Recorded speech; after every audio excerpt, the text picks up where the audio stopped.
Bank of America Roval 400 here on KRC, as today we have full flag-to-flag coverage for you in an elimination Sunday race for the NASCAR Cup Series. We'll go from 12 drivers to 8 drivers competing for the championship at the end of this one. And coming into this race, we only have one driver that is locked into the next round, that being William Byron on points through the first 2 races of the round of 12 at the Kansas Speedway and the Talladega Superspeedway. Here today, though, at the Charlotte Roval, we have 109 laps. First 2 stages very short, and final stage obviously pretty long in length, the entire second half of the race. This is one of the longer road course races on the schedule by way of race length, so it's going to be a marathon here today to see who can get through and advance not only into the next round, but maybe even see if we have yet another upset winner in this 2024 NASCAR Cup Series postseason. We have a lot of heavy hitters, in my personal opinion, starting up towards the front of the field in today's race that I think can be threats for the win. We'll go through my race predictions for who I think will run well, not run well in today's race, spotlight some non-playoff drivers that can potentially go out here, win the race today, yet again, as we've seen in the first 2 races of this round, and also highlight the drivers who I think will get eliminated from this round of the playoffs, and much more. You'll get to hear from some of the drivers in a pre-race interview when that comes up on NBC. As of right now, the pre-race is not on at the moment, but it will be, I think, at the top of the hour. I will see you guys for the majority of these next 3.5 hours or so, probably longer than that, as we'll be streaming here on this Sunday. Appreciate everybody tuning in. Be sure to hit the like button, as always. I know I preface it a lot, but hit the like button. Subscribe for more daily NASCAR content. Live commentary streams every NASCAR race weekend for Truck, Cup, and Xfinity Series races, as well as Cup practice and qualifying. And yeah, it looks like Surf is on World Surf. I guess I don't know what this is exactly. I've had it on mute for about the last 5 minutes or so before I started the stream, so I can tell you exactly what it is. But yeah, I don't know if the race start time is off on NASCAR.com. Because let me log out of this. My TV guide says that the pre-race is coming on at 2 and the race starts at 2:30. Let me check this real quick. Yeah. So that's what it says. So my TV guide, and I don't know if this is the same for everybody else, but it says that NASCAR Cup Series Countdown to the Green is at 2 p.m. Eastern, and at 2:30 p.m. Eastern is when like the actual race is supposed to begin. Probably just after that with the drop of the green flag. You'll have to let me know if you also see that as well. Because on NASCAR.com, I thought the race was supposed to begin at 2 p.m. Eastern, which is why we went live at 1:30 with the, I guess, on our behalf right here on KRC. All right, so I'm going to pull up my predictions page and go through a bunch of stat lines coming into this race today. Big, heavy-hitting stat lines. I pulled together 3 stats to kind of narrow down who I think is going to eventually win this race, and I think it's going to lie under each of these categories. We have only had one front-row starter win this race, so you tend to think qualifying is very important, and it is to a certain extent, which I'll get to the next stat here in a moment, but the Charlotte Roval, again, only one front row starter. That is one. Chase Elliott was that driver. It was 2020. He started in the 2nd place position. Though, despite the fact that there's only been one front row starter to win the race, we've only had one driver start outside the top 10 and win in the first 6 Cup races here at the Roval, and that is also Chase Elliott, 2019, the season before that, and Elliott, the only multi-time winner at this racetrack. So that's kind of an anomaly that he was able to do those 2 things. Obviously, in the Gen 6 car, hands down, he was the best road course driver in NASCAR. He's not won with the next-gen car on a road course, so to say that that is the case now, I don't necessarily know. It may take the best driver in road course racing right now in the NASCAR Cup Series to be able to pull that feat off yet again.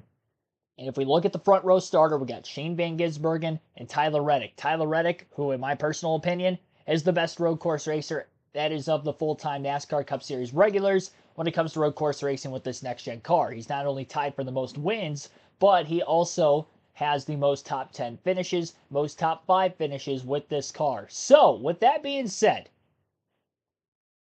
I think Reddick can definitely pull off the win today. He is one of my must-haves.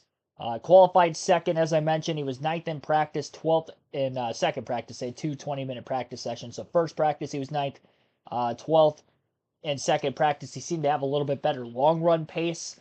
There wasn't much tire fall off, but to run consecutive fast lap times deeper into a run, the better road course drivers are able to do it, and that's what Tyler Reddick was able to do. As far as his road course races this season, he's actually got the most top 10 finishes. Very few drivers have scored 3 top 10 finishes. Nobody has scored a top 10 in all 4 road course races we've had in the Cup Series so far. A 5th, an 8th, and a 2nd. He hasn't won on a road course yet this season. His only 2 wins, Talladega. And then in the fall, he ended up getting another win at the... oh, geez, I gotta... having a brain fart here. I might have to... give me a second. Figure this out. I wanted to say Michigan, but I was there, and that's not right. Oh, yeah, I did have it right. Okay, yeah, it was Michigan. That's sad. That's sad. I did have it right. All right. I didn't put it in my notes, so that's why I was kind of fact-checking myself there. There we go. See, we got the extra long pre-race show. I did this like right away when I woke up this morning at like 7:30, so it's been a minute since I've looked at my notes, which is definitely on my behalf there. My bad. But yeah, okay, so Reddick has 2 wins this season. I was right, the Talladega and Michigan. In those races, obviously not road courses, but he has had good road course finishes. I think he will be a threat for the win today. He's not my personal pick. Main reason I don't have Reddick picked to win the race, but I think he's going to score a lot of points and do well. He's good for your fantasy team, is because he's only plus 14 points above the cut line as you look on our screen right now, the big screen. Being only that far above the cut line, he's going to try to capitalize on getting some stage points. Joey Logano is the driver trying to chase him. Joey also qualified well. I think it's going to be interesting to see what Logano does for a strategy. Are they going to go with the strategy of taking the stage points to try to catch Elliott and Reddick? Both those guys start up in the top 10, Reddick in front of Logano.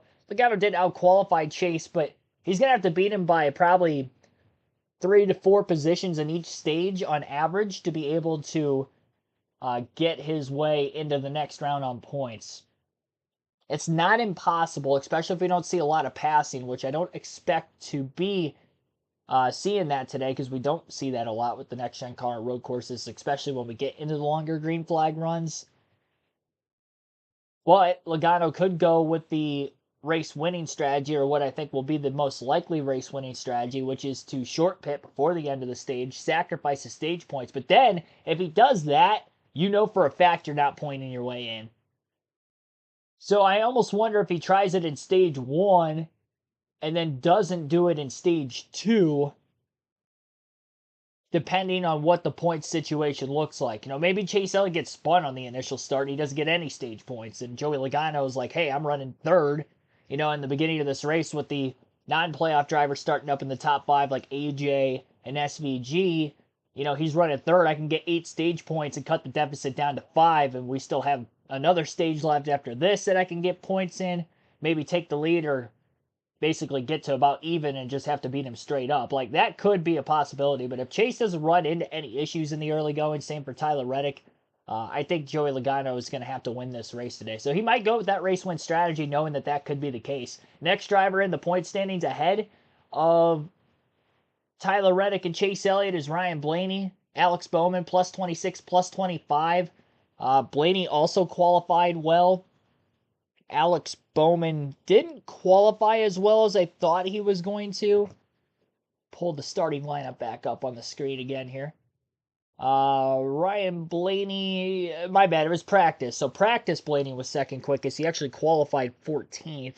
Alex Bowman 17th. So they start mid-pack. But the drivers who are more than likely going to pit that are in front of them in the lineup that they could pass just based off of that alone. Before the end of stage 1, Kyle Busch, Bubba Wallace, Brad Keselowski, they're not racing for the championship anymore. Like I mentioned already, SVG and AJ. That's 5 cars that they're probably going to pass. That would bump Blaney up to 9th just off of that alone. William Byron's already locked into the next round. He'll probably pit early too. So that's 6. That's 6 drivers that are probably going to pit early. Austin Cindric probably in a must-win situation as well. Logano not as much, but might be in that position. We'll just, again, have to see how the first 2 stages play out. But Cindric more than likely in a must-win situation, so he may pit early. So that really, based off of that alone, if Blaney doesn't get into an incident on the initial start, he's probably going to finish 6th or 7th in stage 1 without even having to pass another car. So I definitely don't see them, Logano catching up to Blaney or Bowman. Blaney Bowman finished, 6th through 10th in the stages. Joey's really only going to get about 5 points on him per stage. It's going to cut the deficit down to 15. And I don't see Logano beating either Blaney or Bowman by 15 plus positions at the end of this race. I really don't see that happening. Yeah, I think of all the drivers below the cut line, I think they're all pretty much going to stay below. Chase Briscoe's on my don't have list this weekend. I'll get to in a moment. Daniel Suarez is on my don't have list this weekend. I'll get to that in a moment as well, just as far as drivers who I don't think are going to run well, let alone have a shot for the win. Austin Cindric is maybe the only driver that could. He had a top 10 at Watkins Glen, but the first 3 road course races this year, he didn't have good finishes. He finished outside the top 10 in all 3. So I don't necessarily trust that he's going to win it. I don't think Joey Logano is going to go out and win this race either. He's had good runs at the Roval in the past, but road courses this season, he hasn't finished in the top 10 through all 4 of them.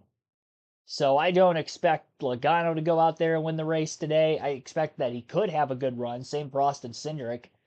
The equipment's definitely there, but their performances on road courses this year have left a little to be desired outside of Cindric finishing 10th at Watkins Glen. Literally between the two of them, Cindric's 10th at Watkins Glen is the best finish for Logano and Cindric combined in the 4 road course races we've had this year. So if you're Joey, you don't want to put yourself in that must-win situation. And I think that team is smart enough. I'm sure Paul Wolf and Joey Logano are smart enough, strategizing through the week that, hey, we're probably not going to go out and win this thing no matter what kind of speed we show up with, just because this is what we've had so far this season.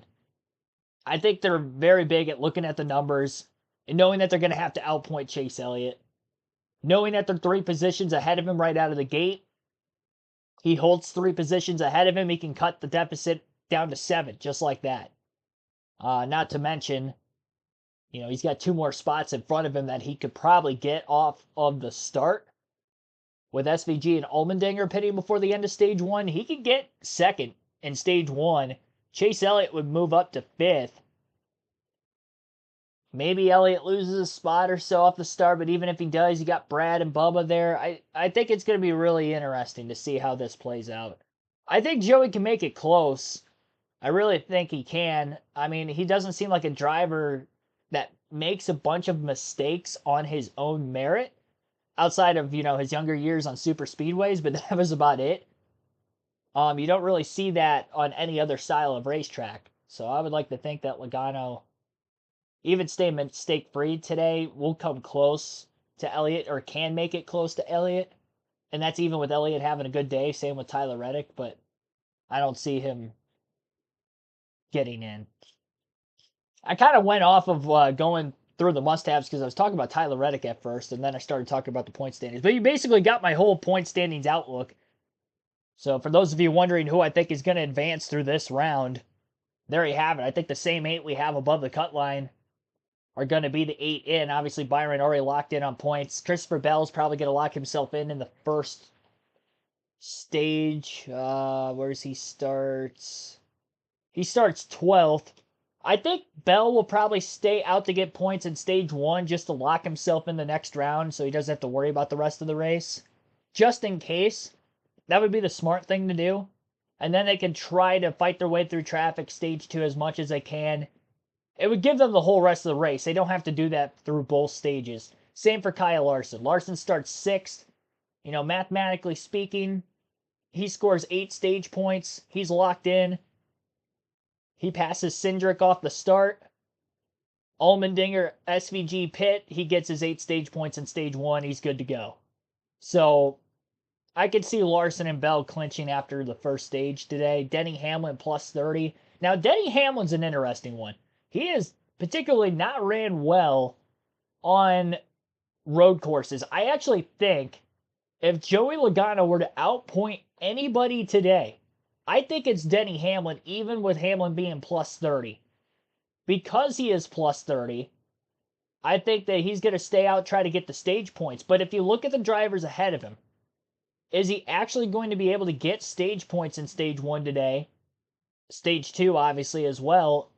just based off of his qualifying position and the drivers who may or may not pit in front of him.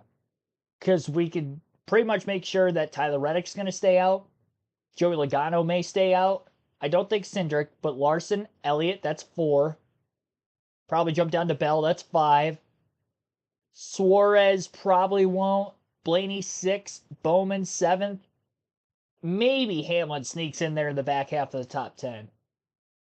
Maybe. And that's if he doesn't get passed by anybody off this initial start either. Because 18th is actually pretty good for Hamlin on a road course. But this is just starting position. This isn't finishing position. He has not had great runs this year at all. I don't have Hamlin in my notebook for don't haves or anything like that.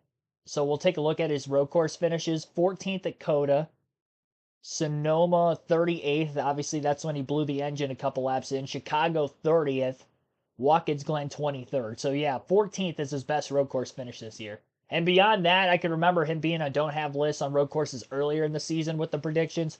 Not very good for Denny Hamlin. So I think Hamlin could be the driver that's in the most danger of getting eliminated. That 30-point buffer is going to be huge. He's going to be using almost every last one of those points. I'm not kidding. He might, I think Hamlin will advance. Like I said, I think the same 8 will advance, but I think he's in the most danger. I see Joey Logano having a good points day for the stages, alone. If he sneaks into a top 10 at the end of the race, he's going to score a lot of points. Denny Hamlin's probably not going to get many stage points. And he's probably not going to have a good finish because his best finish is 14th through the first 4 road courses this season. So I'm looking at Denny Hamlin at being like a, single digits for sure. I think he advances by single digit points. That's my bold prediction for him. So I'm going in depth with as many of these drivers as I can right now. We got an extra long pre-race, it looks like. We went live like a half hour early, so I'm kind of rambling through this stuff now. I barely even looked at my notes so far. It's kind of fun to talk about, though, while we have the extra downtime. It almost feels like a rain delay, but it's not a rain delay. Look in the chat and see what you guys think. Got Regine Huddleston, Wade, Guillermo, thanks for tuning in. Bubba Davis, thanks for tuning in.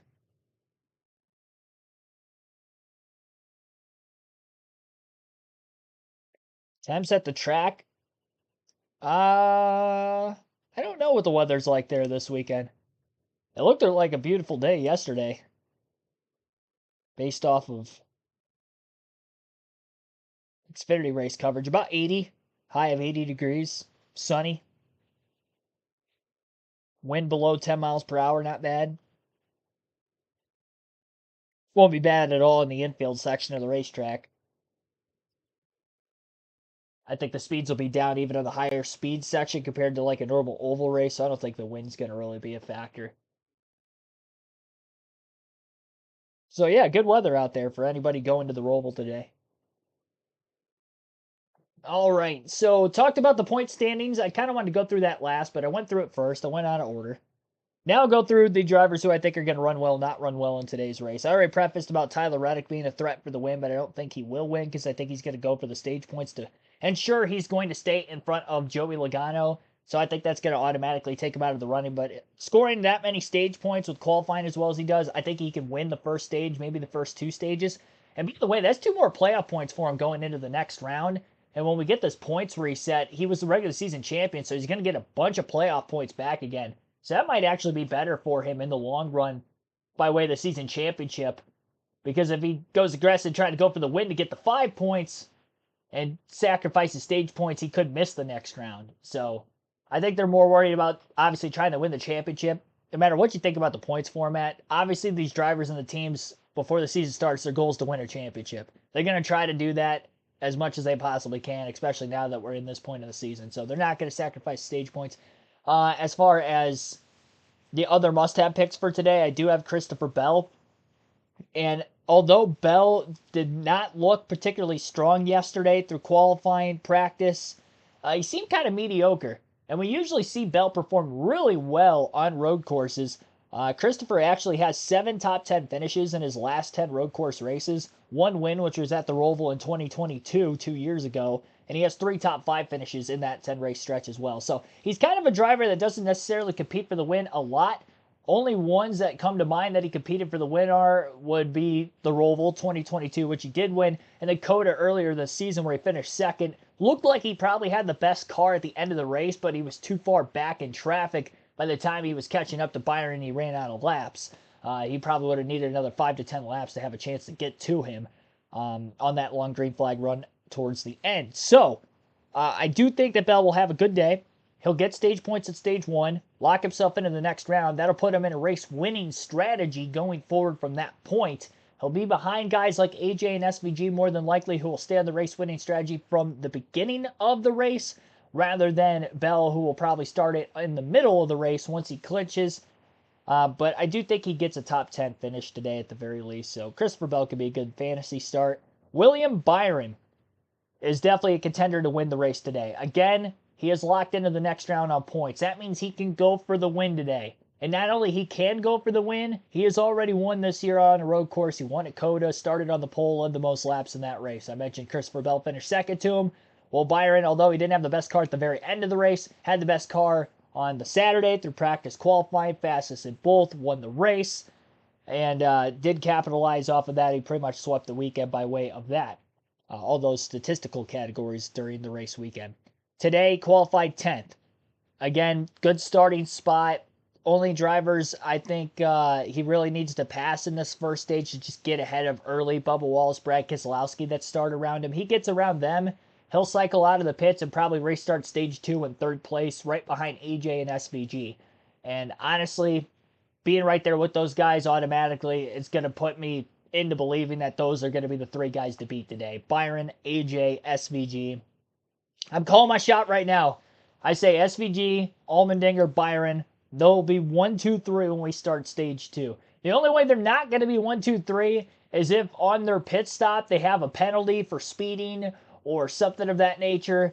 But based off of strategy, SVG, Allmendinger, they're going to be intertwined 1 or 2. And then Byron will probably be 3rd when we start stage 2. And if they keep that track position all the way throughout, basically just surviving the restarts today, if we see any, this is a race that does hoist quite a few cautions. Least amount of cautions we've had at the Roval was in 2022. We had 4. We had 7 cautions last year. And Gen 6 years, obviously, we had a lot of yellows in every one of those races as well. So I would imagine that this is going to be a caution-filled race. And not necessarily in the sense that we're going to get like 10 plus yellows, but in the sense that we will have restarts. We're probably going to have anywhere in that ballpark from 4 to 7 cautions, if I had to imagine, because that's what we've seen with the next gen. We saw, obviously, Watkins Glen in the playoffs have quite a few yellows. I could see the same thing happening here today. We've seen it year over year at this racetrack.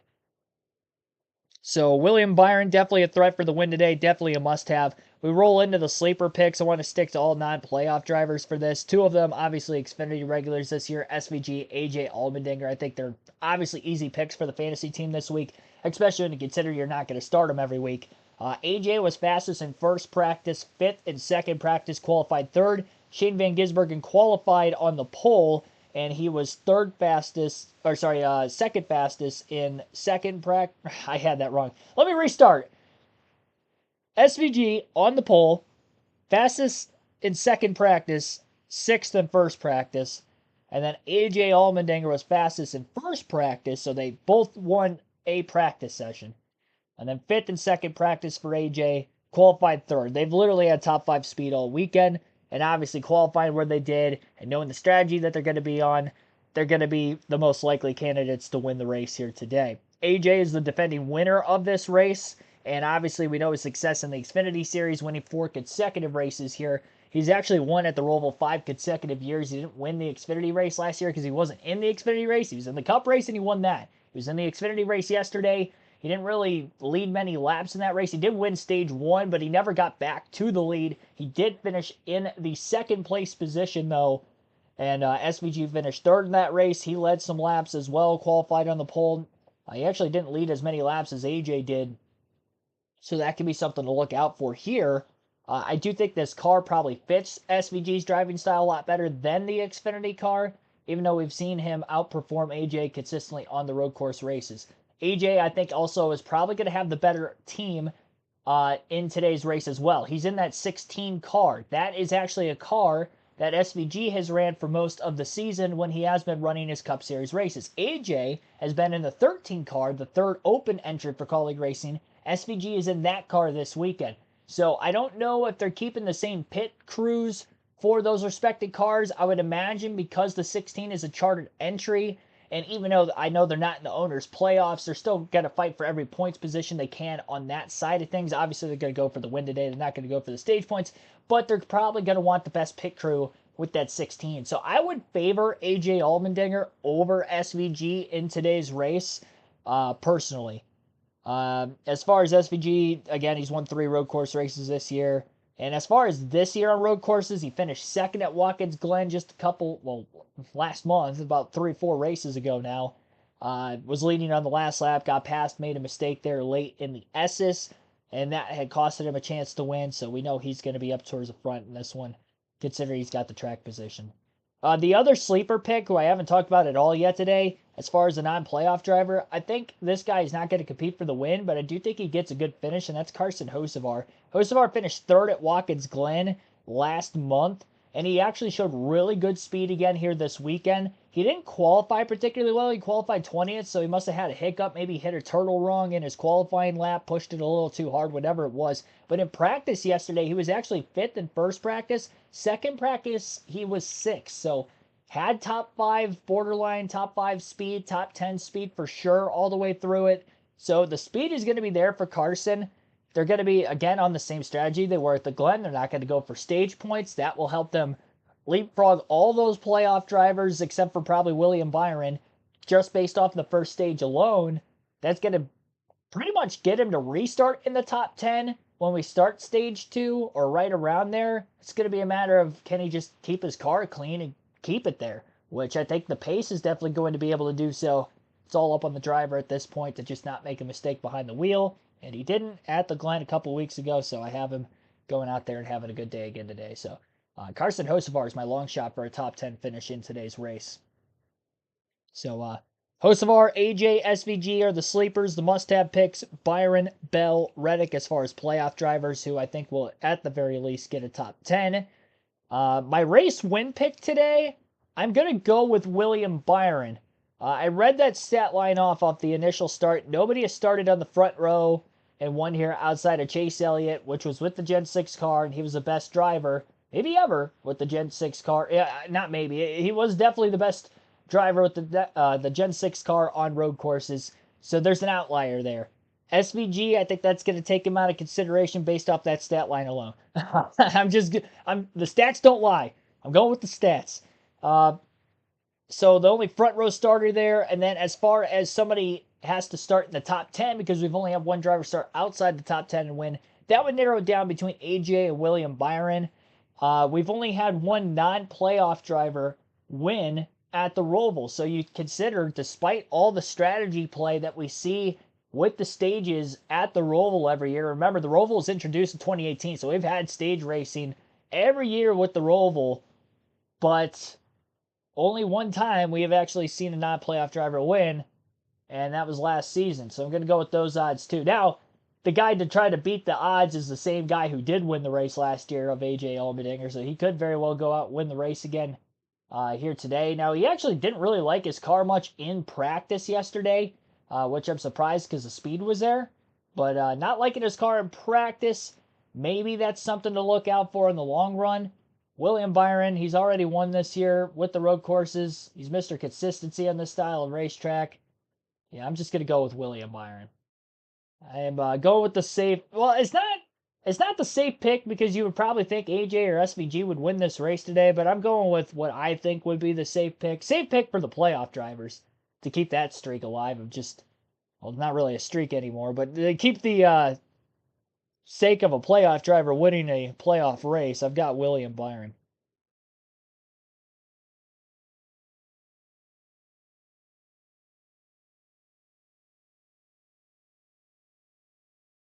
Gary Lee in the chat, thanks for tuning in. What time does green flag? I would imagine a little bit after 2:30 p.m. Eastern. I was thinking it was going to be a little bit after 2, but countdown to green just started. So the start time on NASCAR.com is definitely not right. So sometime after 2:30, they'll get the race started. Not sure on the audio working. A little bit after 2. I just tested the audio. Just wanted to check just to make sure. It's definitely not on my end with the audio issues you may be receiving. So I'm not sure exactly how to help you there. Appreciate you tuning in though. Bond1771, thanks for tuning in also. Shout out to you as well. So watching, we got 30 likes already. Our goal is to get to 100 likes today. We have gotten to our goal of likes, I think, during every race so far this weekend, as well as practice and qualifying. Let me check real quick. I'm pretty sure we got there right at the end of the Xfinity race yesterday. Yeah, we did. Okay, so let's try to go 3 for 3 for getting our goal. I think it should be easy today, considering I started a half hour earlier than I usually do. Guillermo's taking 9. I would imagine that means he's taking Chase Elliott. Just a 9 in the chat. We'll see. I mean, he's won here twice, but again, he just hasn't won with the next-gen car. Really, only race I remember Elliott having a chance to win with the next-gen on a road course would have been Watkins Glen in 2022 when Larson kind of knocked him out of the way there at the finish. I believe it was 2022. It might have been 21 because I know Larson won there in 21. Well, he did win there in 22 also, now that I think about it. So, yeah, I think so. That race, he was on the front row and he was actually leading. Chose the outside lane, got washed up out by his teammate. And then Indianapolis last year, him and Michael McDowell were 1-2 the whole day. But McDowell, up that final pit stop, had gotten to the lead, and Elliott never was able to recover and get back to him in that final green flag run. So I don't think Elliott is going to win. He's probably going to have a solid day. He's definitely going to have to go for stage points as well because he's the last driver above the cut line. And Logano's starting in front of him, and that's the driver chasing him. So he's definitely going to have to go for stage points. He's not going to be on the race-winning strategy. I don't like Elliott's chances of winning the race. Sorry for any Elliott fans out there. It just does not appear that that's the strategy that's going to work out for him. The only thing that could help is if we get a caution before the end of a stage, before the leaders of the non-playoff drivers pit. But then even if that happens, if they don't pit yet, then they're still going to be behind him in the running order anyway. So I don't even know that that's going to help. It actually hurt him because he's not going to get stage points and he's going to have to pit. Yeah, so we'll see. Brett Whiteside, thanks for tuning in as well. Idaho loves NASCAR. Interesting. I didn't realize you lived in Idaho. Seen you in the chat for a while. Going for Rowdy. I think Kyle Busch is going to have some good speed. I mean, he was hovering around the top 10 in practice. I think one of the sessions he actually was top 5 or right around there. Might have been the second session because the second session Austin Dillon was quickest. I think that was the same session Busch had some speed too. Barely missed out on the final round of qualifying. He's starting 11th. So he'd be starting pretty much 6th on the guys who I think are going to stay out and not go for stage points in this first stage. So he will be right around the top 5 when we start stage 2. And he's got the capability of passing Wallace and Keselowski, especially Brad. So yeah, Busch could get up there. We'll have to wait and see. So I went over the guys who I think are going to run well in today's race. I still haven't spotlighted the guys who I don't think are going to run well in today's race, so we'll do that real quick. I have 3 don't have picks for this weekend, and I tried to keep it with playoff drivers or guys who maybe are eliminated from the playoffs, but maybe some of the drivers that either were or are still competing for the championship. Brad Keselowski, he's always on my don't have list when we go to road courses, so that's not going to change again here this weekend.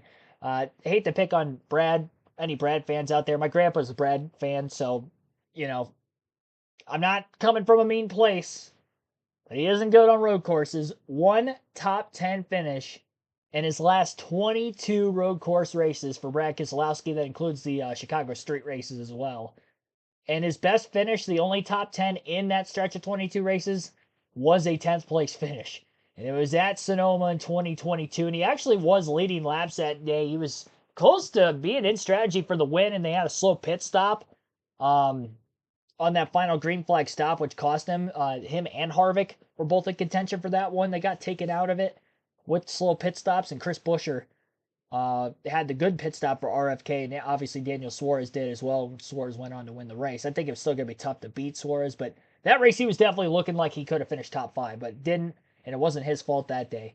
But it's been pretty much his fault almost every other time we've gone to road course since and just before that in that stretch of 22 races. That's insane. I don't think I've seen a stat line that bad, especially on a road course. Like, I'm trying to think back, like, historically there's been some great NASCAR drivers to not run well on road courses consistently, like, Matt Kenseth or even my guy Greg Biffle growing up, Dale Jr. But even then, like, they still had a top 10, like, here and there.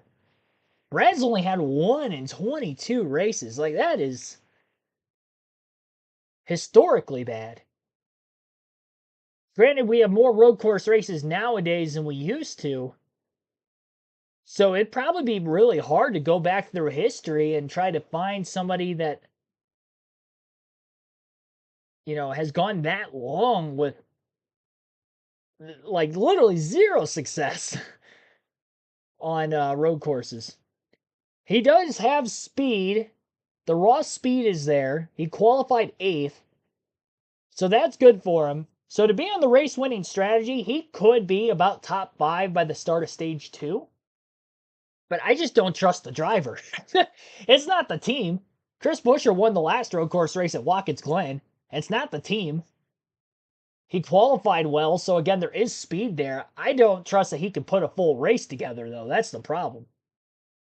So, yeah, I've got Keselowski on the don't have list. And he picked up speed from practice to qualifying, because in practice he was 18th in second practice, 19th in first practice. So I don't know where he found 8th place in qualifying, but he did find that. And kudos for him. I just don't see him getting a top 10 finish still. Even on the race winning strategy, I don't see him getting a top 10. That's the only thing that could potentially save him, but even then, I mean, the guy wrecks like every road course race. Like, just because he starts up there, I can see him getting spun on a restart. Oh, really, it's not even him getting spun, it's him spinning himself. Now I'm kind of picking on him. I kind of feel bad now, but it's bad. Paddy picking Reddick for the win. Yeah, it's a good pick. He's going to be going for the stage points, so it's going to hurt him in that essence, but I do think he'll be of the top finishers of the playoff drivers for sure. Outside of William Byron, I think he could go out there and beat every other playoff driver. And maybe Bell, just because Bell might go into that strategy. Larson as well. And those 3 are going to be the only playoff drivers that he will remotely be running behind today. But I don't know about the race win. There's going to be so many cars he's going to have to get around, and it's just not easy with this car. Near impossible, really, on road courses. The other 2 don't have picks I have this weekend. I know I was dissing on Brad for a while. Sorry again for any Brad fans out there. I do feel bad for you. Daniel Suarez also on the don't have list. Now, some people think of Daniel Suarez as being a great road course racer.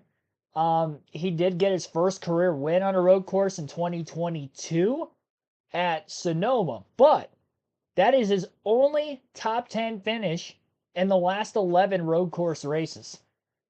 So, yeah, he won on a road course once. And even really looking back on it and seeing these stats, you almost wonder how he broke through and did win that day. Because the stats since then have just not been good. Outside of that, qualified 13th, 16th in practice, and 15th in the other practice session this week. His finishes on road courses this year, 31st, 14th, 11th, and 13th.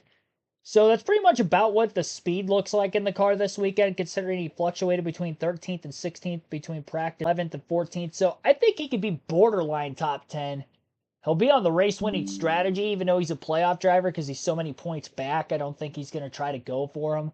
I'd be shocked if he did, and if he does, it's only going to hurt his finish even more, I feel like. So he will be on the race-winning strategy, but I don't think he's the race-winning driver either. So I don't see him breaking through the next round. I don't see him getting a top 10 finish. I don't see Briscoe obviously making it to the next round, as I mentioned earlier, and he's also on my don't have list this weekend. He's starting even deeper in the field. He's qualified 25th, 29th in practice, and 33rd, excuse me, 29th, 33rd in both practice sessions. 25th, like I mentioned already, for qualifying. And again, Briscoe, you would think maybe in your brain, like, oh yeah, Chase Briscoe's a good road course racer. 3 top 10 finishes in his last 18 road course races. The stats say otherwise. Not the case. Now, he did finish 6th at Watkins Glen last month. So the last road course race, he was 2 for 17 and he got a top 10. So maybe he does it again today. But that's by far the closest he's come to a top 10 finish on a road course this season. And I just don't see that happening again. Again, strategy can only get you so far, but you're not able to get the results on, a style of racetrack that you're going to on a consistent basis. And I mean, again, it does fall on the driver. The driver is the one driving the car. That, I don't think he's really in the right, headspace maybe even right now. I guess his twins have gotten delivered. Congratulations to him and his wife. On Friday, apparently, that this took place. So he's kind of been bouncing back and forth between the hospital and the racetrack like all week. That could factor into some of the very poor speed that we've seen, but if we look at the other SHR cars, he's pretty much been right around the same speed as them. Barry qualified 36th, Priest 34th, Gregson even 32nd, and Gregson's actually had better runs on road courses this year than the other 3 Stewart-Haas Racing Fords.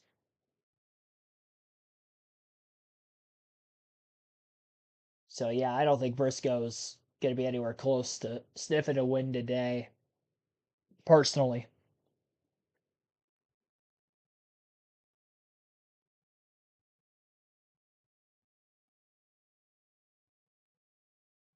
Wait till Brad sees the 8 run himself right off the track. He might. I think he might, actually. I can very well see that happening. I remember 2021 when I was at Indianapolis for the road course race that year, and I remember him wrecking 3 times that race.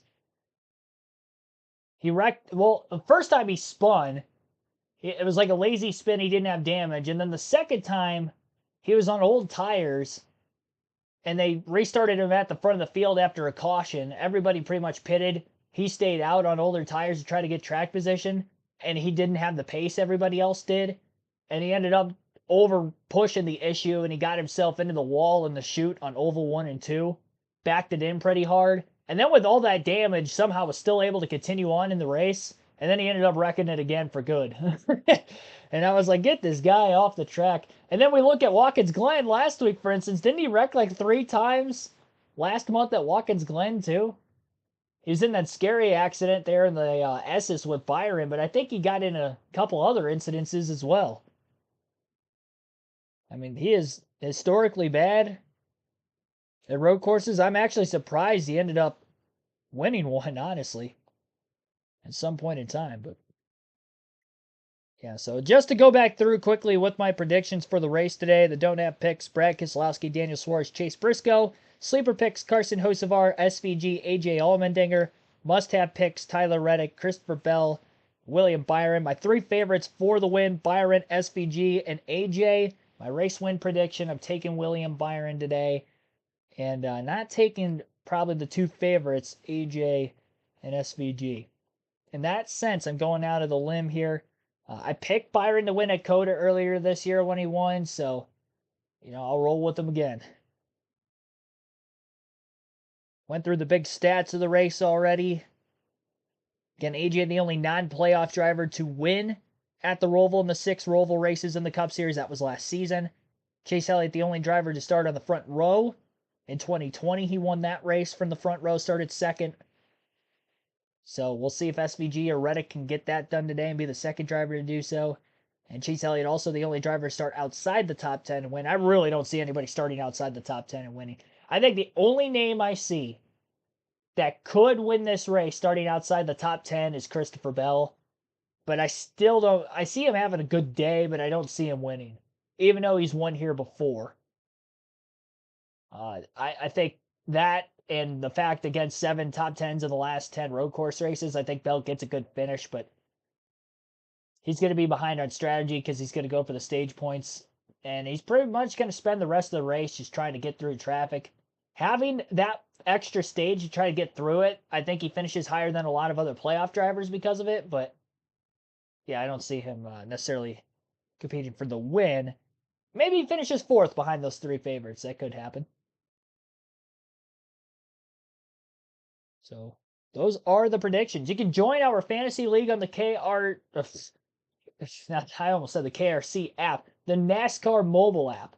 So you can join the fantasy league on the NASCAR mobile app or NASCAR.com website. You got a chance to win 2 tickets to any NASCAR race if you're choosing the following season, excluding the Daytona 500 if you win our regular season and or playoff championship. We have 2 separate champions. I'm on NASCAR.com right now. Go towards the top of the screen. There will be a quick links section. There will be a tab that will say Fantasy Live. You'll want to click on that. If you're on the app, there will be 3 bars in the upper left-hand corner of the screen, and when you click on that, there will be a Fantasy Live tab on the left side of the screen as well. And then you'll pick your fantasy drivers. I have not set my team yet, so I will do that right now. But again, KRC League is the name of the league. KRC in all caps, space, capital L on league. I'll put that in the chat. As I do that, pre-race ceremonies are beginning at Charlotte. Thank you so much, and ask to lift up the officials, the fans, the owners, the teams, and most importantly, the drivers today. And we ask that you keep them safe. We lift up so many families that have weathered the storms these past few weeks, and we ask that you give them solace in your arms and in your words, dear Jesus. Less than 150 miles from where we sat here at Charlotte Motor Speedway, Western North Carolina has been devastated. So much loss, so much devastation, and we lift them up, not only today, we lift the families up, not only today, but this week, for months, for years to come, we will be with them. And more importantly, we thank you for this opportunity, dear Jesus, this opportunity to give. Jesus said in Luke 6:38, give and it will be given unto you. A good measure, pressed on down, shaken together, and running over will be poured into your lap. For the measure you use, it will be measured to you. Please give. In Jesus' name we pray. Amen. Here to perform our national anthem, please welcome country music's up-and-coming artist and NBC's The Voice Season 25 first runner-up, Josh Sanders. Oh, say, can you see by the dawn's early light, once so proudly we hailed at the twilight's last gleaming, whose broad stripes and red stars through the perilous fight were so gallantly streaming, and the rockets of the bombs burst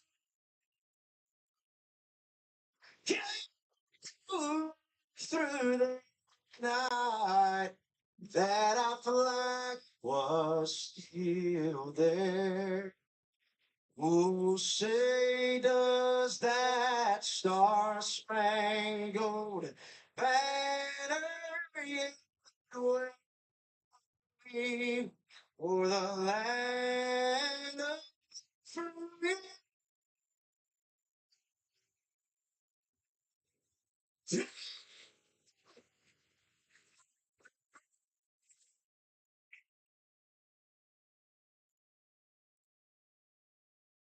Well, A-plus job on the anthem. Time to go from 12 to 8. Look at the engines fired for the Roval playoff race next here on NBC Sports. Countdown to green. It's not just any playoff race, it's Elimination Sunday yet again here for the NASCAR Cup Series. Got some race statistics down at the bottom of the screen. We'll kind of go over that in a little bit here as well. Um, Obviously, we went through the point standings again. I think the 8 drivers that are above the cut line coming into this race that you see there, Byron, Bell, Larson, Hamlin, Bowman, Blaney, Reddick, Elliott. I think those are going to be the same 8 that do advance. Joey Logano, I think, will definitely be the closest to advancing. He's going to be trying to go for points. I think he will get close. He'll probably cut in on Chase Elliott a little bit just because he outqualified him. Maybe could stay in front of him in both stages. Tyler Reddick, he may lose a couple points or stay pretty even with. I don't see him cutting in on that.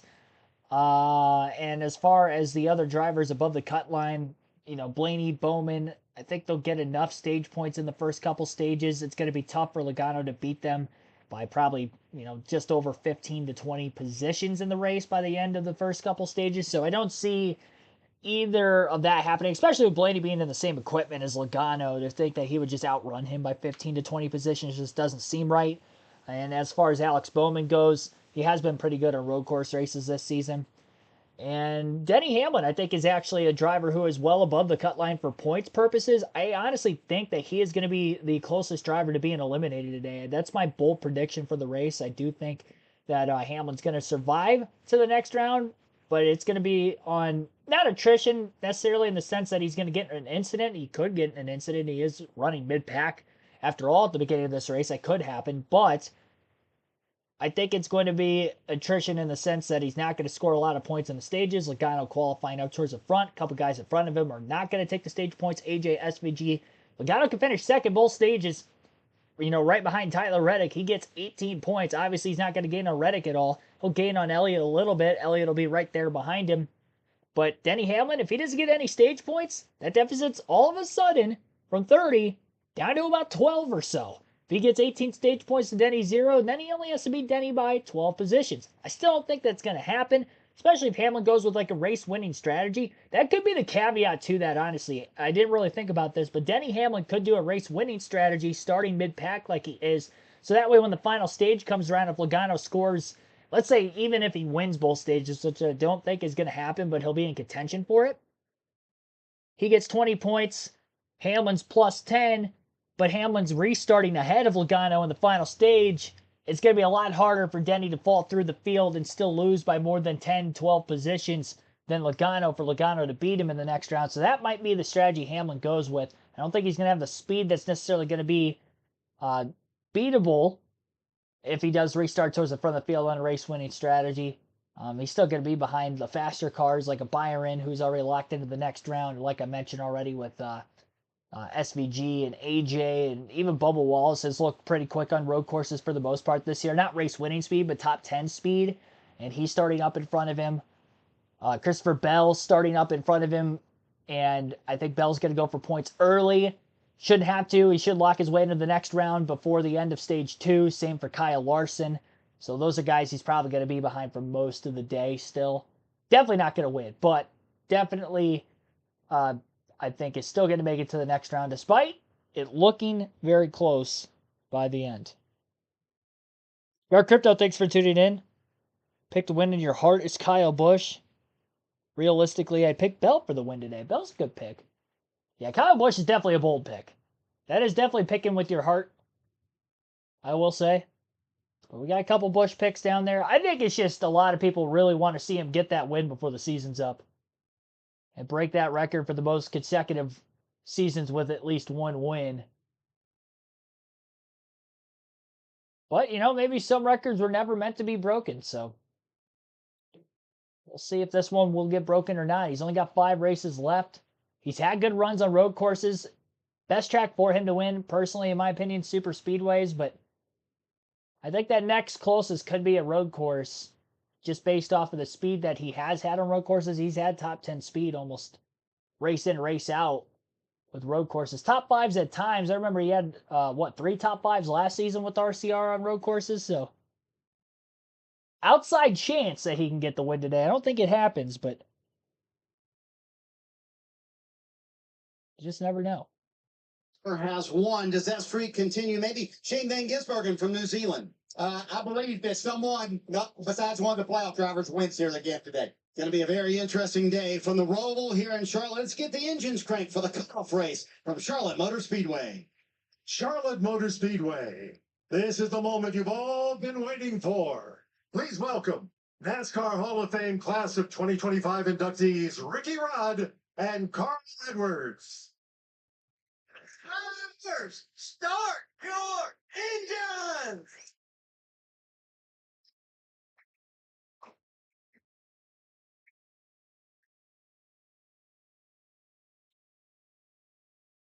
From here, I am looking at the new Turn 7 here at the Charlotte Roval, and it is tricky. It's going to provide some chaos today with 2, 3, maybe even 4 wide racing into it, but it's also likely to be the place where you see the pass for the win. That's because it has a fast lane and a pass lane. Now, we saw that yesterday in the NASCAR Xfinity Series race where the pass lane was used on the outside to maintain momentum. Mark Klickman tried to block the pass lane, but Sam Mayer used the fast lane to undercut him on the exit of the corner and eventually win the NASCAR Xfinity Series race. That was as clean a pass as you're going to see in NASCAR road course racing, but we don't know what we're going to see this afternoon because elimination from the playoffs is on the line. Great flag coming up next. I don't know if that's necessarily the cleanest pass you'll see because it was clean in the effort in which he made the move, but then he still leaned on him as he was side by side with him in his way passing by him. So it wasn't a complete clean pass, but it was still a great move nonetheless. And yeah, congratulations for Sam Mayer. He's at 19, Petty is at 18. I was thinking for some reason that he was tied at 19.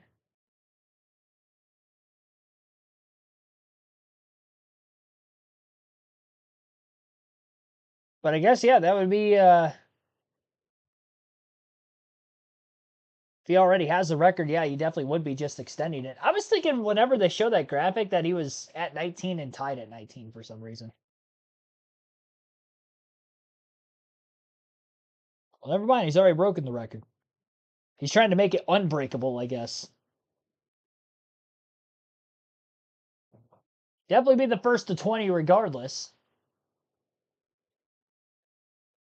It's going to be a tough record to beat, too, because, I mean, he's obviously been in the Cup Series for a really long time.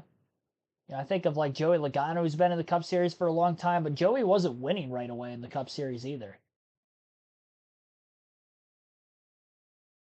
He won his rookie season at New Hampshire, but then it was a few years before he won his next race at Pocono with Joe Gibbs Racing. Hey, correct me if I'm wrong, but didn't he have one winless season with Penske too? I know he missed the playoffs in 2016, I think it was, but he did win at Richmond that year. Was it 2014 he didn't win a race then?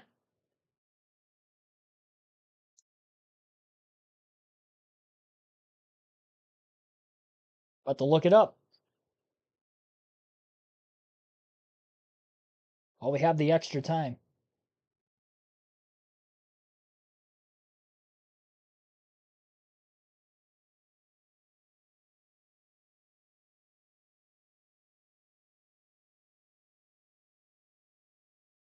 Trying to find his racing reference page.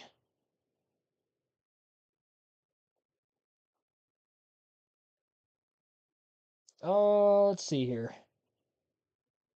Nope, that ain't it.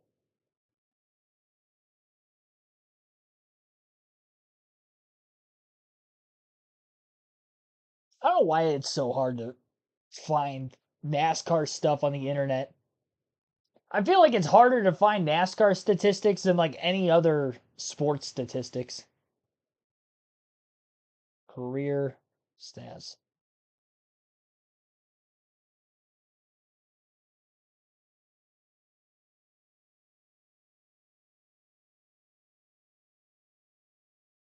All right, let's see here. So Joey Logano has not had a winless season at Penske. I was thinking he did. I just think of 2016. No, it's 2017, not 2016. I had the wrong year. 2017 where he missed the playoffs. but he did win at Richmond that season. That I did remember. So Logano's won every year since 2012, which would have been his last year with JGR.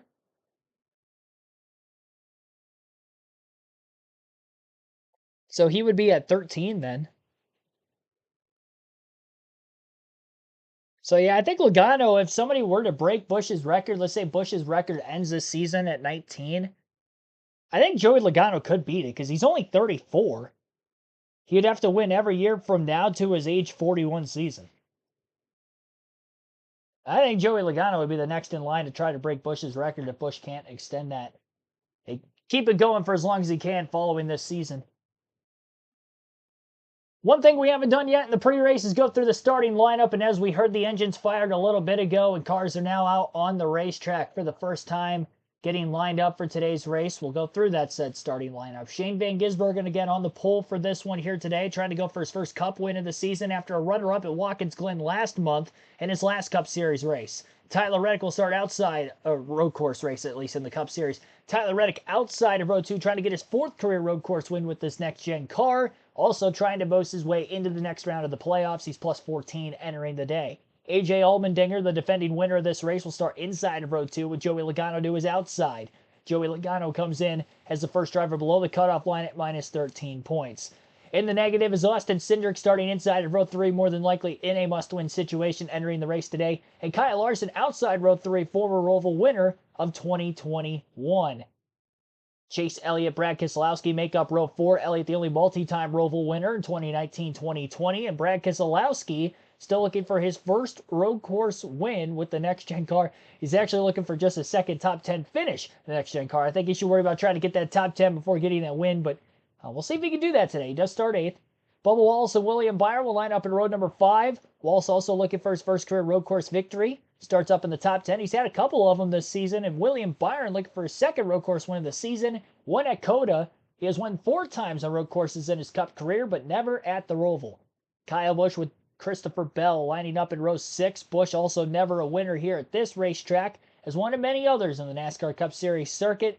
Still looking to keep that win streak alive, as we were talking about moments ago. And Christopher Bell on the outside of that row, 2022 Roval winner for him, as he is more than likely going to lock his way into the next round here through the first stage of the race today. Daniel Suarez and Ryan Blaney line up in row 7. Blaney is plus 25 points above the cut line. Daniel Suarez more than likely in a must-win situation, 20 points to the negative, but the guys he has to beat starting well above him.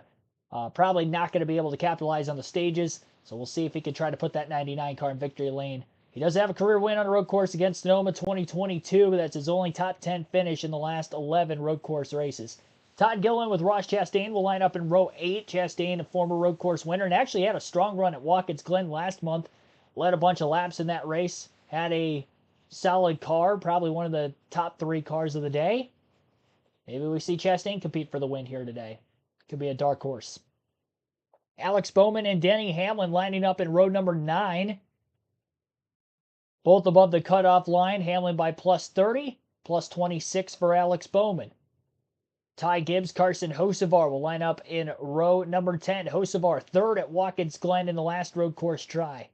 Michael McDowell, Austin Dillon, still trying to get the first win of the year for McDowell in his last year with Front Row Motorsports. And Austin Dillon looking for win number 2 on the season. He was fastest in second practice yesterday.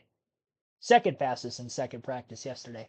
Zane Smith with Ricky Stenhouse Jr. lining up in row 12. Stenhouse a winner at Talladega a week ago. Chase Briscoe, Harrison Burton lining up in row 13. Row 14 for Daniel Hemrick and Corey LaJoie. Chris Buescher, Martin Truex Jr. in row 15. Interesting to see Truex starting deep in the field on road course. Definitely not normal there. Kaz Grala with Noah Gragson lining up behind them in row 16. Row 17 is Justin Haley, Ryan Preece, John Hunter Nemechek, Josh Berry, row 18. And rounding out the field today in row 19 will be Eric Jones and Josh Bilicki. 38-car field, 2 non-chartered entries, the 66 and the 13. One starts last and one starts on the pole. Interesting how that works. As we get ready to start this race here today.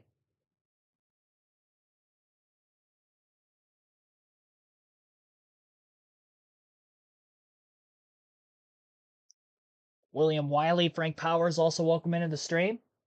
Greetings to everybody watching at home or wherever you may be. Thank you for tuning in for yet another NASCAR Cup Series Sunday. Only a few more of them left this season. Obviously, we have this race right here for you today.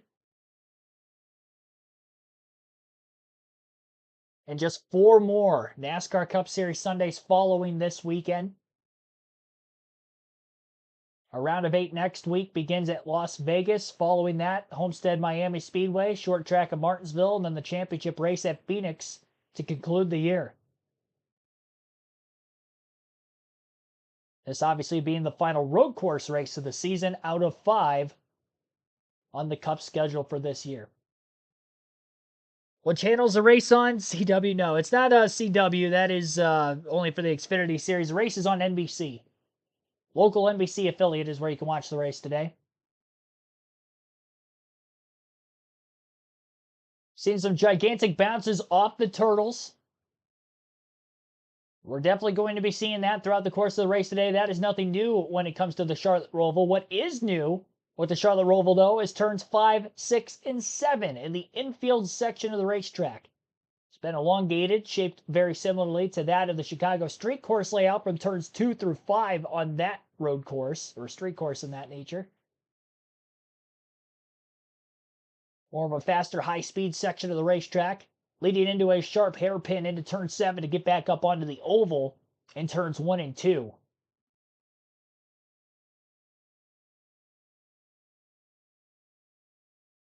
Also new to the Chicago, or not Chicago street race layout, but the Charlotte Roval here this weekend is also the front stretch chicane, as it has been sharpened to a 90-degree corner. Passing wasn't very prominent in that area of the racetrack before, maybe even less prominent now.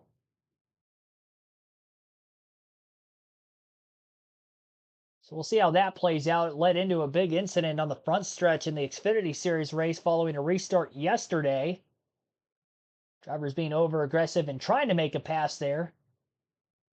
Nearly impossible to run 2x2 through any chicane, really, on most road courses, but especially here on the front stretch at Charlotte Motor Speedway. Lights have been out on the pace car. They are going to be going green this time. And again, Shane Van Gisbergen will be on the front row and on the pole for this race today. Tyler Reddick will be starting outside front row. As the pace car pulls onto pit road, we've got the newer restart zone as well, as they will not be restarting in the traditional Geico restart zone from the oval, but the restart zone right in the middle of this front stretch chicane. SVG waits, launches at the end of the zone, green flag in the air, and we are racing at Charlotte for the Roval for the 7th year in a row.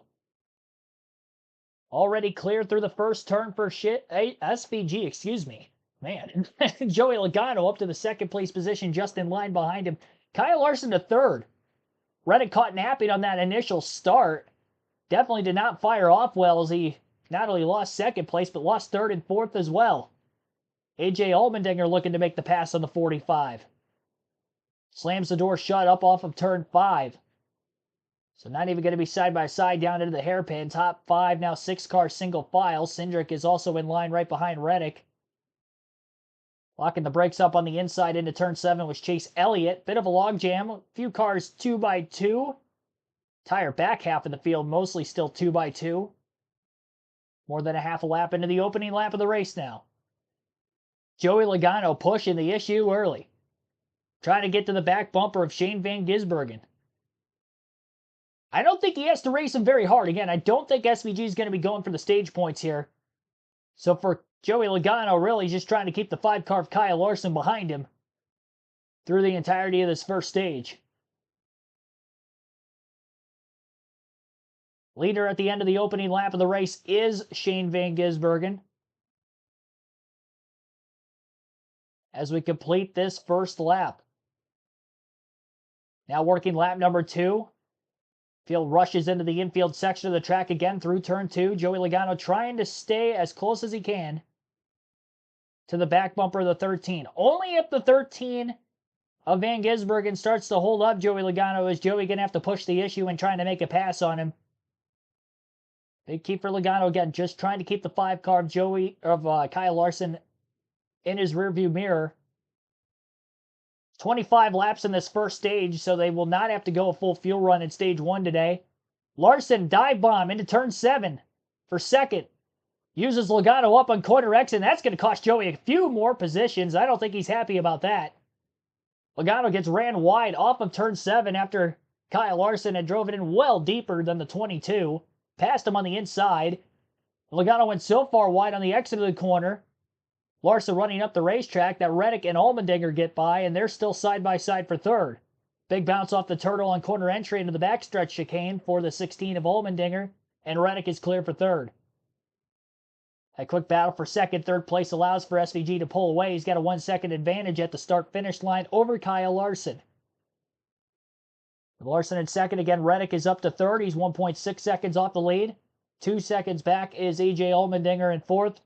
2.7 seconds back, Logano in fifth. So Logano, after getting to second on the initial start, loses 3 positions on lap 2, falls to fifth. And again, was 13 points behind Chase Elliott entering this race today. Elliott is currently running in the 8th place spot. We're not going to focus too much on the points as they run. On the left side of the screen, when NBC is showing that graphic, that's because we're going to see a lot of movement in these first 2 stages. Once we get to the final stage of the race, we'll know exactly how many positions Logano will have to beat certain drivers in the race finishing order at the end to get his way into the round of 8, but for right now, we'll just let it play out naturally on its own. Denny Hamlin, who started back in the 18th place position, currently scored in 21st, just in front of Chase Briscoe. And actually, it might even be further back than that. Our leaderboard hasn't updated yet. 24th for Denny Hamlin, so he's losing a bunch of spots off the start. He came in plus 30, but already 6 positions lost for the driver, the 11. And again, he has struggled on road courses, not even just all year, but all next gen long. These last 3 seasons. Not very good runs for Hamlin, including here at the Charlotte Roval. Doesn't need a stellar day to get through to the next round, but he has to have at least a semi-respectable finish, and an over-aggressive mistake trying to get by Stenhouse in the front stretch chicane is going to lose him another spot. Hamlin tried to drive it in deep that last lap in the front stretch chicane on Stenhouse to get the 23rd place position back. He bounced off the turtle and then bounced into the 47. 47 kept going. Hamlin slowed up, and Briscoe was right there with him. Hamlin, a little defense, though, through the infield section of the racetrack, is able to hold on to 24th for the moment. Martin Truex Jr. is up 5 positions from 30th to 25th, right in line behind the 14 and the 11 now. Make that 26, 4 spots gained for the 19 car. Hamlin braking way early into turn 7. Briscoe almost ran into the back of him. Contact further behind him, 3 wide in turn 7. And I think up against the wall went 1 car. And because of making contact with the wall, that car is very slow. That would be the 51 of Corey LaJoie. Might have a toe link issue, actually. The way he hit that wall, he might have hit it just right. We'll have to wait and see for sure. He was outside 3 wide, getting off the exit of turn 7, back onto the oval portion of the racetrack. There's definitely some smoke coming out from the pipes of the car, so maybe it isn't a toe link issue. Could have missed a shift through all that. But a mechanical failure of some sort for Corey LaJoie.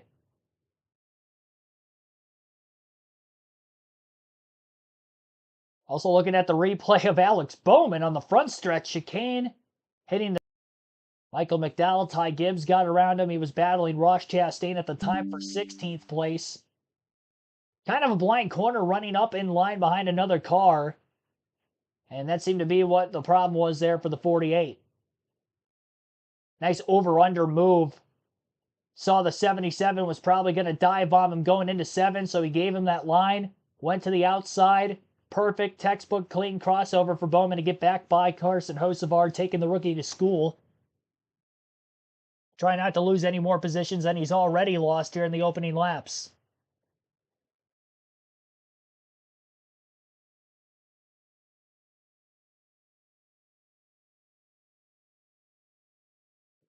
So the points at the bottom left-hand corner of the screen are going to look as tight as they are for those of you watching on NBC, because that is dictating based off of where they are running right now in this race, as if they will finish there for the Stage 1 end, Stage 2 end, and the race end. That is clearly not going to happen, so we're going to see, again, a lot of fluctuation through these first two stages on the points, and you can probably expect a lot of the playoff drivers, as I talked about in the pre-race, to stay out of the pits and get these stage points in Stage 1, and so you're not going to see overall a lot of movement in the standings based off of where drivers looked like they were running coming into the day. So if you're a Denny Hamlin fan, you're seeing him a point or so below the cut line running in 24th. I don't think there's any room to panic. And I would also say the same for maybe a Blaney fan who sees him +5 right now. A few other drivers within single digits of the cut line. That is going to change. We won't really know until we get into the final stage exactly what that's going to look like.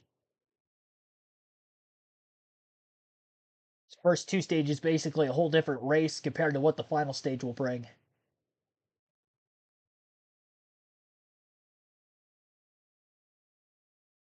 So again, be sure to hit the like button on the stream if you haven't done so yet. Lap 6 commercial break right now, full screen on NBC. We'll go through the full field running order. Shane Van Gisbergen is in the lead, Kyle Larson in second, Tyler Reddick third, AJ Allmendinger fourth, and Joey Logano fifth. That top five has stayed the same since lap 2.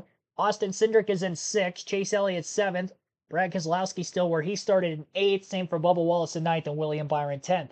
Christopher Bell up one spot to 11th, Ryan Blaney up 2 spots to 12th, Daniel Suarez is in 13th, Kyle Busch has lost 3 spots back to 14th, Todd Gilliland 15th, Ross Chastain 16th, Michael McDowell up a few positions to 17th, Ty Gibbs 18th, Alex Bowman back to 19th, and Carson Hocevar is 20th. Zane Smith in 21st, 22nd for Austin Dillon. Ricky Stenhouse Jr. 23rd, Denny Hamlin 6 spots back and 24th from where he started. Martin Truex Jr. up 5 positions to 25th. Chase Briscoe 26th. Chris Buescher 27th, Noah Gragson 28th, Daniel Hemrick 29th, and Ryan Preece 30th. Justin Haley 31st, 32nd for Harrison Burton, Kaz Grala 33rd. Josh Berry 34th, John Henry Nemechek 35th, Eric Jones 36th, Josh Bilicki 37th. All those cars obviously on the lead lap in the early laps. The only car not on the lead lap is Corey LaJoie, who had some smoke coming out from the tailpipes on his race car on lap 2. Completed that second lap at the line when he brought it to pit road. He is currently 4 laps down and may be out of the race in the early laps. SVG has led every lap from the pole so far. And we are already 10 minutes into this race here today from the drop of the green flag to where we're at now. A quick race speed of 94.44 miles per hour as we are caution free as well on lap 7 of 25 in stage 1. Reminding you that you can join NASCAR's free rewards program and start earning points that turn into member-only rewards. You can earn every time you check in for a race, trade points in for free tickets, exclusive gear, autographed merchandise, and one-of-a-kind race day experiences by visiting NASCAR.com/fan rewards. And speaking of fans, there are plenty here today, and that's the Bank of America fan cam enjoying a beautiful fall day here in Charlotte, North Carolina, as we welcome you back to the Bank of America Roval 400. Shane Van Gisbergen for Corlick Racing, the WeatherTech Chevy. He will be a full-time NASCAR Cup Series driver next year. He started from the pole in yesterday's Xfinity race. It didn't quite work out the way he wanted. He didn't get the victory. He made a strategic call that didn't quite work out late in the race. Did not come to pit lane for tires, and that one got away from him. So maybe he's going to try and make up the lost ground today. On board with thanks to Coca-Cola, here's Chase Elliott.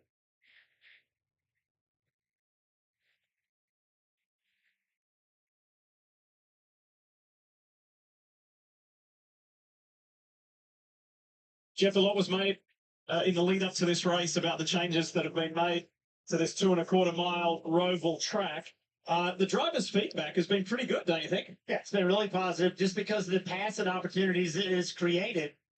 We saw what Kyle Larson, how he passed Joey Logano early in the race using that new part of the racetrack. That would not have been an option for him last year. So it created a heavy braking zone and a very tight corner, and that's what you need for passing on road courses.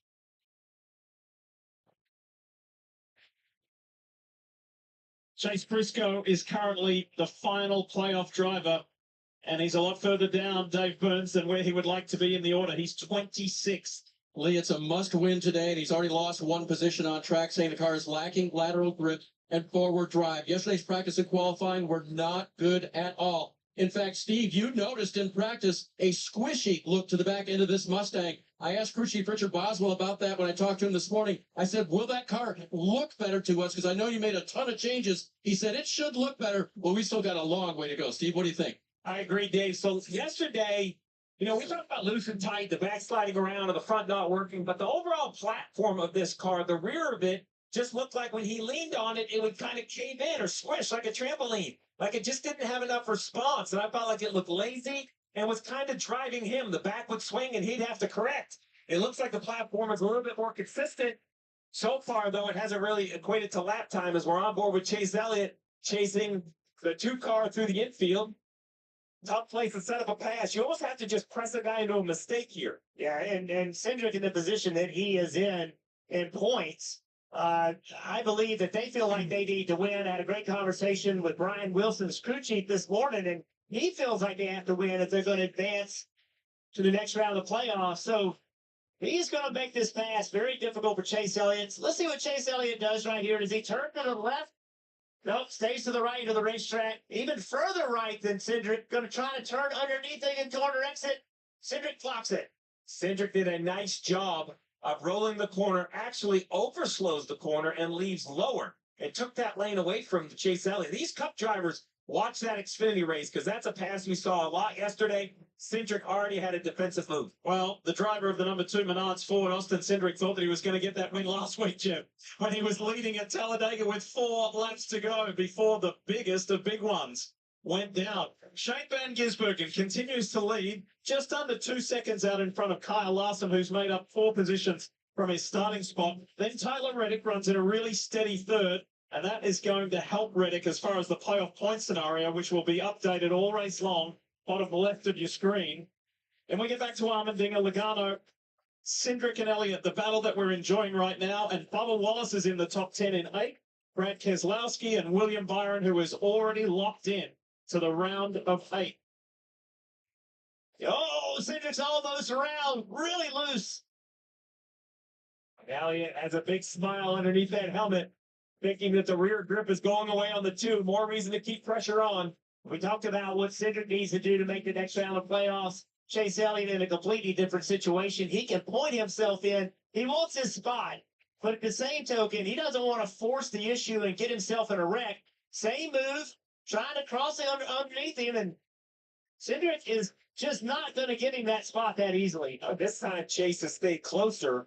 Will there be a move into the backstretch chicane, or is Chase just patient following the 2? I think that's a great point. He has been really patient. Hasn't done anything too desperate too soon.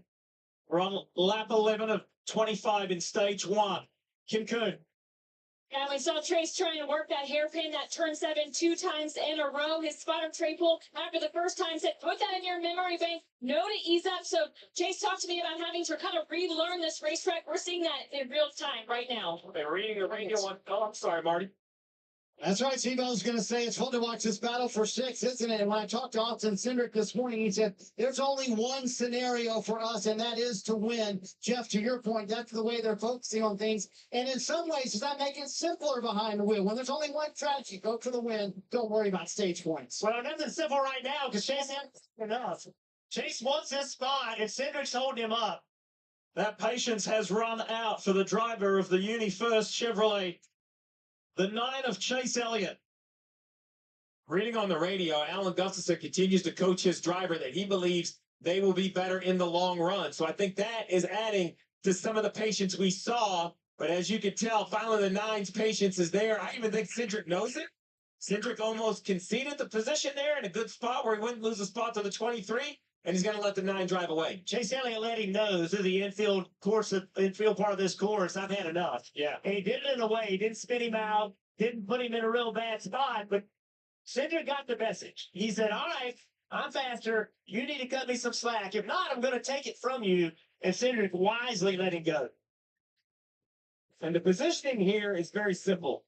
Lap 12 of 25 in the first stage. If you are not a driver that needs points, all the non-playoff drivers, I would imagine we're going to see a wave of cars come to pit road about 3 laps before the stage ends. The stage will end. They'll stay out. They'll get their track position back. The playoff drivers will be forced to probably stay on the racetrack and gain those valuable stage points. Once you've earned them, they can't be taken away. So if you get in a wreck later, it kind of makes the day more reasonable, more possible. So I think that's some of the position you see right here. That's actually some of the patience, perhaps, that Larson is having. He believes the 13 of SVG will probably pit before the end of the stage, allowing Larson to stay out, scoring those stage points, and that will basically lock up his advancement in the playoffs. This happened just a moment ago with Ryan Preece in his Stewart Haas Ford.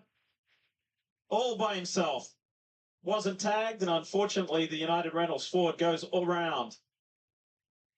Yeah, we mentioned Briscoe and the struggles that he's had so far this weekend. Well, his teammates, they have all struggled as well. None of them have good pace here this week. Look at Keselowski's got a run on the inside of Bubba Wallace. Great work by the 6, the RFK Ford. So you see on the bottom left, penalty for the 23 of shortcutting the course. Let's see if he serves the penalty here in the backstretch chicane. It looks like he is. So he's going to have to come to a complete stop. NASCAR tells you that the lap previous you shortcutted. This is serving the penalty. Stop, go. It costs you somewhere between 6 and 8 seconds, depending on how you do it. Here's the shortcut. Front stretch chicane. He turns in, and we're going to pause it basically right here. So basically, these tires have to touch this area. They have to stay on the red and Yeah, he white. wasn't Unless anywhere the tires, close. once they get too far off the racetrack, once you can see that blue curbing between the red and white curbing in the car, that means all 4 tires on the non-racetrack side of the chicane. That is clearly a shortcut for Bubba Wallace. And I got to tell you, Brad Keselowski behind him did a great job of not making the same mistake. Because of that lack of vision, Brad had a really good sense of awareness, and he didn't do the same thing. Looked like William Byron did. Extra cameras. They told us that if it's not crystal clear, they will not call the driver. A tie's going to go to the driver. But if it is without any doubt, they're going to have to make that call. That's where Bubba Wallace was penalized. He was running 8th, reblended in 12th, so cost him about 4 spots. Daniel Suarez in that bright orange 99. He's on the attack. It's a day where he's either going to stay or leave the playoffs. Personally, it kind of looked like William Byron, who was running just 2 positions behind Wallace at the time of him cutting the front stretch chicane on that first little kink there. It looked like Byron did the exact same thing behind him. And he didn't get penalized for it because Byron still scored in 9th. Wallace, after having to get that stop and go penalty, is now back to 12th. That does put Byron Bell another spot ahead in the running order. Again, those are guys who we could see not go for the stage points here in stage 1. I think Bell will go for the stage points in stage 1 just to lock himself into the next round first. Stage 2, he probably won't do it. But then William Byron in the 24 car, I think he is definitely not going to go for stage points unless he thinks he could get the stage win, which he's definitely not going to be able to catch Larson and Reddick and those guys at the front of the field. Kyle Larson impressed on the initial start of this race. He was able to get by Logano and Reddick and AJ Allmendinger, all drivers that qualified ahead of him in the running order. Larson is now up to the 2nd place position, and he's actually within 1.6 seconds of race leader Shane Van Gisbergen with about 10 laps to go in stage 1. SVG with the race lead. Tyler Reddick is 4.6 seconds back in 3rd. AJ Allmendinger in 4th, 6.4 seconds off the lead. 8.9 seconds back, Joey Logano in 5th. Chase Elliott in 6th, 12.8 seconds off the lead. 14.6 seconds back is Austin Cindric in 7th. Brad Keselowski in 8th, 15 seconds back. And 15.9 seconds off the lead, William Byron in 9th. Again, just got by Wallace, who had the pass, or not the pass-through penalty, but the stop-and-go penalty for shortcutting the front stretch chicane. Christopher Bell rounds out our top 10 in 10th, 16.3 seconds back for him. So that's the top 10. The leaderboard as shows, and the intervals between those top 10 positions.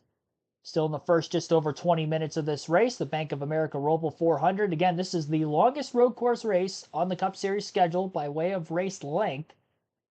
So very early going of a long one, but still late in stage 1.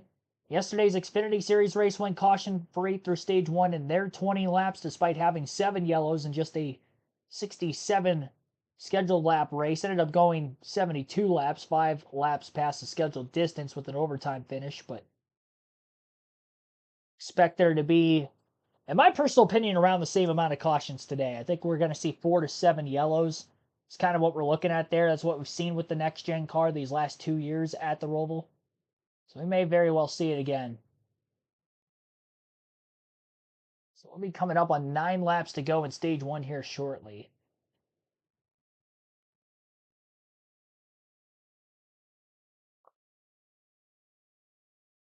Some of the front of the field getting out of the backstretch chicane, it looks like right now, entering oval 1 and 2, 3 and 4 rather. Now, drivers that are at the back of the field of the non-playoff drivers, they're going to be so far back with the playoff drivers staying out to get stage points, and they're not going to be able to short pit this stage. It's like Martin Truex Jr. also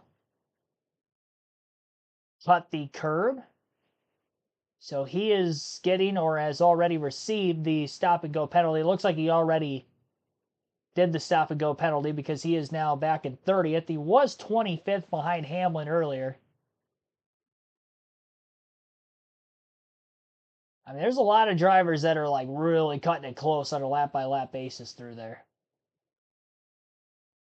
We didn't really see that come into play during the Xfinity race at all yesterday. I don't really remember anybody egregiously missing the front stretch chicane like we've seen so far today on corner entry, that turn in to that 90-degree angle.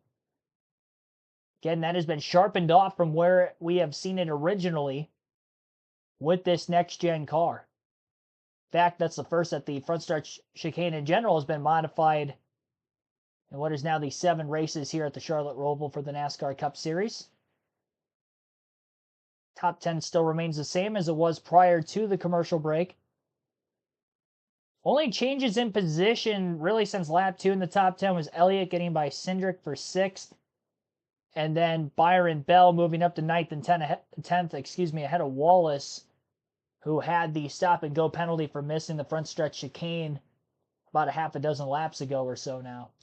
And look on the difference because driver's left on exit still has that tall curve. So Jeff, I see exactly where you're saying. Driver's right, look, all one level, driver's left. You see that much taller curve. So while it was gone to a smaller area for like the concussion feeling, it's made it harder to see. Here's a great view from a little bit higher camera, Toyota cam. You see right there, it's all one elevation. And I think that is what the drivers are going to have to get used to. The color is definitely the same as it was yesterday, but the elevation is not. And if you're right behind somebody, you're engaged in a pretty fierce battle. That makes it even harder. Yeah, that's it, right? It's the old, hey, he drove out of bounds, so I drove out of bounds right behind him.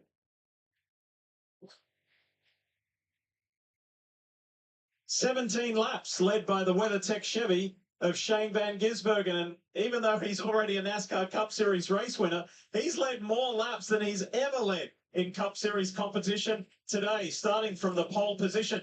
You know, in his former life as a supercars racer in Australia, this weekend was the biggest weekend of the year. It was the Bathurst 1000, won, incidentally, by Brody Kostecki, who came over to the US last year and raced for Richard Childress Racing at the Indy Road course. Shane is a 3-time Bathurst 1000 winner, 3-time Supercars champion, and he said it felt a little bit strange being here at the Roval and not being at Bathurst, but he's getting used to his new life and he's showing how good he is at his new life. Marty?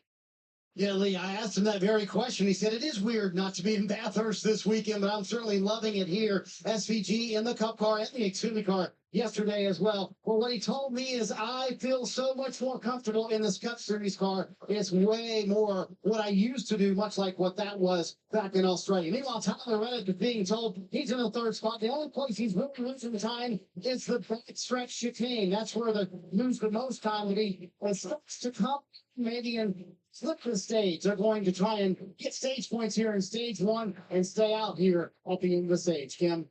Well, as we talked William Byron, yes, he's already locked into the next round, but this is a huge race for him. He has never won at Charlotte, and everybody talks about this being a hometown race. But for William, it truly is. He was born and raised in Charlotte. Not many drivers can say that, right? So he did bring him to the scene and said his power steering is getting stiff. Not something you want here going right and left. He said he would keep the team posted, Dave. Christopher Bell started the day 57 points ahead of the cut line. Comfortable position to be, but he wanted the car to be better. It was loose in practice and qualifying, and boy, did they correct it. overcorrected it. Very, very tight for Bell. He said, I've made a big brake bias adjustment already inside the cockpit to try to combat that, but it's not where he wants it to be to try to win this race. Sitting pretty, Dave, at the moment as far as the playoff points in third, 44 above the cut line as the driver of the 20. They didn't mention it, but AJ Allmendinger pitted from the fourth place, excuse me. So that has now moved a bunch of drivers up in the top 10. Must be within that window to make it on 3 stops to the end, so he decided to pit early. That's the only thing I can think of. But he did come to pit road. Let's see here, just to make sure he's on the lead lap still. Yep. Looks like he cycled out in 21st, 35 seconds off the lead. Considering he was in 4th, he would have been anywhere between 4 to 10 seconds off the lead. I would imagine it was probably closer to about 4 to 6 seconds off the lead. Somewhere in there, because he had quite a gap over Logano. That gap obviously now bigger between Reddick and Logano between 3rd and 4th. So Larson was 1.6 seconds back with about 10 to go in the stage. Over the last 5 laps, he's lost 0.8 of a second to race leader Shane Van Gisbergen. As SVG leads, Larson should end up winning stage 1 if he continues to stay in front of Reddick. Tyler Reddick is about 2.3 seconds behind Larson. Your top 10 in the running order as of right now, post AJ pit stop, would be SVG in 1st, Kyle Larson 2nd, Tyler Reddick 3rd, Joey Logano in 4th, Chase Elliott 5th, Ryan Blaney up to 6th now, Austin Cindric 7th, Christopher Bell 8th, Daniel Suarez 9th, Todd Gilliland rounds out the top 10. I think William Byron just came to pit road as well during the middle of this commercial break. So Byron is now down onto pit road. Definitely seeing our first pit stops of the race. Various times, pit road closes with 2 laps to go in the stage when the race leader gets to the start-finish line. We'll take a quick ad break. You're listening to live on KRC to the Bank of America Roval 400. Grand Marquis, thanks for tuning in. What lap did KB pit? Did he? He did pit. It must have been just during this commercial break.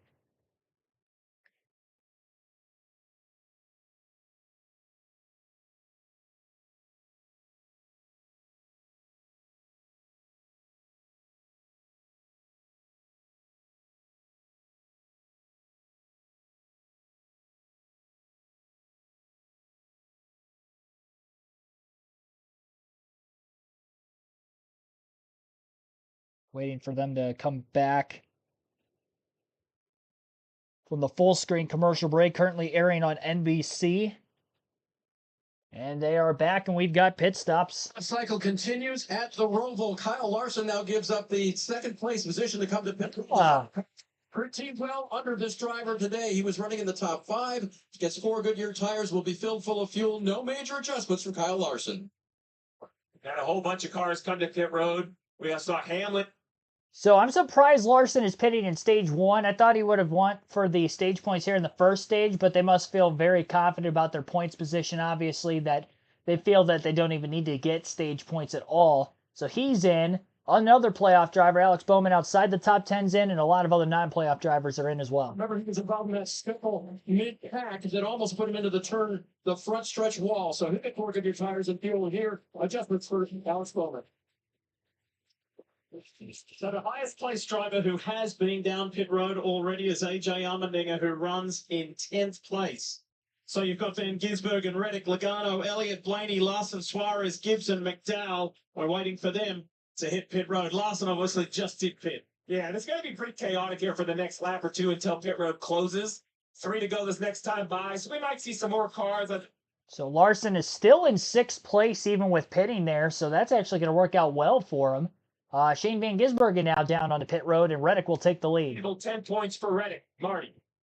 Shane Van Gisbergen bringing it down pit road, and it's surprisingly lonely pit road for SVG, coming down with 3 laps to go here in stage 1. 0 complaints for the car, except for at the very end of the run, lost a little bit of rear grip. The interesting part is that Billy Scott was thinking about Steve bringing Tyler Reddick down pit road. In fact, the crew was ready to bring him down pit road, but Billy Scott, when he saw the opportunity for the 10 stage points, he's on the bottom of your screen, said that's too much to give up. Also, the playoff points, so Reddick will stay on the track.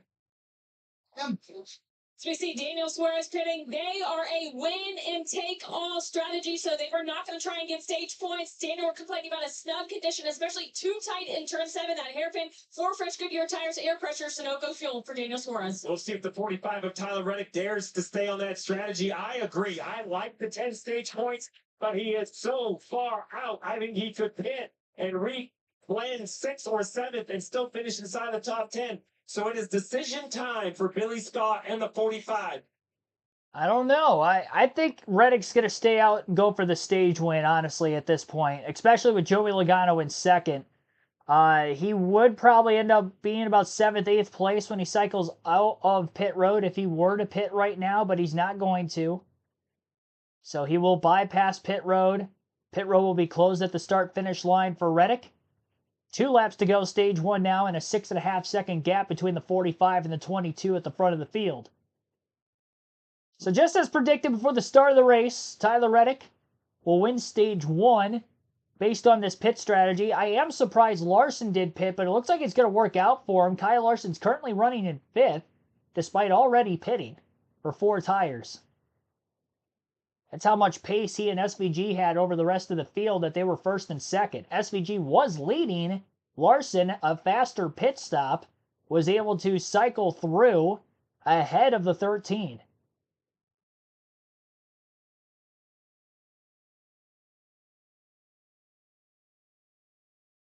So Larson on pit road was able to bypass Shane Van Gisbergen.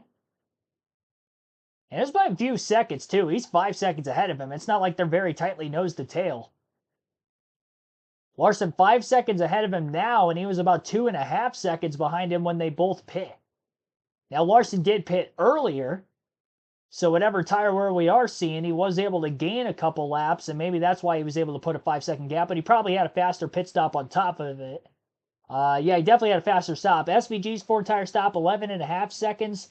9.4 for Larson. So 2.1 seconds was gained on the pit stop alone in that 2.6 second gap. So really, he's opened it up about another 5.5 seconds over SVG on track alone by pitting a few laps earlier. Last lap of stage 1 for Reddick. This playoff point will carry over into the next round, assuming Reddick advances to the next round of the playoffs as well. It's a big stage win for him, especially with Joey Logano, the driver who is trying to chase both Elliott and Reddick for points, running in 2nd. Chase Elliott, meanwhile, is in 3rd place, just behind Logano. Only looking at losing 1 point here, which means that Joey Logano will only be plus 12. But he may not be racing the 9 in the 45 because we still have Denny Hamlin deep in the field, who was not able to pit because he was too far behind the race leaders. Hamlin is now in 27th. Bowman had hit pit road. He's at the tail end of the lead lap right now. Trying to find him in the running order. 23rd for Alex Bowman, so he's actually more mid-pack than I thought. But he's over 50 seconds off the lead. Stage 1 will come to an end. Tyler Reddick wins his 4th stage of the NASCAR season in 2024. Playoff point, 10 points towards this round.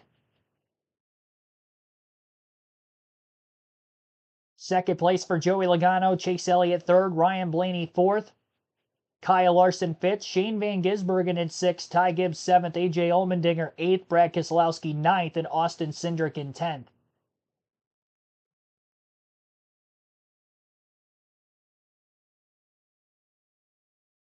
So that will be your stage 1 results for the top 10.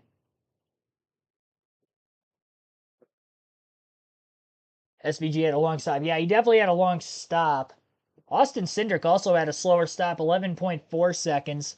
So as you see on our screen right here, it looks like Tyler Reddick, Joey Logano, Chase Elliott, Ryan Blaney, they definitely did not pit. Ty Gibbs did not pit either, which is surprising because he's not in the playoffs. But he is running to try to finish as high as 5th in the point standing, so there's that, I guess.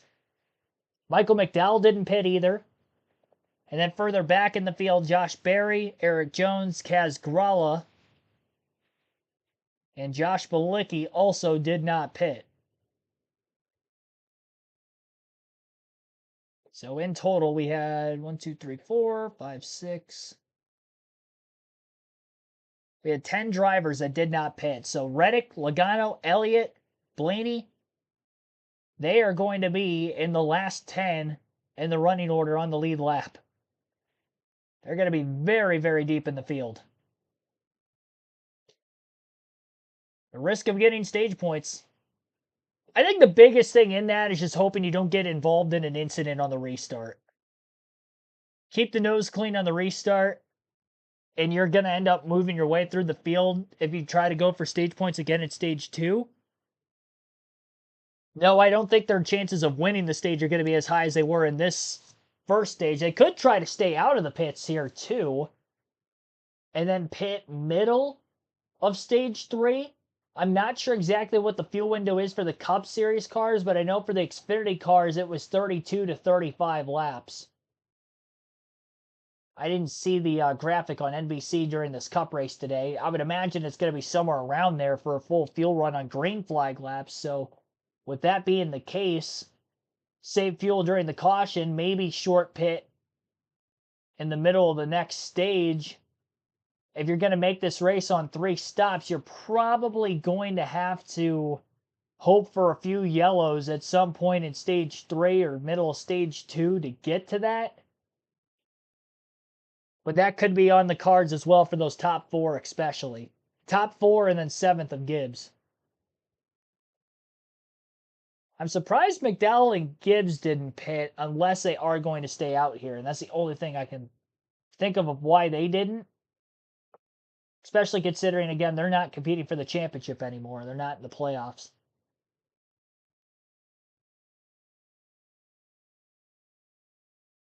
I do believe Kyle Larson has advanced, scoring 6 stage points in stage number 1. I'll wait to see the graphic on NBC before I adjust it on the bottom of the screen, but I believe that he has advanced. Sunoco, fueling victories for 20 years as the official fuel of NASCAR.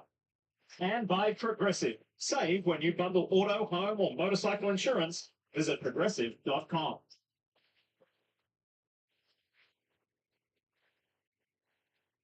In August, Ty Gibbs and his grandfather, Coach Joe Gibbs, visited the Washington Commanders training camp. The Gibbs family has a long lineage with the team, as Coach Gibbs was a 3-time Super Bowl winner with Washington. He's also the only member of both the Pro Football Hall of Fame and the NASCAR Hall of Fame. And while at the camp, family toured the facility, met the new coaching staff, led by Coach Dan Quinn. Ty Gibbs conducted a jersey door panel swap with a Commanders player, linebacker Jersey door panel swap. number 54. Toyota is heavily involved in both the NFL and Joe Gibbs Racing, and they've been a partner of the team since 2008 and recently were named official automotive partner of the NFL. Pretty cool story. Okay, so stage 1 is done as we welcome you back on a beautiful 79-degree day here in Charlotte, North Carolina. And look at that. The guys in yellow, the playoff drivers, earning valuable points, Jeff. Yeah, they're so important. And again, the guys that didn't get them, Hamlin, Bowman, those are the 2 big losers. Briscoe, Suarez, they probably got to win this race anyway to advance.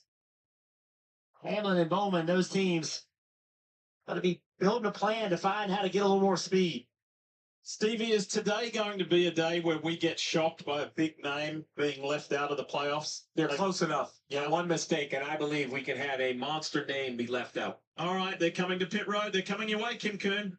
Big points granted for Joey Logano in that 22 car, top left. He still needs more out of his race car, though. Said near rear bite is what I need most. 4 rear security, tick tight, and 4 fresh Goodyear tires, Sunoco fuel. Chase Elliott, no complaints that the car is good. They'll just take fresh rubber and gas, Marty. not many cars on pit road, but all these cars got stage points, valuable stage points for Tyler Reddick. 10 stage points, as we saw a moment ago. They will not wait on Henry City. He needs just a little bit more rear grip. And for Ryan Blaney, a longer stop shouldn't be a huge penalty because there's so few cars on pit road. Blaney said, I've seen more drive off the corner. I'm getting beaten down both of the straightaways, and they're taking their time here, Steve. With so few cars on pit road, that's not a big penalty. Yeah, just so few cars, so many pitted under green. This is now the penalty. You see all the cars pass by on the racetrack. It's going to be busy behind the wheels for these drivers here that are going to line up all the way in the back. Sure is. You're going to be wanting to get those moves done in turn 7. It's a home race for the majority of the teams. All of the respective race shops aren't too far away. Hendrick is the closest. Joe Gibbs over in Huntersville. Team Penske Trackhouse. They're here just up the road in Concord. In Huntersville, 2311. So many of the men and women from the various shops here today. We'll have to wait for our leaderboard to update going into the next restart. John Barber, thanks for tuning in. Cliff Daniels and company on their A game today. Yeah, I would say so. Larson definitely impressing here in the early going.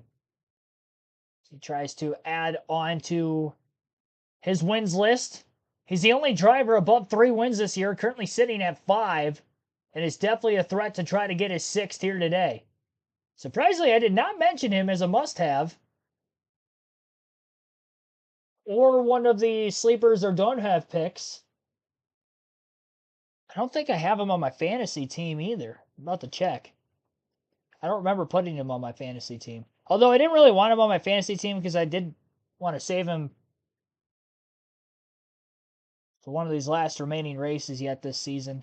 I think I only got 2 more usages left on him. Let's take a look here.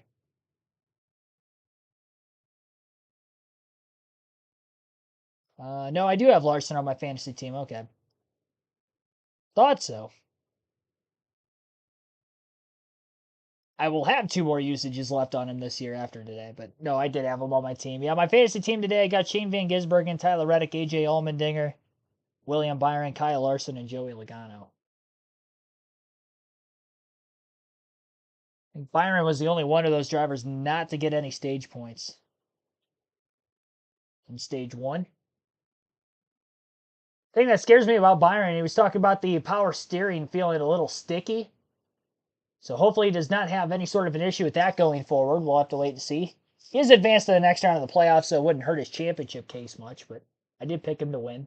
So for moral's sake, I hope that he can continue and put up a fight. All right, so top 10 for this next restart, as you see on screen. You have Kyle Larson in the lead, Shane Van Gisbergen in second, AJ Allmendinger third, Brad Keselowski will be fourth, Austin Cindric fifth, Christopher Bell 6th, Michael McDowell 7th, William Byron 8th, Bubba Wallace 9th, and Ross Chastain in 10th. Currently, our chat poll, we'll take a look at who you guys have voted to win the race today. 89 votes have been casted so far. I will leave this poll open until the end of stage 2. 45% of you saying somebody other than Byron, Allmendinger, or SVG will win. And right now with Larson in the lead for this next restart, you would be correct if the race were to end right now. But the race isn't going to end right now, so we'll just have to wait and see. Again, you can vote till the end of stage 2. We'll have our diecast showing at the end of stage 2, as we usually do on these live commentary streams as well then. And also the fantasy lineups lock up at the end of stage 2. So be sure to keep an eye out on your teams there. Track getting the ultimate VIP treatment, including a meet and greet with Michael McDowell in the garage before the race. Be sure to watch the $1 million drawing on NBC prior to the Cup Series Championship race on November 10th. Powerball, the official lottery game of NASCAR.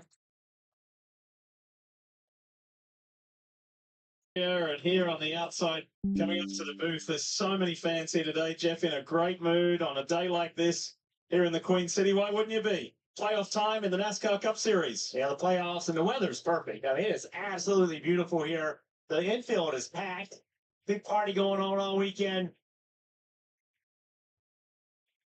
And there's going to be 8 very happy drivers leave Charlotte Motor Speedway later this afternoon when they are confirmed in the round of 8. 8 happy drivers leaving, and right now a group of very concerned playoff drivers. Mission accomplished in stage 1. But now the task in front, very, very, very difficult. We'll show you the front of the field with Larson up here feeling really good about it, but look for Reddick, Logano, Elliott, Blaney, 4 playoff drivers outside the top 25. They're going to start kind of way, way in the back here. And Jeff, I think they're comfortable with their car. The big concern is we saw it with Sheldon Creed yesterday. He had a little transmission trouble, went in the back. 2 laps into the run, they wrecked on the front stretch, and his day's basically over, as well as his playoff hopes. Well, think about Mark Truex Jr. We saw him get penalized. He went toward the back of the field. He never passed anybody trying to work himself back up. It is difficult to pass. Joey Logano had a positive opening stage. Good points earned. There's Tyler Reddick, the stage 1 winner. Chase Elliott has been rock solid in the first stage as well, the 2-time winner here at the Roval. His teammate from Hendrick Motorsports in the 5, Kyle Larson, made up 4 positions really early and ran right behind Shane Van Gisbergen for the majority of that first stage. Green flag in the air, stage 2 underway. Kyle Larson outside row 1 for the restart. The control car here. He will pull clear of SVG well before getting into the first turn, blocking the bottom of the racetrack. As they enter through turn 2 in the infield section, side by side for second between the colleague teammates of SVG and AJ Allmendinger. The Dinger on the outside. SVG was up on the outside lane, I guess technically going into 3 and 4. He would have been inside into 2. SVG did win that battle for second at the time. Allmendinger in third. Really, most of the top 10 quickly single file. More organized on this restart than we had at the initial start of the race. I counted 14 cars single file before the braking zone of turn 7 at the front of the field, but that obviously changes. We had a bit of a logjam on that inside line, headed down into that hairpin in turn 7. Some of those playoff drivers who got the stage points now at the back of the field, Logano, Elliott, Blaney, trying to get out of harm's way here and pass as many cars as they can. 3 wide and contact down into the bus stop in the backstretch. Stenhouse, Zane Smith, Chase Briscoe were the 3 cars that were making contact with each other. They did funnel down single file by the time they got into the corner, thankfully. Despite the little bit of leanage during the high-speed area of the track before that. Bubba Wallace locking his brakes up in the front stretch chicane cost him a position in trying to pass Chastain. Suarez will get by both Wallace and try to work underneath his teammate Ross. Austin Dillon also side by side with the 23. To his outside, back into the infield section of the track, second lap following the restart. Only caution so far was the lap 25 stage 1 end. No cautions for incident. Again, we had 7 in the Xfinity race yesterday, 6 of which for incident. But stage 1 in that race also went caution-free. That race 67 laps, this race again 109. We ended up going 72, again 5 laps past the scheduled distance with the overtime finish yesterday, but ways to go here. Austin Dillon around turn 7, and his teammate Kyle Busch had clipped him and passing by. Tyler Reddick is slow, right in line behind it. He had to check up, come to a complete stop before escaping by to the bottom, but not before losing all the track position he was already gaining on the restart before that. Dillon still stuck backwards in turn 7, trying to get his car refired, and finally does. Dillon was trying to brake to keep it off the back of the 23, and then the 48 got into the back of the 3 of Dillon, which caused the spin. Reddick had to come to a complete stop, as he had nowhere to go with the 3 parked sideways in front of him. Big hit also for Reddick into the side of Denny Hamlin before coming to a complete stop. His car hopped well off the ground. Kind of a wheel hop, it looked like, between the rear wheels of the 11 and the 45, and Reddick's down on pit road right now. For Tyler Reddick, but it looks like there's more damage specifically on the right rear of the car for the regular season champion. There he comes down pit road. When they get here, Steve, I'll let you kind of diagnose what's going on, but he said something is wrong with the right rear. The problem isn't the contact with the 3 that was spinning. It was the contact earlier. Watch the 45 jump out of line here, Jeff, and then catch wheels. Watch right here. He's got the rear tires locked up. He's out of control. Boom, right there. Into the 11 car with his right rear. I mean, the back of the car had to be, what, a foot, 18 inches, 2 feet off the ground? Oh, this is going to be just so violent. Listen to this onboard. That was an endo like on a motocross bike. And you have to wonder if there's damage on the 11 car as well.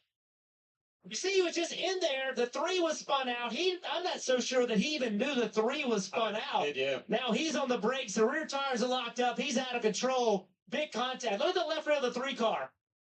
I mean, 11 car. How much damage does he have? Oh.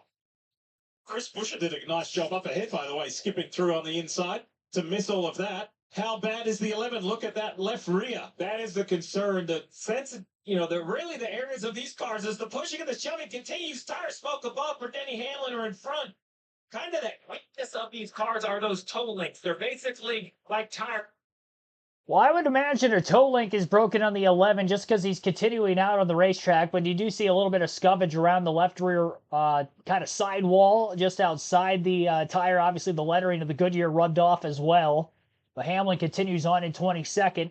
Tyler Reddick has since left pit road following a green flag stop, obviously unscheduled. He appears to still be slow with an issue with the right rear, and he'll be coming right back down to pit road again a second time. No, he stays out, but he's definitely slow. The only other thing I could think of, maybe Reddick is staying out of the track now. Try to get to the end of the second stage. If he goes a lap down, he'll get the free pass more than likely at the stage end. But don't fall behind further than that. Currently, Reddick is -4 to Logano. And that's with Joey Logano running back in the 16th place position. He's actually gained quite a few spots since the restart. And I believe actually Joey's first of those that would have pitted during the caution after staying out at the end of the stage. Reddick, who won stage 1, back in traffic for that last restart. Somebody else just came to pit road. Couldn't tell who that was. Michael McDowell in the 34 is down on pit road. Lap 9 of 25 in stage 2. Lap 34 of 109 entirely in this race. All that action going on middle of the pack. Kyle Larson still leads by about a second over Shane Van Gisbergen. 1.8 seconds over AJ Allmendinger in third. Christopher Bell in fourth, 2.3 seconds back. And Brad Keselowski up to fifth. He's 3.5 seconds off the race lead. So that is your top 5 and the interval, again, between them in the early laps of this race. Reddick still out on the track, just trying to log in laps, but definitely doesn't seem to be at speed. Currently last on the lead lap.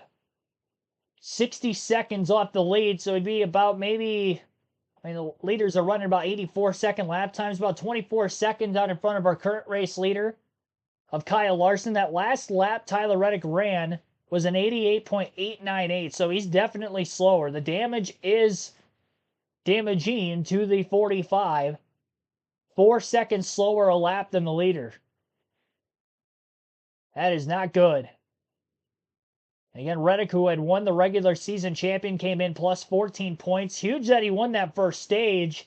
Otherwise, he'd be more points below the cutoff line. But because of that strategy that put him back in traffic for this restart in which he had got caught up, stacked up behind an Austin Dillon spin, a wheel hop after making wheel-to-wheel contact with the 11 of Hamlin. And again, Hamlin does continue in 22nd. Last lap Hamlin ran was an 86.890, which was about a second slower than Chase Elliott in front of him, but that might have been in traffic. I do think Hamlin is up to speed because he made a pass for position not long after that contact with Reddick. So I think his car is okay. But Reddick, obviously not the case.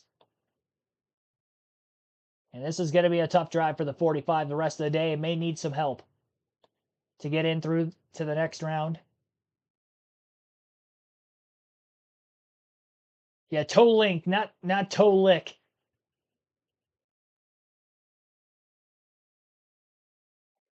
$92 votes have been casted for who you think is going to win today's race. 45% still taking somebody other than SVG, AJ, or William Byron for the win. Who are the 3 names in the chat poll? 27% taking SVG, 20% for William Byron, only 9% taking AJ Allmendinger today. Kyle Larson currently leads, would fall under that other category. 56 likes on the stream to this point. Be sure to hit the like button if you haven't done so yet. Subscribe for more daily NASCAR content. We have live NASCAR commentary streams every NASCAR race weekend for Truck Xfinity and Cup Series races, as well as Cup practice and qualifying. You're listening live to our coverage of the Bank of America Roval 400 right now. A little less than an hour into the race. Looks like we are under caution Caution flag is out in the middle of this commercial break on NBC. Our average race speed right now is an 85.45 mile per hour speed. Still 74 laps to go. Larson has led the last 8 laps, 21 laps led for SVG, who started on the pole, and 6 laps led for Tyler Reddick, who won stage 1. Looks like debris in turn 14. That'd be on the front stretch, I believe. And the free pass is going to go to Ryan Preece in the 41. So Preece was actually a lap down. Not sure how, but Preece was a lap down. There's a tire carcass on the track. Bails Reddick out. He'll stay on the lead lap as well. Story for Chase Briscoe, who celebrated with his wife Marissa the birth of twins earlier this week. That was the joyous moment. Right now, it's not so joyous for his big picture story, Dave Burns, in the playoffs with that tire issue. A lot on his mind this week. Of course, very glad to be a dad for the second and third time. Marissa is doing better. She was in the ER a little bit afterwards, but she's back home now, according to Chase this morning. There are Collins. There are the 2 kids right there. I can't quite see it is, and it is. They're so happy about that. But yeah, coming into today, he knew it was a must-win situation. And after something run over or contact on the track, right rear down, they came to pit road, changed it, made sure that everything else was fine, and he does believe that it's okay, but this may be it's not the end, Lee, because he's still on the lead lap, I believe, and he has a chance, just like everyone else, before this day is over. This is going to mix things up in an interesting way. We'll tell you why when we come back. That was the moment. But everything went sideways for Chase Briscoe. Luckily for Briscoe that the tire came off right as he was about to hit pit road, so he was able to get that new tire on. Doesn't look like much damage to the race car. He'll be able to continue. Again, this will bunch the front of the field up. This is very interesting. We were right in the middle of stage 2 when this caution flag came out. 25 laps in the second stage as well, so at lap 50 we'll end stage 2 today. And the final stage will make up the final 59 laps of the race. A little over half of the rest of the way. And again, under the caution, your top 5, Kyle Larson in the lead, Shane Van Gisbergen in second, AJ Allmendinger third, Christopher Bell fourth, and Brad Keselowski is fifth.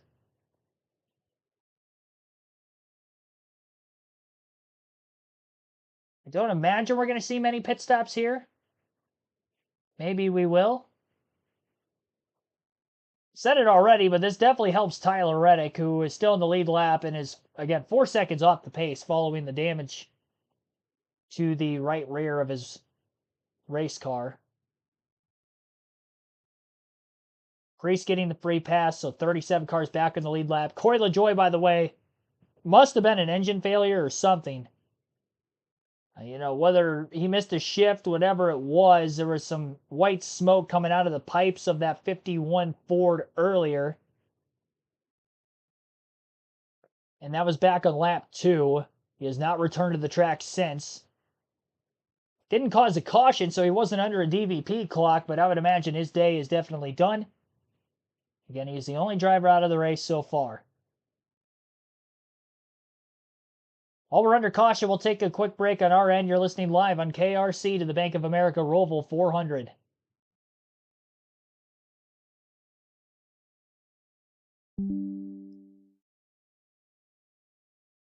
The tire carcass laying on the track, bringing out the caution. Again, this is our second yellow of the race today.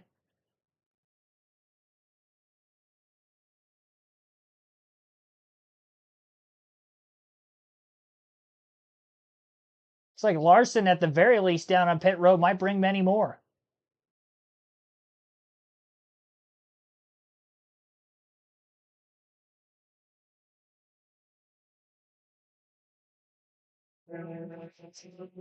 Couldn't ask for a better day here in Charlotte, and our aerial coverage for the entire broadcast brought to you from our friends at Traveller Whiskey. I lived here twice in my life, lived south of town, lived north of town. I can't believe how much Charlotte has come along, Dave. It's where you call home, and AJ Allmendinger's home.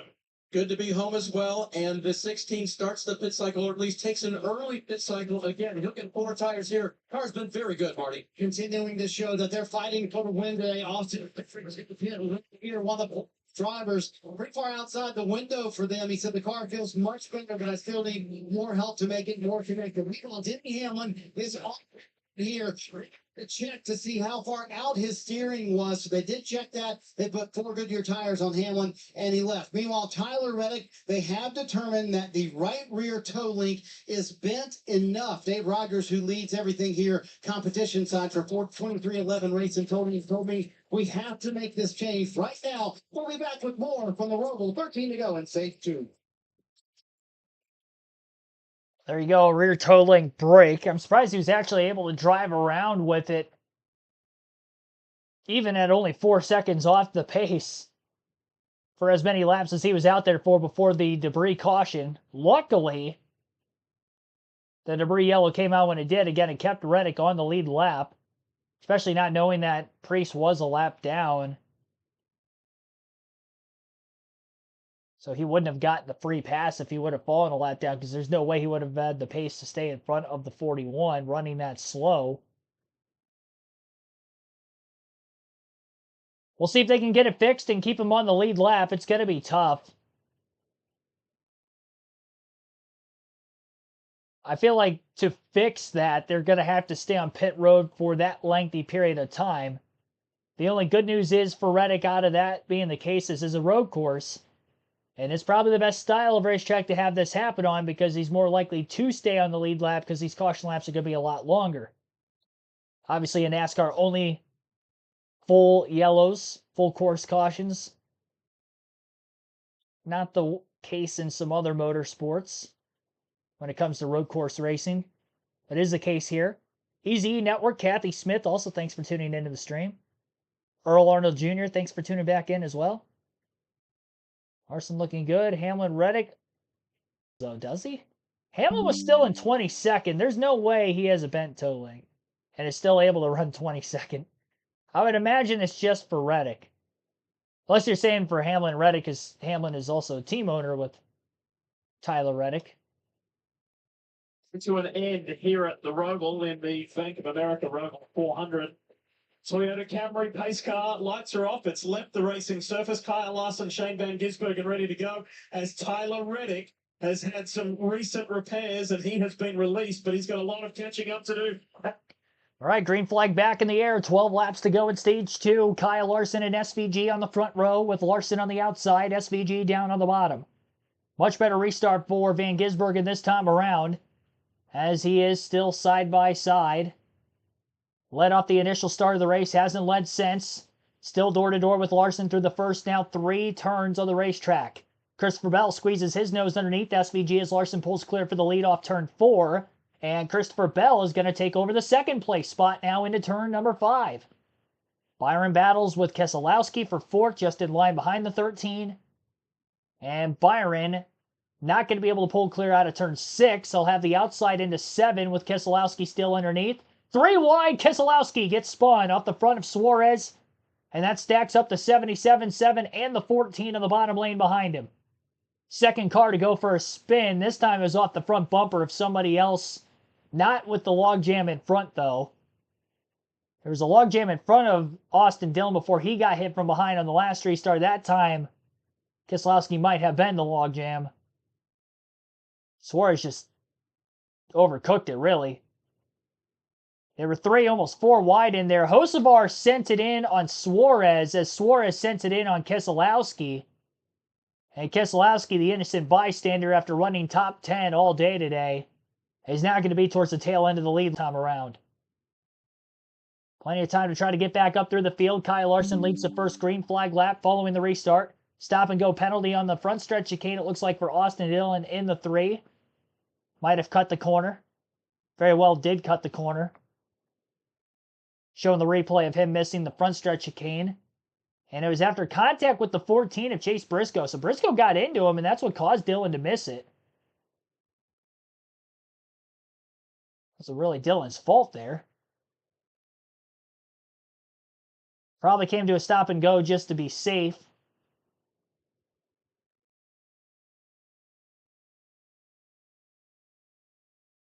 Tough race for Austin so far. The other Austin Cindric side by side with the 77 of Hocevar.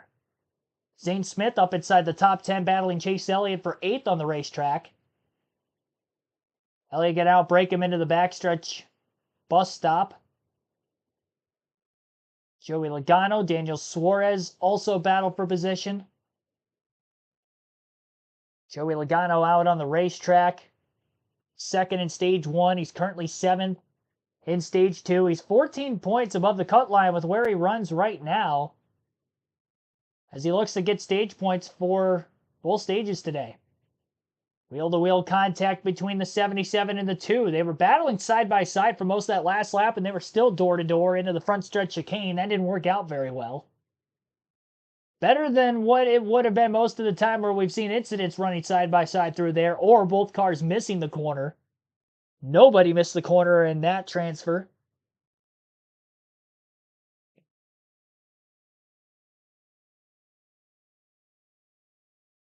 Six-tenth of a second lead, by the way, for Larson out ahead of Bell in front of the field. 3 Hendrick Motorsports Chevys up in the top 5. Byron Bowman, 4th and 5th. Contact on the track made Chase Briscoe's car not able to turn right at all. Something's broken in the front end. Left front damage to do that, Lee. And there's a car around at turn 7. Chastain. Back on. Chastain turned around in turn 7, as you just heard. Chase Briscoe on pit road. Front end problems of some sort. Lengthy pit stop for the driver, the 14.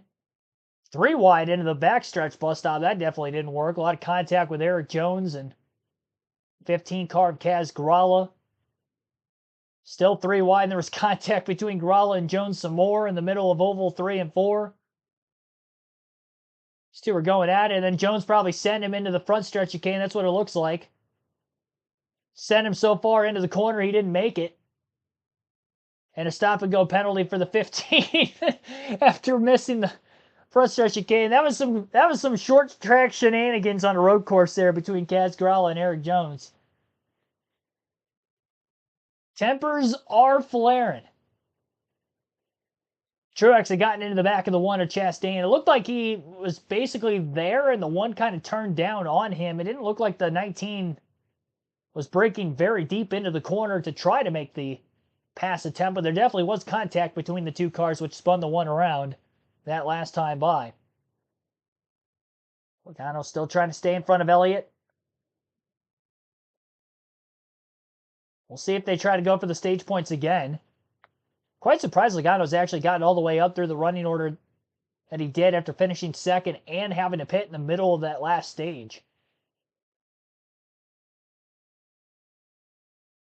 Lap 18 this time by in stage 2, which means we'll have 7 laps left. Make that 8 laps left now in the second stage. Here totally cannot go down a lap for Tyler Reddick, but here's the issue now. I asked Billy Scott, is it fixed? He said, I think so, but he just told Reddick a moment ago, we're going to need more so we do not go down a lap to the leaders. Michael Jordan is in the house on the pit box watching on, so the boss man trying to reach the regular season champ. It's off the ropes right now for maybe being out of the playoffs on here in the 35 with Tyler Reddick. Well, clearly it's not close right now, Steve. 3 seconds off the pace. Well, just to remind you of the gravity of what happened and the severity of what happened to Reddick. Check out this replay from Justin Haley from behind. Look at how much air the rear wheels got. Look to the left. Watch this. Boom.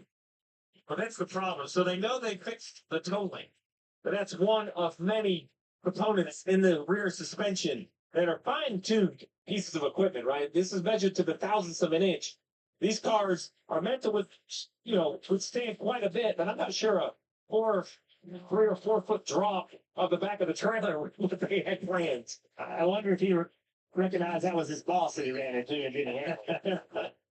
Kyle Larson continues to lead the way. He's been out front for 14 laps today. That's adding to his more than 1,500 laps led this year. You can see that stat line at the bottom of the screen for your laps led leaders on the season. 1 lap led for Kyle Larson last week at Talladega, but already more than that obviously here today. 43 completed laps in this race. Shane Van Gisbergen has led for 21 laps from the pole. Tyler Reddick has led for 6 laps after winning stage 1. Those are the only 3 leaders, and we have had 3 lead changes so far today. 2 cautions, lap 35 with the debris yellow. For the tire carcass of the right rear tire from the 14 of Chase Briscoe coming off, and then lap 25 with the stage 1 end. Stage 2 will end at the end of lap 50. 1.6 second lead for Kyle Larson out in front of the field. Christopher Bell sits in second. Shane Van Gisbergen third. William Byron fourth. Alex Bowman fifth. Daniel Suarez in sixth. Joey Logano 7th. Chase Elliott 8th. AJ Allmendinger 9th. And Ryan Blaney is 10th. Bubba Wallace 11th. Michael McDowell 12th. Carson Hocevar 13th. Chris Buescher 14th. And Zane Smith 15th. 16th for Kyle Busch. Austin Cindric 17th. Ricky Stenhouse Jr. 18th. Martin Truex Jr. 19th. And Daniel Hemrick 20th. Ty Gibbs 21st, Harrison Burton 22nd, Todd Gilliland 23rd, Josh Berry 24th, and Ross Chastain 25th. Chris Buescher 26th, Brad Keselowski 27th after the spin on the restart. Austin Dillon 28th, had another stop and go penalty also on the restart.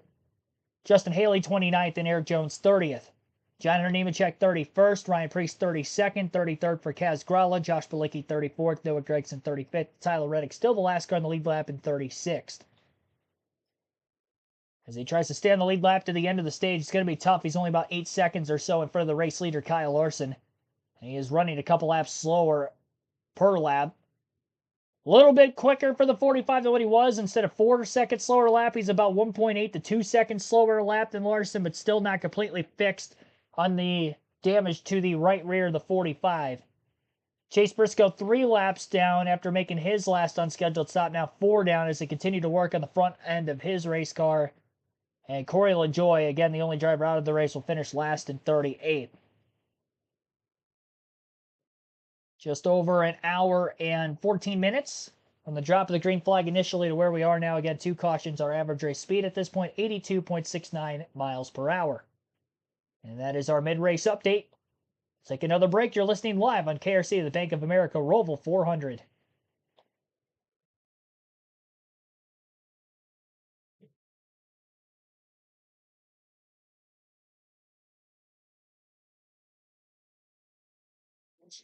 You're watching the Bank of America Roval 400 here on NBC. Your home for the NASCAR Cup Series playoffs, and we are right in the midst of it. Today is an elimination day. It's a cutoff race going from the round of 12 to the round of 8. Welcome back, Lee Diffie, along with Steve Letarte, Jeff Burton, with you here at Charlotte Motor Speedway. And DraftKings Sportsbook is an authorized gaming operator of NASCAR, and this week new customers can bet $5, pocket $200 in bonus bets instantly. Download the app, use the promo code SPEED when you sign up. DraftKings Sportsbook, the crown is yours. Stevie, let's have a look at some important numbers. Who's catching your eye? Well, the odds makers love SVG live at plus 130, Bell and Larson. I think those 3 are some pretty good picks. But I don't think a Chase Elliott, William Byron, Jeff's pick, Austin Cindric, 12 to 1. Odds makers, Jeff, they're starting to lean in. They're starting to believe that Cindric has a chance, and I have to agree. Still a bit of a long shot, but he's in the mix. Well, this race, there's a lot left that's going to happen. You can see the aggression level. That's picking up for sure. The desperation from the 99 to stay alive in these Cup Series playoffs. Daniel Suarez alongside Joey Logano. He's on the wrong side, headed into that rear chicane, but if he can hang tough, which he does, but Joey's equally tough, and here comes AJ Allmendinger, 3 wide on the exit of that chicane. That's what I love. 2 guys are battling. You think there's no room. Allmendinger's, oh, here we go, 3 wide. This should work great. How about Suarez? Pushes his way through, finally gets there. Logano's getting roughed up by the dinger. Elliott's in the mix, and here comes Ryan Blaney, who's had somewhat of a quiet day, but he sits in the top 10 and will get at least a stage point if he stays there. Chase and Blaney, like, they just don't want to engage in this. No. Like, I'd like to get through, but how do I get through without getting caught up in this? So Suarez grabs 6th spot at the moment, but gathering stage points is not going to be enough for Daniel. I don't think at the moment. He's going to go for the big one. We talked a lot about strategy, but Allmendinger's on fresher tires right here, and it does look like it's helping the 16, the 19 on pit road, Kim. Yeah, and losing rear grip was the biggest complaint for Mark Truex Jr. Well, with 4 laps to go in the stage, it's decision time for much of the field. I expect pit road to be very busy next time around. Larson, Bell, question mark what they will do. But when you look at this chaos right here, who stays out? Who comes to pit road? Decision time for crew chiefs. Yeah, check this action out. This just happened. Logano into the back. Look, just moving it out of the way. That's They're going 3 wide, taking advantage of it. Uh-oh. Oh, now he's back to you. Chase Elliott became Joey Logano's best friend right there. Suarez away from him. This is a street fight on a road course. Blaney threw on the inside of Suarez. Here comes Bubba Wallace lining up for a shot. 3 laps to go, not even that in stage 2. Suarez hanging tough. Let's talk more about the 24 William Byron. Here's Kim. And William Byron already locked into stage. They do not care about stage points. They are just in a strategy to win the race. William complaining that he's just lacking front end grip as he makes a stop down here on pit lane. Dave. Ty Gibbs coming to pit road as well in the 54 car. He was told just a couple of laps ago, take care of those tires. That's how this strategy works. He'll get 4 new ones here, and he's out. And speaking of out, unfortunately, one of the 12 playoff drivers is out of this Bank of America Roval 400. That's Chase Briscoe. Saw the car have troubles earlier, and the car has gone back to the garage area. And unfortunately, as we mentioned earlier, in a celebratory week with the birth of his twins, he is the first to be knocked out of this elimination race. And Suarez, he has older tires than almost everyone he's racing, and they're all taking advantage of it. Show you, I believe. Oh, contact! Whoa. Now, look, Suarez is going to serve a penalty right here. He's going to self-impose that penalty. I think I would have made NASCAR make that call. Because he was pushed out there. Correct. All right, here comes the race leader. Top 2 in the race, Dave. And 2 guys who are really looking good to make it through the round of 8 here. Kyle Larson, the leader, pits. He'll get 4 tires and fuel, as does Christopher Bell, bringing the 20 down pit road. Both cars very good right now, Marty. Dave, carbon copy of stage 1 for Shane Van Gisbergen, both with the strategy and with the handling of the car. They pit with 3 laps to go here. Now 2 here in stage 2. And he also said the longer they run, they're losing rear grip. He came in 3rd with that little group with Larson and Bell. He'll leave 3rd in that group as well. So, Jeff, you questioned the 99 who self-imposed his penalty for missing the chicane. So we've defined what missing the chicane was, but a few laps earlier, Zane Smith, Chris Buescher go down into the front stretch chicane. They beat and they bang, and clearly the 71 gets contact. He goes left, completely misses the corner. Now the 71 continues to roll. NASCAR has ruled not a penalty for the 71. He was pushed off track. He didn't voluntarily miss the track or miss the corner. So for that reason, Jeff, now we watch the 23 and the 99. Yeah, a lot of contact right here, and if you see the 23 car gave the 99 nowhere to go. And so NASCAR will let you not self-impose the penalty. They will give you a lap, and they will make the call. So in this situation, when you go in there side by side, Suarez is better off continuing on. Continuing on, let NASCAR make the call, and then you can serve the penalty if needed. Nice. You can see the Bell, yeah, with the fresher tires, is going to attack the 99. Sorry, Diff. Well, you just saw you saw how severe those 4-inch high, 4+ inch high flying blue turtles are when you hit them at the wrong angle. Yeah, this chase, this quest for stage points, Denny Hamlin all day long has been short of them and has not got any. He is in 10th. It's only 1 point. However, right behind him is the 5 car of Kyle Larson. If I'm Kyle Larson, I'm competing against that 11 car for a championship. I am passing him no matter what. I'm taking this point away from him. I think he's going to pass him quite easily. Between the fresher tires and a faster race car, I don't think Denny has much defense. Turn 7 coming up, key overtaking point. This is where Hamlin got hit by Reddick earlier. Larson works one side, and he's going to take that wide. Is he going to do the switchback on Hamlin? Fresh tires, bit of drive off, easily done. Nothing that Hamlin can do. Those new tires and that 5 car is faster on top of that. Again, if I am the driver of that 5 car, if I'm Larson, I don't want Denny Hamlin advancing. That's next round of the playoffs. The tracks suit him really well. I don't want him in that round. I will say, Between track limits and cars getting pushed off track, I'm glad I don't have to officiate this final stage. Coming into this race, nobody had earned more stage points or more postseason points than Alex Bowman. He's going to maximize again. First stage win on a road course gives him 10 points. Bonus.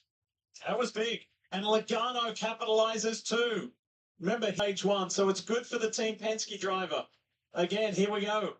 Well done, Joey. That's been a productive day. It was a pretty vicious second stage, though. Good, hard battles. That's what the playoffs in the NASCAR Cup Series is all about here at the Roval. I feel like we have seen a lot in the first half of this race today. I feel like we've seen a full race in half of a race so far. Alex Bowman, your Stage 2 winner, his second stage win of the season. A.J. Allmendinger finished in second. Joey Logano third. Chase Elliott fourth. And Bubba Wallace fifth. Ryan Blaney sixth. Austin Cindric seventh. Michael McDowell eighth. Kyle Busch ninth. And Kyle Larson rounds out the top 10. So that is where we stand right now. Obviously, 59 laps to go in the race as we begin Stage 3 today. And as we're at the end of Stage 2, it is time for our diecast showing in this one. This driver is a multiple-time road course winner in the NASCAR Cup Series level. NASCAR Hall of Famer, Mark Martin. Figured I'd show this Valvoline paint scheme off. This is from the 2000 season, kind of an alternate Valvoline scheme. A one-off. Really like the number font on this number 6 during this year. Really, the whole paint scheme. Valvoline's always had some good schemes over the years. Even some of the recent ones, I wouldn't say, are going to be classics down the line that we've seen on Byron and Larson's car in recent years, but good. But obviously the Mark Martin cars, especially back in the 90s, very, very much classic scheme. Synonymous with NASCAR, for sure, at that time period. Championship contender, blue rims on the car as well. So that is our Stage 2 diecast showing for today's Bank of America Roval 400. As we are at the end of the second stage, we will also end the chat poll. 100 votes were casted. 43% of you taking somebody other than William Byron, A.J. Allmendinger, or Shane Van Gisbergen for the win. 28% taking SVG, 21% taking William Byron, and only 8% going to take the Dinger, A.J., to win this race here today. So thanks, everybody, for voting. In my fantasy league, I did put Tyler Reddick in my garage with the issue to the toe link of his race car earlier. So my starting 5 is going to be William Byron, Kyle Larson, Joey Logano,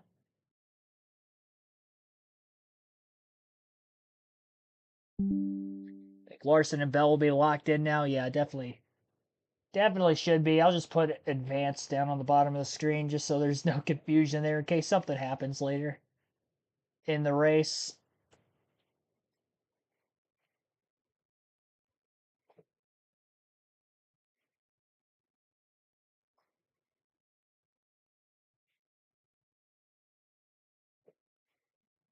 So that is edited at the bottom of the screen.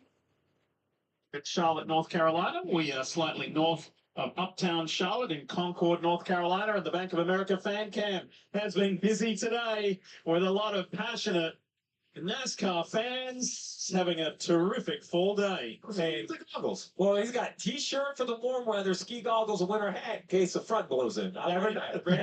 Only prepared.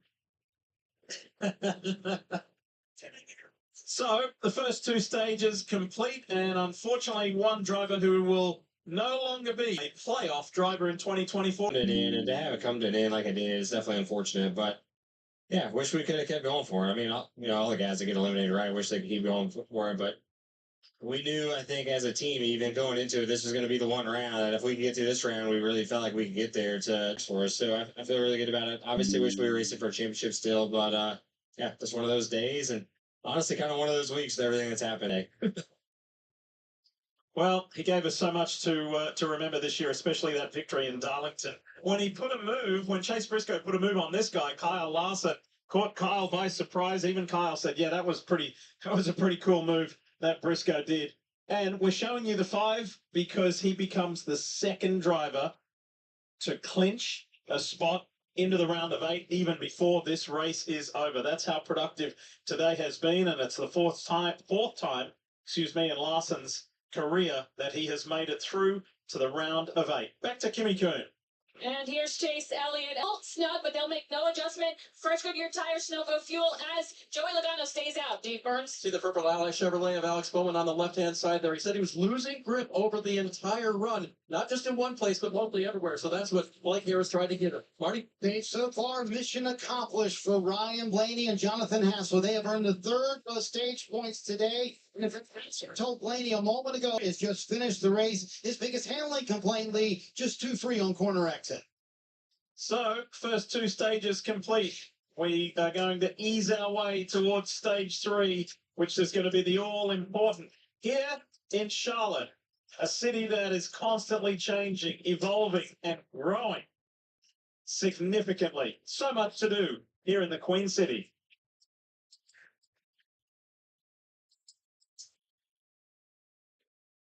Alrighty, so Alex Bowman, again, your Stage 2 winner, his second stage win of the year. Reddick, who won Stage 1, that was his 4th stage win of the season, but obviously bigger problems for Reddick have arrived through that second stage. That very first restart of the race, following the Stage 1 break, had wheel-to-wheel contact with Denny Hamlin, broke a toe link. They did get that fixed and kept the 45 car in the lead lap. They were able to get it later for the 14 of Chase Briscoe. Briscoe has retired from the race, not from the right rear tire, but some other issues with the front of his race car. Mechanical failure there. Just spoke to him moments ago outside the Infield Care Center. Not me specifically, but NBC did. Kim Kuhn outside the Infield Care Center with him. So Briscoe, LaJoy, the only 2 drivers out of the race. All the other 36 cars still on the lead lap, as we are about to get into Stage 3 here today at the Charlotte Roval. University of Cheeseburger, thanks for tuning in. Again, thanks for everybody that is watching this stream all the way throughout. Greatly appreciate you guys tuning in every weekend. Don't have many more weekends left of this. Again, just 4 more. 4 races left for the Xfinity, 4 races for the Cup, and only 3 left for the Truck Series, as they'll be off again next week. You'll get to listen to interviews from all the drivers that have more than likely advanced into the next round. We'll go over the top finishers, but just really the entire finishing results to this race. I'll break down the race itself at the finish as well. We'll see how this goes.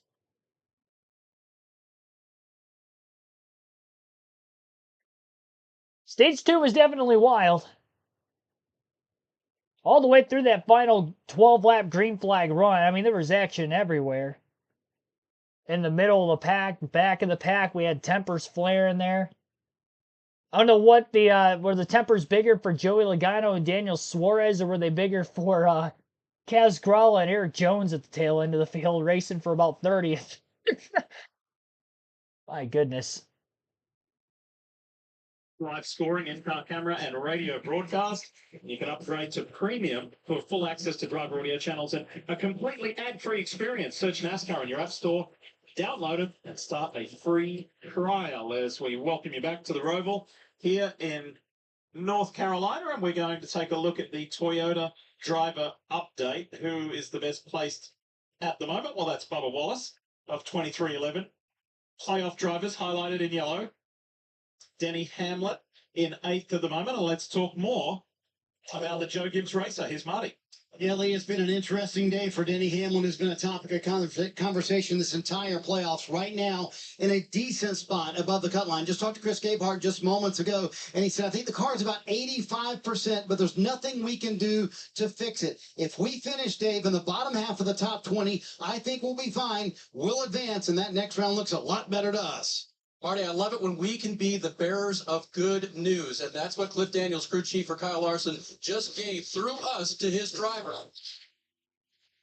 He said, TV just confirmed we have advanced through the next round. Good job, and it has been a good job today by Kyle Larson. Now the goal, win the race, Kim. Well, Dave, Joey Logano has been the highest points earner today, 17 stage points, but you saw him stay out during this last caution while other playoff drivers came in. This is a strategy call. Crew Chief Paul hoping for a caution to connect to the end of the race. I checked with the team. They're going to have to stop about 15 laps into this stage, but that golden thing they need is a caution. So, Steve, do you like this gamble strategy-wise by the 22 team of Joey Logano. Well, with everything I've seen in the back of the pack, I like that they actually have the 22. It's a gamble on fuel, but they're also out of the mess. So if they can stay clean, if they got to run 15 laps, that gets them to about lap 68. I think the window to make it to the end of the race opens for the entire field around lap 72. So they're not way off. But remember, this is the guy that went like 1,000,000 miles on fuel that one race. We had 4 overtimes to go to victory lane. So if anyone knows how to stretch the fuel tank, it's Paul Wolf and Joey Logano. Can he stay up here with older tires? That's a good You know, question. yeah. How much track Great will he, question. will he lose? Now, that's a whole nother question. I wasn't asked that. I was asking about the fuel. Well, you remember yesterday in the Xfinity Series race with Van Gisbergen on older tires versus everybody else, the Toyota Camry pace car pulls off. And we get ready to go. If you like everything that you have seen so far, we've got even more laps to come in this final stage. Stage 3, the Bank of America Roval 400. AJ Allmendinger will lift the field back to green. Joey Logano on that different strategy. Is it a gamble? Is it the right call? Here comes Bubba Wallace. Larson on the inside, 3 wide into turn 1. Kyle Busch right in the middle. Keep an eye on that yellow team, Penske Ford. Logano's already lost the spot to Bubba Wallace. Here comes his teammate, Austin Cindric. Cindric stopped 10 laps later than Joey. Will we see a really graphic difference between the 22 and the 2? Nerve-wracking times for the crew chiefs and spotters, drivers included. Can you make it through turn 7? This has been a hot spot for accidents.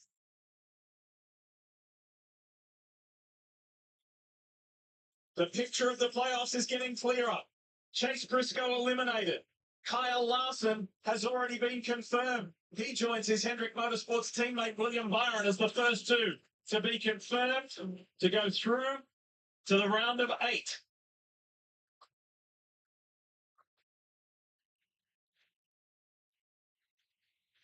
Good so far through the back straight chicane.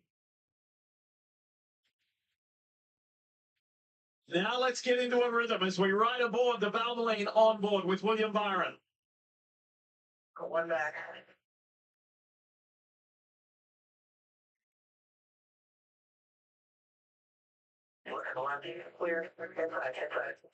Uh-oh. Chastain's Oh. up again. His teammate misses him. But John Hunter Nemechek did not, nor his Legacy Motor Club teammate. It's been that kind of year for Legacy. Here's what went down. Oh, he got tagged. Chastain got tagged by Keselowski. Bowman gets a little squirrely. And there are the 2 Toyotas of Nemechek and Jones. And I think I got it both because it looks like damage to the right front of the 43 and damage to the nose of the 42. So as you pointed out, that was a bad accident for the Legacy Motor Club. Pretty impressed with Joey Logano. He's been able to drive away from his teammate Cindric. Dave, what's going on with Gibbs? Caution is out. Transmission issues for the 54 driver. It's been bad for a while. He is not happy about it. Has to retire the 54. Caution is for the debris you see on the track. It's a big week for Legacy Motor Club. They made a crew chief change on one car. They announced a new director of competition, Brian Campy, longtime engineer in the sport. So continuing to try to build, but this is not the momentum they were looking for in week 1 with the changes. Yeah, left rear is Just ripped. yeah, really damaged. John Hunter Nemechek is doing everything he can to just try and get that car back. And this is the gamble that the 22 is looking for. This is that caution because remember, he's probably 4 or 5 laps short. And if you're wondering, okay, what does the yellow matter? Riding around slow between running in a higher gear, lower RPM, or even shutting the car off, you can run 2, almost 3 laps to every 1 lap of green flags. So when you talk about saving gas, it's like gaining an extra 2 or 3 laps on each fuel tank when you have a yellow. Do you like it when history repeats? Well, AJ Allmendinger is hoping history repeats because he won here a year ago at the Roval, and he'd love to do it again. Suarez, another playoff driver in trouble. Kim. And Daniel Suarez on pit road, he has brake issues, he thinks. And remember, he got damage in kind of that jump he made off the curbing. The crew telling them We think that is what is causing your brake issues. So right now, under the hood, trying to diagnose that, but Daniel Suarez is saying my brakes are not where they were at the beginning of this race. When you look at the bottom left, 11th points, minus 43. If you look at the math from everything that's happened in the stages, the 99 of Suarez basically has a must-win in front of him. He needs to find a way to victory lane. Brake trouble is going to make that very difficult. You can see him put brake fluid into the master cylinder. The playoffs picture is getting clearer and clearer. It's been a good day for some, not for others.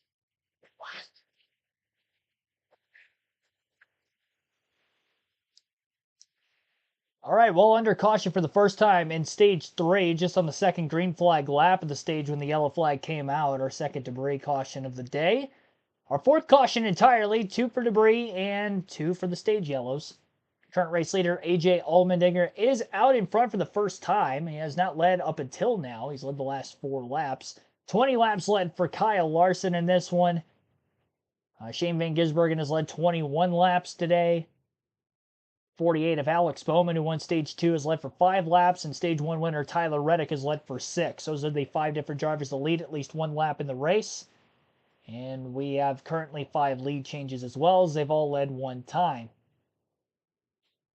I don't think John Nemechek's going to be able to continue from this incident. If he ends up getting knocked out of the race, he'll end up 35th. Ty Gibbs pulled into the garage as well with an issue for him. So a lot of mechanical problems in this race today at the Roval.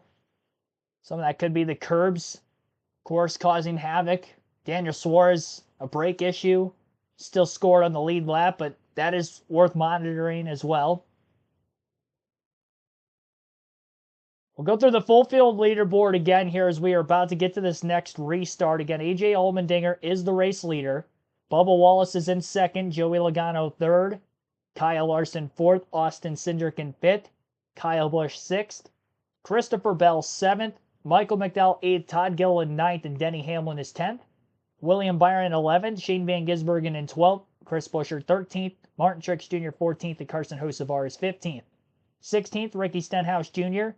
Daniel Hemrick 17th, Brad Keselowski 18th, Austin Dillon 19th, and Harrison Burton 20th, Alex Bowman 21st, Zane Smith 22nd, Ryan Blaney 23rd, Tyler Reddick 24th, Chase Elliott 25th, Justin Haley 26th, Josh Berry 27th, Kaz Gralla 28th, Ryan Preece 29th, and Noah Gragson in 30th, Josh Bilicki in 31st, Daniel Suarez 32nd, 33rd, Eric Jones and Ross Chastain last car in the lead lap in 34th, John Nemechek 35th, Ty Gibbs 36th, Chase Briscoe 37th, and Corey LaJoie 38th. Again, all 4 of those guys at the back of the field are more than likely out of the race. Current average race speed 78.92 miles per hour, and we're a little over an hour and 40 minutes from the initial drop of the green flag to where we are right now. Just past the halfway mark here today.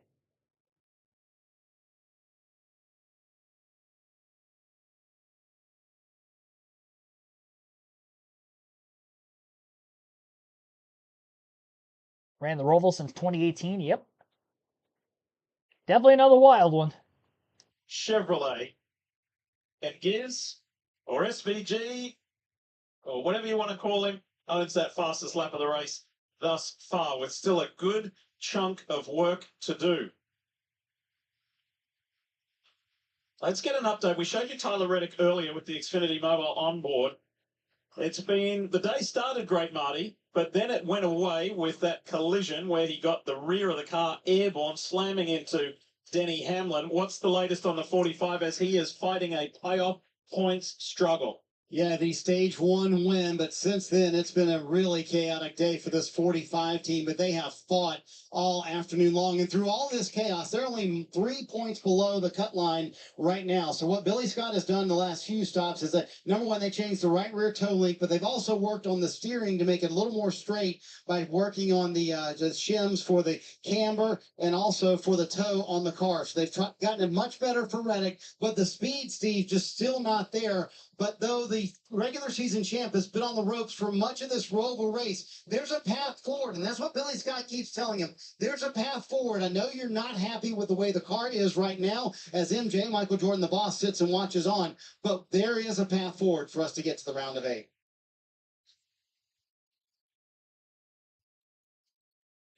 Well, I mentioned in the previous segment, fellas, that the playoff picture is becoming clearer and clearer. Let's take another step with the 20, the DeWalt Toyota of Christopher Bell, the only driver who has made the championship for the last 2 years. Jeff, he's confirmed into the round of 8. Another one who has advanced. Yeah, a real threat to win this championship. We confirmed that before they did. All right, so we're through the second stage. It's time to kind of set the picture for all the fans of all the different drivers, what you have to do, what they need to do to advance. For Daniel Swerves in the 99, I think basically it's a must-win situation for the 99. Points is a very bleak at -40 where everyone else is running. I'm not sure he can advance. I think it's much the same for the 2 of Austin Cindric. I think the 2 of Austin Cindric, even though it says -17, where everyone is running, it's very, very difficult for Cindric to make up those points because he's running 5th on the racetrack. So he's going to look like he has to go to victory lane. For Reddick, there is a pathway. He needs to outrun Joey Logano by more than 7 spots or outrun Chase Elliott by basically, or not run, any worse than 7 spots behind Logano. For Chase Elliott, if he stays in front of Reddick and in front of Logano, he's through. Right. He's all set. He's feeling really good about it. He has to run inside the top 5 to be guaranteed, or just run in front of Logano and Reddick, who's behind him in points currently. So he has an option as well. The options continue, right? As we go through the points even more, you look at Blaney, right? If Blaney runs inside the top 14, he's advanced. There's nothing anyone else can do to Ryan Blaney. So if I'm the crew chief of the 12, that's what I'd be coaching. Hey, a top 14, and we're moving on. We're out of here. This is all clear because the stages are behind us. So if you're a Ryan Blaney fan, your man's running 23rd. You want to get him inside the top 15. He's going to feel a whole lot better about it. Now for Joey Logano, he has to find some points. He has to outrun Tyler Reddick by 8 spots or outrun Chase Elliott by 12. So there's a lot of tasks ahead. Let's listen to what Paul Wolf is telling his driver. Within 1 point of the 48. They're both running 21st and 22nd. Any more to do other provide all you can and no mistakes. I want to see where it plays out. All right. I like that information. Basically, this is who we're only a point around. They're running in the back. Logano's running around in 3rd. We still have, let's not forget, 50 laps to go in this race. Jeff, do you like that as a driver where things get really specific and gives you a goal and you could drive to that goal? I like to understand, we know what our goal was. How are we going to get there? And that's going to change throughout the race. I need that information. Keep this in mind also. There's 33 cars currently still on the lead lap. So you could be running 5th with 5 to go and still finish in the low 30s. All right, get ready to ramp it up again. There goes the Toyota pace car. The Camry's off the track. Track is clear. The Dinger's at the front. Joey Logano just got the direction for Paul Wolf. All right, 50 laps to go. Green flag back in the air. AJ Allmendinger, great launch off the restart. Will easily get to the lead out in front of the field into the first turn. William Byron diving it 3 wide further back to the bottom of turn 1 under Denny Hamlin in the middle. Couldn't tell who was on the outside from the aerial cam, but now Byron side by side with that car. Hamlin pulls clear of the 2 that he was 3 wide middle with. Wallace about 2 to 3 car lengths behind AJ off the exit of turn 4 as they run for turn 5. Joey Logano cycled into 3rd on the restart and side by side for 4th between Austin Cindric and Kyle Larson. Larson on the outside, Cindric down low on the bottom. Larson wins the battle for 4th. Cindric backing up turn 6, maybe a little too much. Bell gets to his outside entering turn 7, and here come the dive bombs from behind. Truex locking the brakes up, shoves the car in front of him in line, but really nothing major happened behind or in front of them as they all made it through relatively clean. Shoved them into really nothing. They were still able to get their car slowed up pretty well, all things considered. Larson way deeper into the braking zone, into that backstretch bus stop than some of the other cars in the top 3 in front of him. Nearly 3 wide back around Alex Bowman, Harrison Burton, deeper in the field into the backstretch bus stop. They all got through unscathed. And really cleanly for the most part. There wasn't much contact made on the track around that area in the battles for position. Ryan Blaney also right around Alex Bowman. Tyler Reddick is there, and Chase Elliott's the 4 playoff drivers under a blanket. Most of them all staying out to try to get stage points through both stages today. They're running 21st through 24th. And currently all on screen. Reddick with a little damage to the right rear. Holding on well in the middle of the pack right now. You just wonder if everything is okay enough for him to try to drive forward and gain some positions. Big slide by the 21 of Harrison Burton off the curbing from the exit of turn 4. He gets passed by Bowman, Blaney, Elliott, and Reddick split him 3 wide into turn 6. Elliott gets by. Reddick will have to wait another corner before he clears the 21. Front of the field. Looks like Cindric and Bell getting by Michael McDowell after McDowell goes wide off the exit of turn 7, back onto the oval in oval 1 and 2. Hamlin going to accelerate by the 34 car as well. Hamlin moves to a race high 7th place position after getting by Michael McDowell. Hamlin plus 22 points above the cut line as we run. We'll see if he can maintain up in the top 10. William Byron, next car in line to try to get by the 34 of McDowell. 1 second lead at the front of the field for A.J. Allmendinger, again over Bubba Wallace in second, Kyle Larson third on the race start, Joey Logano fourth, and Christopher Bell rounds out our top 5. Haven't gone over this yet, but the pre-race predictions from earlier in the day and where those drivers are running as of right now in the race. My 3 must-haves, Brad Keselowski, Chase Briscoe, and Daniel Suarez. Suarez with a brake issue is currently 31st. Briscoe out of the race will finish 37th. Keselowski had a spin earlier, has rebounded and is currently 14th. As of right now, all 3 again outside the top 10. Sleeper picks today, A.J. Allmendinger, one of which he was actually... The only reason he fell under the sleeper category is because he was not a playoff driver, but he was one of my 3 favorites to win the race today. He is currently in the lead. My very favorite to win my pick was personally William Byron.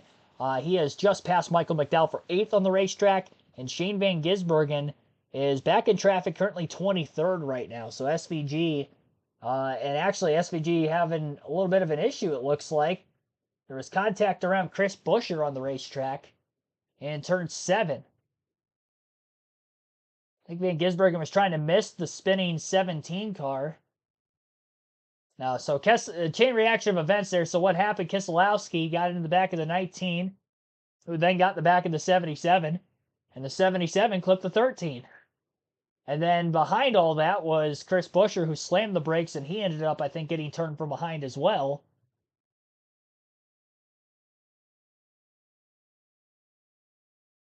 Four cars all ping-ponging off each other. Austin Dillon was the car that got into the back of the 17 of Buescher, who spun him around. So multiple spins. So that is how SVG has fallen back to 23rd.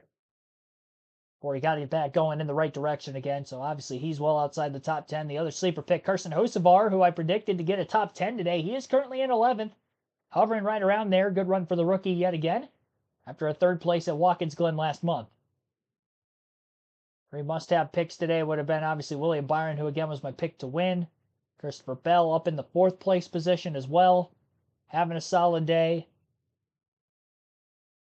And the 3rd of those drivers would have been Tyler Reddick, who is currently back at 21st, obviously, with the toe leg issues he had. Surprised, honestly, after what we saw damage-wise on that 45, that he was even able to get to where he's at right now in the running order and still pass cars. And actually, that last lap was quicker than Chase Elliott, who was just in front of him. So there is speed back in that 45 car. It does appear that they've gotten things pretty well fixed. Now he's just buried back in traffic. Full screen commercial break for those of you watching on NBC.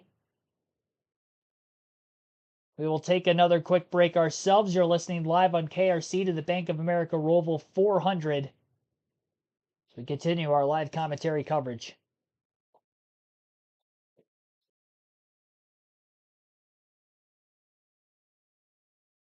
Jojo, thanks for tuning in as well. Asked earlier about how many races they've ran at this track. This is the 7th race here. I did put that in the chat. Let's see here. If they race this next year, I'd rather not see a playoff track. Well, I will say it is in the playoffs because they did announce the schedule already for next season. And the Roval is back in the postseason. And I believe in the Truck Series, it is going to be in the playoffs as well. We have never seen the trucks race here at the Charlotte Roval, so that will be a new test for them.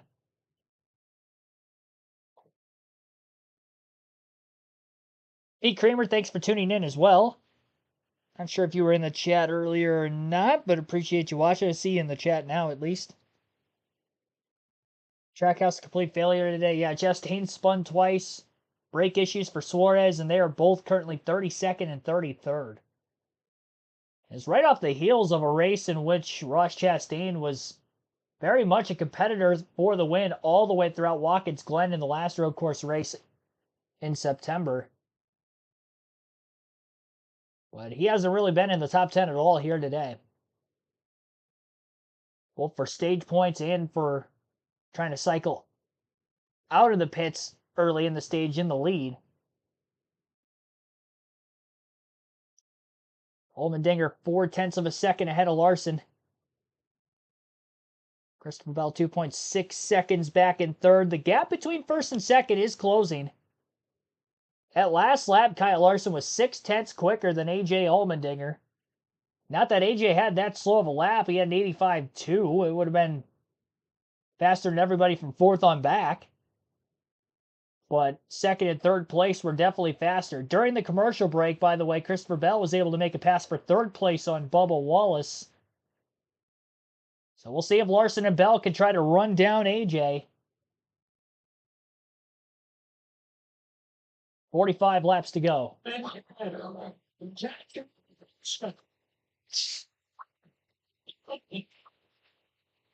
Little kids screaming.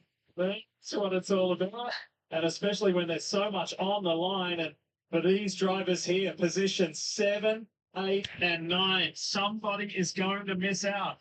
The playoff 12 become the playoff 8 in 44 laps time.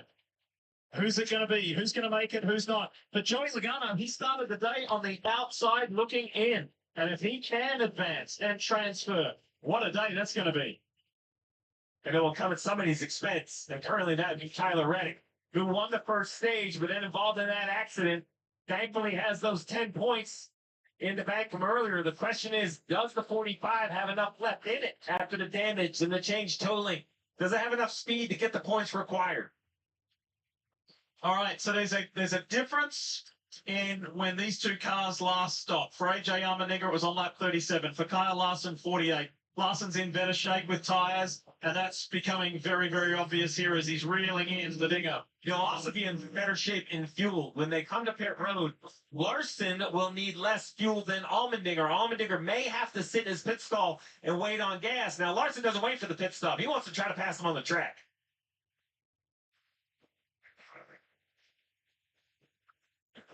These two are well and truly clear of Christopher Bell. Again, if you're just joining us, Larson and Bell have clinched a spot in the 8, in the round of 8, joining William Byron. So 3 drivers are confirmed already. 5 other positions will be determined over these next 43 laps. This is for the lead of the race. A straight battle right here. Kyle Larson, 2 of the best road racers in NASCAR going at it. Kyle Larson, certainly one of the favorites to win this championship. Watch this move right here in the 7. What's he going to cross him over? He blocks him. That was a great move. It was maximizing every bit of speed. He was sideways loose and then had the wisdom and the experience of the day to just hang a left and block the bottom and not let AJ cross him over. That Hendrick Chevrolet was kind of skipping and four-wheel drifting in there under brakes. AJ saw it coming, gave Larson a little room. And now the race is on. There's Christopher Bell in the background in the DeWalt Toyota Camry. As Steve mentioned earlier, the 45 is in the hot seat, trying to race his way into the round of 8. Tyler Reddick, stage 1 winner, regular season champion. Well, what the 45 has done, you have to give this team a lot of credit. Marty has been talking about all the repairs made on the 45. Billy Scott updating him on just how good they think the 45 can be. While he doesn't have the car he had at the beginning of the race, I keep saying the 9's right out front of his windshield, but every time Chase Elliott looks in the mirror, he sees that 45 right behind. Tyler Reddick continuing to put pressure on the drivers above him at points. Elliott, Logano, and just behind him on the racetrack, Alex Bowman. Well, while he's doing a great job, One of his co-owners is Denny Hamlin. Jeff, Hamlin's had a productive day. Hamlin's had a great day. Best road course race of the year, right when he needed it.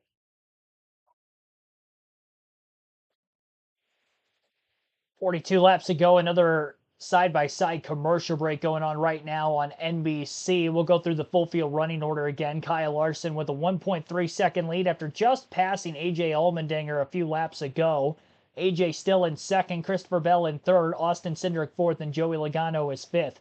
Sixth place is William Byron, Denny Hamlin in seventh, Michael McDowell eighth. Ninth is Bubba Wallace, Carson Hocevar in 10th. Martin Truex Jr. in 11th, Brad Keselowski 12th, Ricky Stenhouse Jr. in 13th, Kyle Busch 14th, and Ryan Blaney 15th. Todd Gilliland in 16th, Chase Elliott 17th, Tyler Reddick 18th, Shane Van Gisbergen 19th, and Alex Bowman is 20th. 21st for Austin Dillon, Daniel Hemrick 22nd, Noah Gragson 23rd, Zane Smith 24th, Josh Berry 25th, and Justin Haley 26th. Kaz Gralla 27th, Chris Buescher 28th, Harrison Burt 29th, and Ryan Preece is 30th. Josh Bilicki in 31st, Daniel Suarez 32nd, Ross Chastain 33rd, Eric Jones out of the race 34th, same for John Hunter Nemechek at 35th, 36th Ty Gibbs, 37th Chase Briscoe, and Corey LaJoie 38th. And that rounds out our field of cars. Kyle Larson, the first driver to lead more than once in the race. He has now led the most laps and counting, 22 laps led for him. Hasn't led since all the way back in stage 1 in this race, but he has found his way back to the lead in the late going. William Byron, a little bump and run on Joey Logano as he tries to make a pass for fifth rather. Cindric is in fourth. He actually just passed Logano during the midst of this run, though Cindric 8 seconds off the lead in fourth. Quite a big gap between himself and the cars battling for position in front of him. Christopher Bell, who I mentioned was quicker than AJ when AJ was leading, still the case now as well. Doesn't want Larson to completely drive away. So Bell is working to try to make this pass.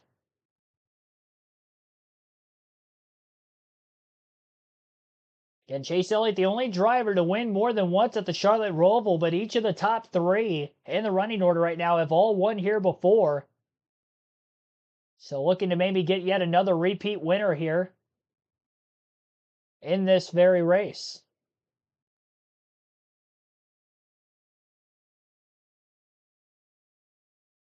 Point standings as they run prior to the commercial break. Tyler Reddick was the first driver below the cut line by 5 points on Chase Elliott and 8 points behind Joey Logano.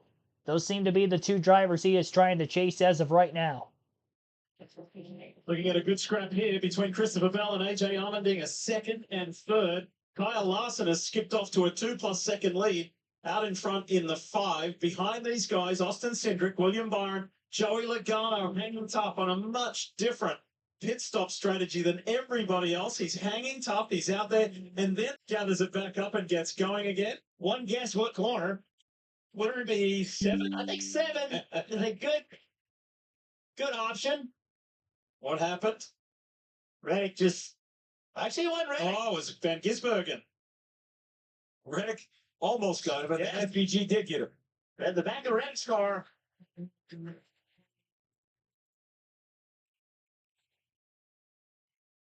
Well, Van Gisbergen's all fired up after he got turned around by Carson Hocevar.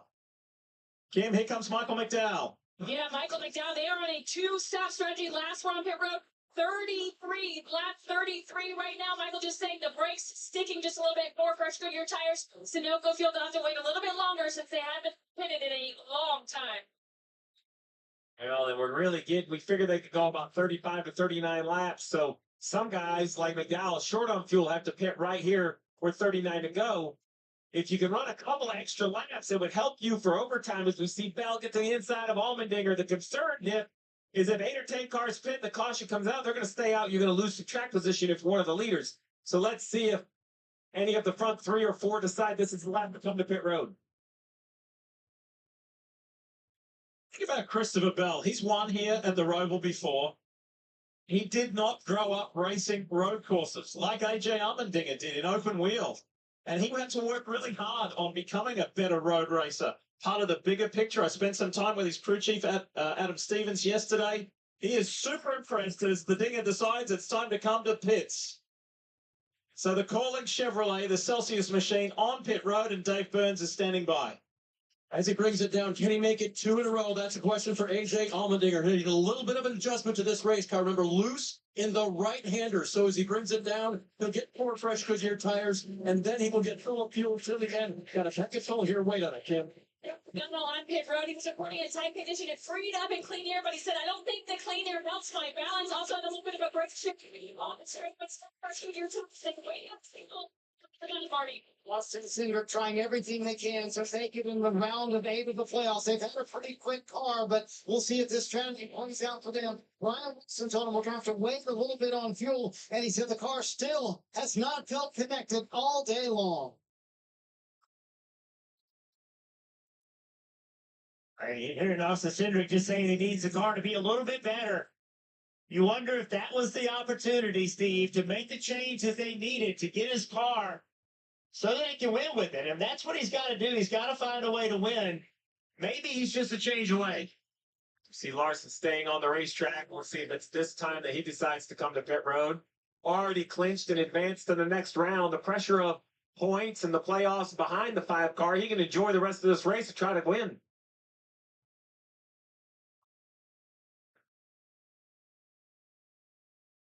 It's a nice feeling out in front with no immediate pressure here at the Roval. More takers on pit road. Bubba Wallace is up next. It's just a great shot to show how you get on pit road. It's very similar to the racetrack, because now you see Reddick as well join his 2311 teammate, Kim. Yeah, Bubba Wallace worked really hard on improving his road course prowess. We're seeing it here today. Bubba complaining needs more front grip and more lateral grip. They make an air pressure adjustment as well as take no fuel, Dave. And the championship hopes hang on this stage 3 for his teammate Tyler Reddick. He comes down pit road. He told Billy Scott a moment ago, you have made the car way better. It is much more drivable when I was hanging on at the very end there. Can Reddick gain enough spots and enough points to be able to advance to the round of 8, a round they feel very good about, waiting here on fuel and also waiting on that left rear to get tight. If you're ever going to have a slow tire change, that was the time. The fuel was required anyway. Now let's take this ride. This is what pit road exit looks like. We're still on the access road. Okay, now track is to driver's right. There you go. Busher pops into the screen. This 45 car, Billy Scott, crew chief. Since that damage, they have been working exceptionally hard to get the car to drive well. Marty's report there was Reddick said it was the best it's been. Still need to be better, but again, that was a chance for them to make a change to try to get what they need. William Byron is in. Here comes Chris Hocevar as well. Kim standing by. William Byron, hometown. He calls Charlotte, North Carolina, big day for him. He was reporting he needs more front grip, especially in traffic, more turns. So 4 fresh Goodyear tires with an air pressure adjustment as his teammates below him in the 9s. And it's Chase Elliott. No major lines on that car all day. Maybe just a little bit snug. They'll take fresh rubber as well as gas. The biggest thing on the radio, he said, please stay calm and let me do my thing, Dave. That was a good stint for Alex Bowman, and he's been showing him the plus side of the playoff grid. So he'll get 4 fresh here and take it to the end, and he keep a clean 10 advance for the next round. The 2 Hendrick drivers are confirmed in the round of 8. 2 yet to confirm. That's Chase Elliott on screen and Alex Bowman. Pressure is on those 2 guys to keep the run going of 100% success for Hendrick Motorsports drivers going through to the round of 8. I was wondering where the 9 was going to blend. Remember, he was just in front of Tyler Reddick. They had a little bit of a trouble on both the 45 and the 9. Well, here's the 9 of Chase Elliott. He's going to go through. We'll let a few more cars come through. You see Alex Bowman right there in the 48 Busher, and then Reddick. So well done by the 19 and well done by Chase Elliott on and off pit road. They're going to hold the advantage over Reddick. Remember, Reddick is fighting the 9 of Chase Elliott and the 22 of Joey Logano for that 8th and final spot. I mean, it's so close. Tyler Reddick, knowing he's got to gain some spots. Car is still not like he wants it to be. And when you are pushing and your car doesn't drive perfectly, it's very easy to overstep the bounds, Kim. As Mark Truex Jr. and that team make their pit stop, final green flag stop of the day, hopefully for this team, uses blackie grip everywhere on his Toyota. They take fresh Goodyear tires, fill it snow fuel. Apparently, though, an issue, they're going to have to jack it back up. It was a left rear. They did not get the left rear tight.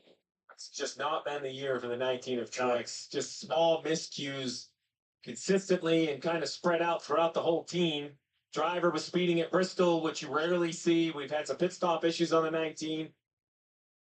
4 races to go after today. 4 to go for Mark Truex Jr. as a full-time Cup driver. We will see him at the Daytona 500 early next year. And it would be special to see Martin go to victory lane and be celebrated by the field, by his competitors, by the fans. Kyle Larson continues to lead. I figure at some point they're going to have to come to pit road because they're afraid a yellow will kind of upset their track position. Now, they don't have to come for speed, though. 85-18 that last lap. The 5 car is a rocket ship on old tires, low on fuel. Exceptionally fast. And to your point, Steve, normally, if you're that fast, you would stay on the racetrack and just keep making lap time. But if that caution were to come out before you pit, that would be a great disadvantage. With all those guys that already pit, they would line up in front of you. What you got, Marty? Lee, I think everyone was making a terrific point a little bit earlier. Denny Hamlin has absolutely found another level here in stage 3 with the car that Chris Gabehart firmly believes is not 100% after contact in. Guess where? Turn 7 earlier in the race. But Hamlin did a masterful job staying in the top 10 during that run. Didn't have many complaints about the hand speed. The final stop delay, but again, waiting on fuel there. Well, he's strung 3 top 10s together. 10th last weekend at Talladega was huge. And to come away with those points and put himself in a position to stay alive in the playoffs, to go through to the round of 8. And everything that's happened today got belted by Reddick, one of his drivers, from 23-11, and then able just to hang tough, hang in there.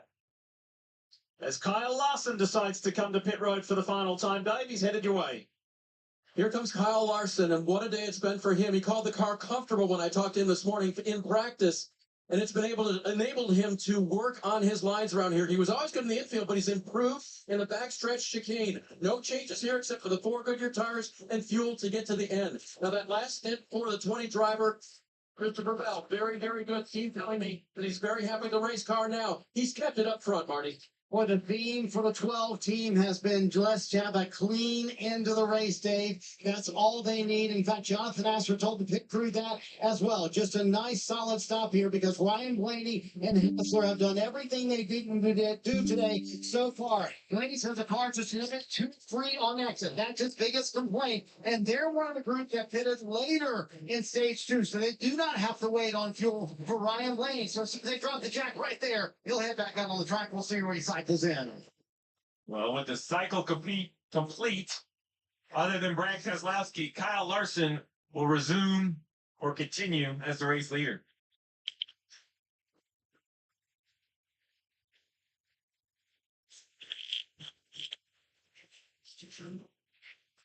Another side-by-side commercial break as of right now on NBC as our live commentary coverage of the Bank of America Roval 400 continues. Kyle Larson is the race leader, or at least was when he ended up hitting pit road. Actually, in cycling out of the pits, it looks like he is still in the lead. Some of the others, obviously, that have already pitted are starting to cycle themselves up through the field, but there's a mix of cars that have not made pit road for the final time yet in stage 3. That are still running up towards the top 5, top 10, like a Josh Berry, Austin Dillon. I don't think SVG has pit yet either. Brad Keselowski is actually down on pit road as of right now. He is in. Very few drivers still have to make their final stop of the race today. Just a little bit of alternate strategies. Maybe trying to catch a caution, hoping more cars come to pit road with them to try to help their current positioning order.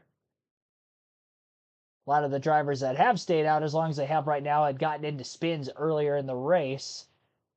Either lost track position or was already towards the back and had a spin and just had a bad day going worse in the situations that they were currently in.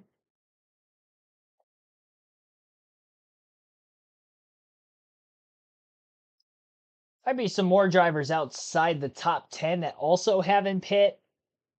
That we haven't seen guys like Denny Hamlin and Ryan Blaney cycle in front of yet. Alex Bowman as well. Interesting to see where everybody's going to end up shaking out once we know that every last car has hit pit road during the course of this run. 80.41 mile per hour average race speed. A little under 2 hours, 15 minutes total time on this race. Again, still at 4 cautions. I expected 4 to 7 yellows today. We're sitting at 4 right now. Still 31 laps to go. Again, well inside the fuel window with everybody that has pitted.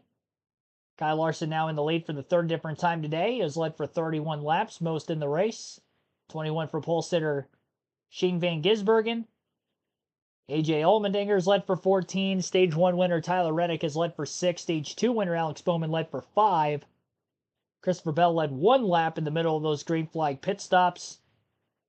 And those are the 6 different drivers to lead at least 1 lap in the race today. And so far we have had 8 lead changes so far today as well. Originally scheduled 109 lap race. Obviously we're in the final stage. 6.3 second lead and growing for Larson over Dillon. Christopher Bell about to pass Austin Dillon for second place at about 6.5 seconds off the lead as well. Take another break. You're listening live on KRC, the Bank of America Roval 400.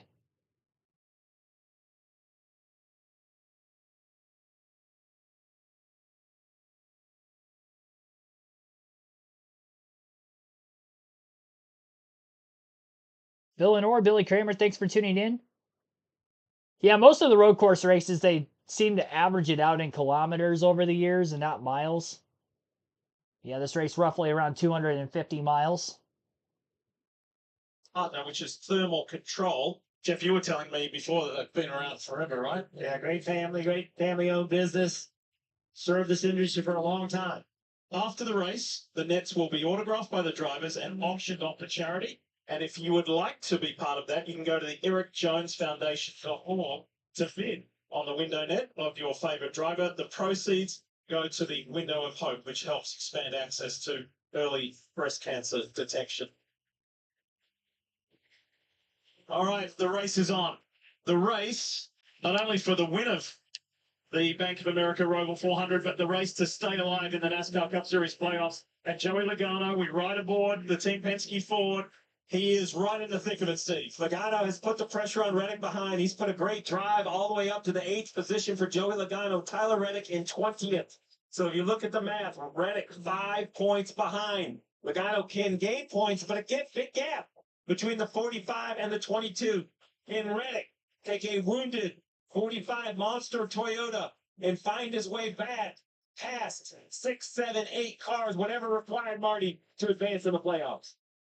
A moment ago, Steve, Billy Scott simply told Tyler Reddick, here's the situation. You need 5 more positions. That's what you have to get in front of you. Then Reddick asked Nick Payne, the spotter, are we quicker than those cars in front of us? I can't tell. I can't see what their lap times are. He said, yes, you are quicker than several cars in front of you. You can get those 5 spots. So, Jeff, the crew chief telling you that behind the wheel is one thing. Executing that in the final 29 laps, that's a whole nother. Well, it is, but Tyler Reddick is a very good road racer. He has the ability, but again, his car is still not 100%. Right. And what concerns me for Tyler is that as he tries to step up the pace and find speed and make passes, does he cross the limit of the grip that car has to give him? But he can't just ride around here. He's got to go force the action. So you mentioned cross the limit of the grip. That's the task at hand for Blaney, Bowman, Elliott, and Hamlin. Because we talk about Logano and Reddick as it's the only point battle because it's kind of heads up. But there are enough cars in the lead lap. Jeff, you continue to point that out. Here at the Roval, so many cars in the lead lap, still nearly 30. So Blaney, Bowman, Elliott, Hamlin, one issue, one flat tire or a wheel falling off like this would doom a playoff car. This is going to bring a yellow out. Trying to see whose wheel we think it is. Austin Dillon. Oh, boy. He just came off pit road, still had a sticker on the tire, so it just never got tight. Haven't seen that in a while. Tight, so this would be a penalty with some suspension since the tire got all the way on the racing surface. Yep.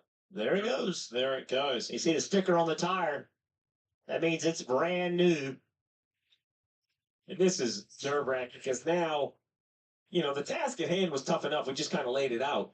But everyone was minding their P's and Q's, kind of single file, right? You kind of could decide if I needed to push the issue with you, Jeff, or I could concede the spot.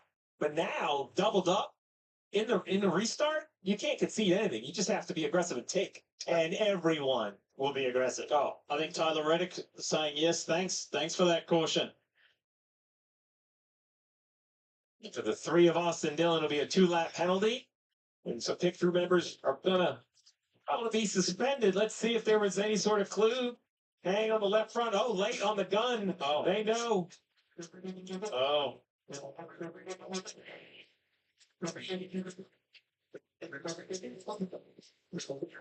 Well, that was never going to make it all the way back around the racetrack, and clearly didn't. He actually only made it like 2 turns out of the pits. Turn 4 out of that right-hander in the infield is where the left front tire of Austin Dillon's car ended up coming off, and that, again, results in a debris caution. So all 3 of our yellows that were not the stage cautions, all for debris today.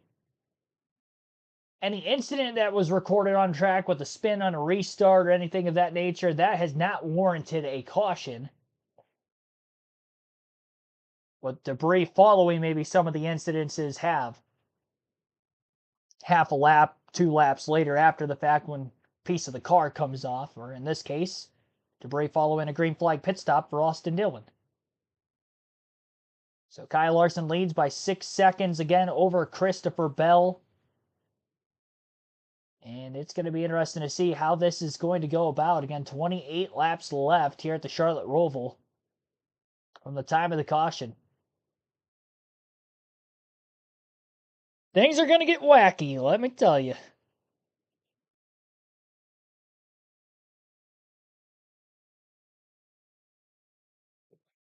Hopefully it's not going to be like the Xfinity race was through stage 2 yesterday, where it was just caution after caution after caution. We'll hope for the best and get some racing in here. Like to see these guys around the cut line really try to battle it out for their points. F45 team, they have done a great job making the repairs to Reddick. Obviously got the timely caution, get back on the lead lap, and the fact that he has just driven his way up to 14th in a car that we know predominantly very difficult to make passes on road courses with, goes to show the real speed in that car. I mean, qualified second. We knew he had great speed in the car, but with the damage and the broken toe link earlier and whatever other problems they were having with the right rear, because it still wasn't completely fixed. He was still about 2 seconds off the pace when they fixed the toe link. They have made the right changes, and Tyler Reddick has a chance to try to still get into the next round for winning the regular season championship this year. We'll see if he can battle his way through. Joey Logano scored in 7th. Tyler Reddick in 14th. I would imagine most of the leaders are staying out. Well, no, it looks like we might have had pit stops, potentially. I don't know what part of... Well, let's listen in. Maybe we did just have pit stops moments ago.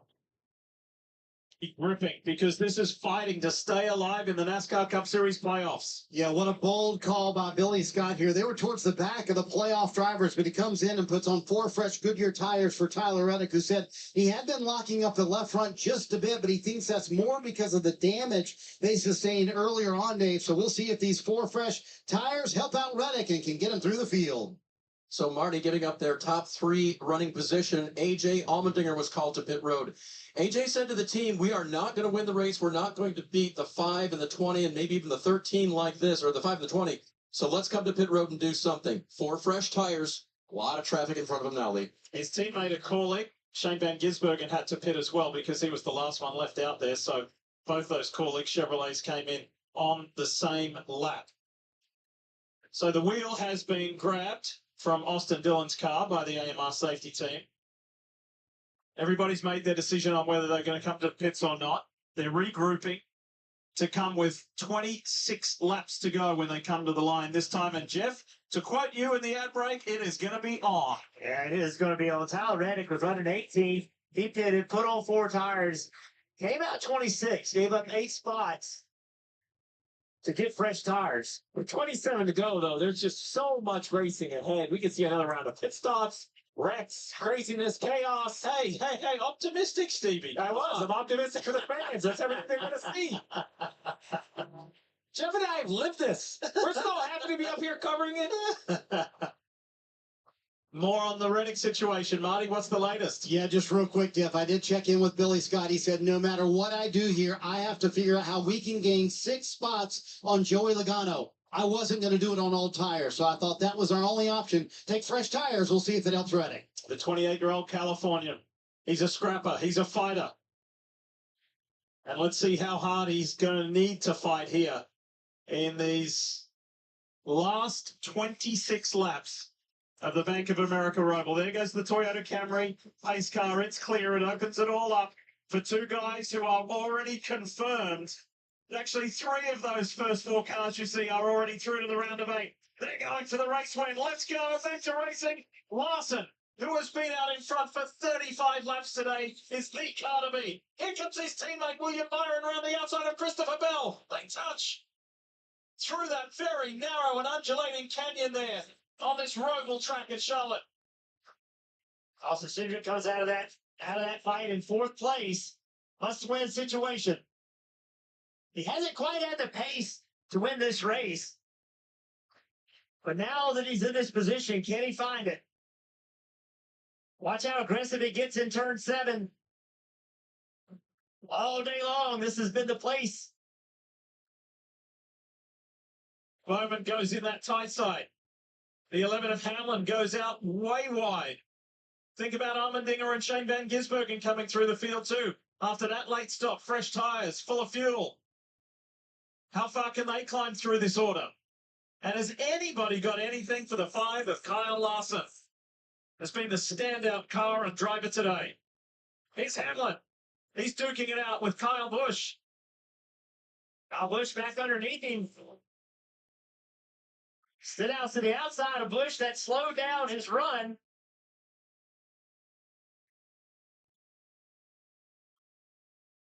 And look at that first flying lap. Larson has just edged away. These 2 former teammates at Joe Gibbs Racing going at it, but the 11 is ahead at the moment. Here is Tyler Reddick. Reddick is down in the 20s. He's in 24th spot at the moment. And keep watching in your bottom left of screen the graphic that's updating the playoff points. Because with every move, there'll be variance. And this is what's so difficult for Reddick, trying to work himself up through this field. He has to be aggressive, but he also can't be too aggressive and get himself into trouble. But where are you going to go right here? They're side by side in front of him. Chris Buescher and Todd Gilliland, they're not going to make it easy for him. They're in their own race. So he goes around Gilliland. It might give him an inside shot. Through goes Van Gisbergen on Hemrick and Bowman. That's a 2-for-1 in turn 7 for SVG.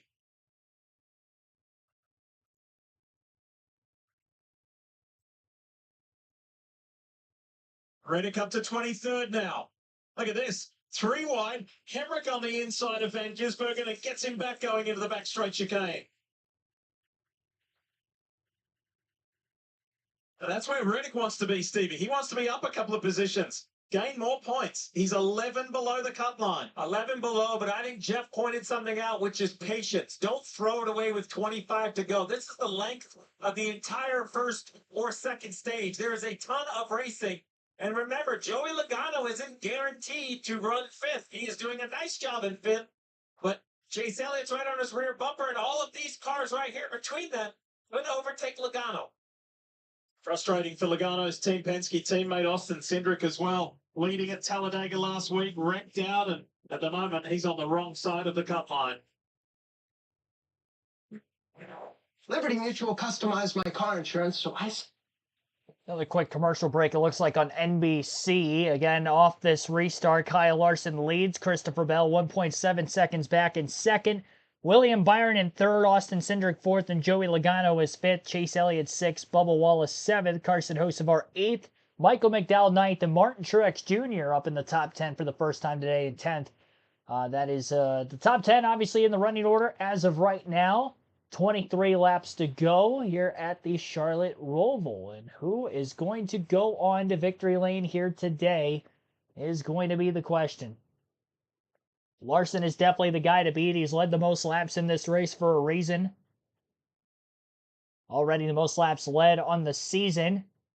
Had to lead 49 laps today to get to 1,600 laps led on the season. He's got a shot of doing that considering we have 23 to go, and he's currently at 39 laps led right now. So he's 10 more laps led away from 1,600 laps led. We still have some races this year where we have a lot of laps in a said race left. Obviously, Phoenix 312 in the finale, 500 at Martinsville. He just led over 400 laps at Bristol in the last short track race. So maybe there's a chance Kyle Larson could get to 2,000 laps led in the season. Last time he did that, he won the championship in 2021. He had 10 wins that year. He's got that total, so that's probably not going to happen. But he has a threat to win any given weekend.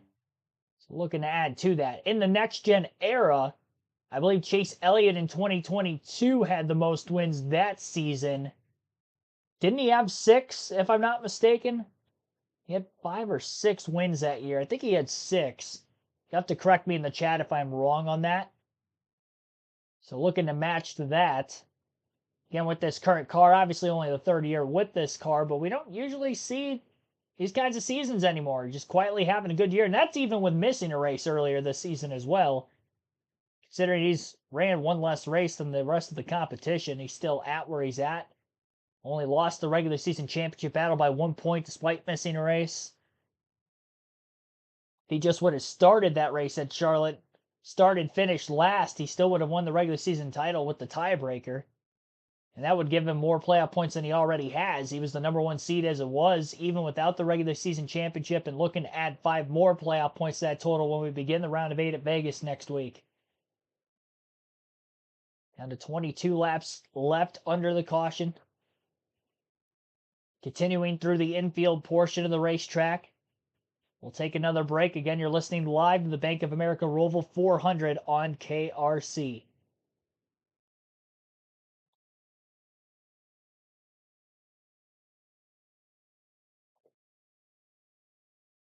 Chase Elliott, Joey Logano battle for 5th. Elliott on the inside, Logano on the top. Pass was attempted in turn 7, cleared in oval 1 and 2. Logano in line behind Elliott, going to back up the backstretch chicane and just concede the position as of right now.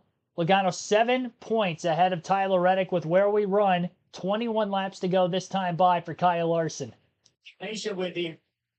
And even that move down there, it's an aggressive move, but I think it was completely fair. And Logano was smart about it as well. You cannot transfer yourself around if you get wrecked. I'll go back to prior to the playoffs beginning this year, prior to Atlanta Motor Speedway, and this man here, Joey Logano, in the Shell Pennzoil Ford, told us he relishes these opportunities to be in the playoffs. The bigger the pressure, the more he enjoys it. Well, that pressure is only doing one thing. It's only building, because there's just 7 points. He's 7 above. Tyler Reddick 7 below, but if he keeps losing positions and Reddick keeps gaining them, look out. This is going to come down all the way to the final, and Reddick was just told the 22 just lost a spot. Yeah, that only picks up the intensity. Tyler Reddick, I'll bet you $100 he's going to hang a left right here. It's been all day. Tyler's been pushing this issue.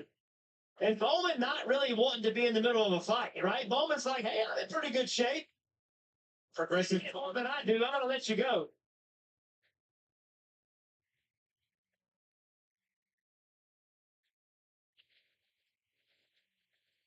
The comeback continues for the 45.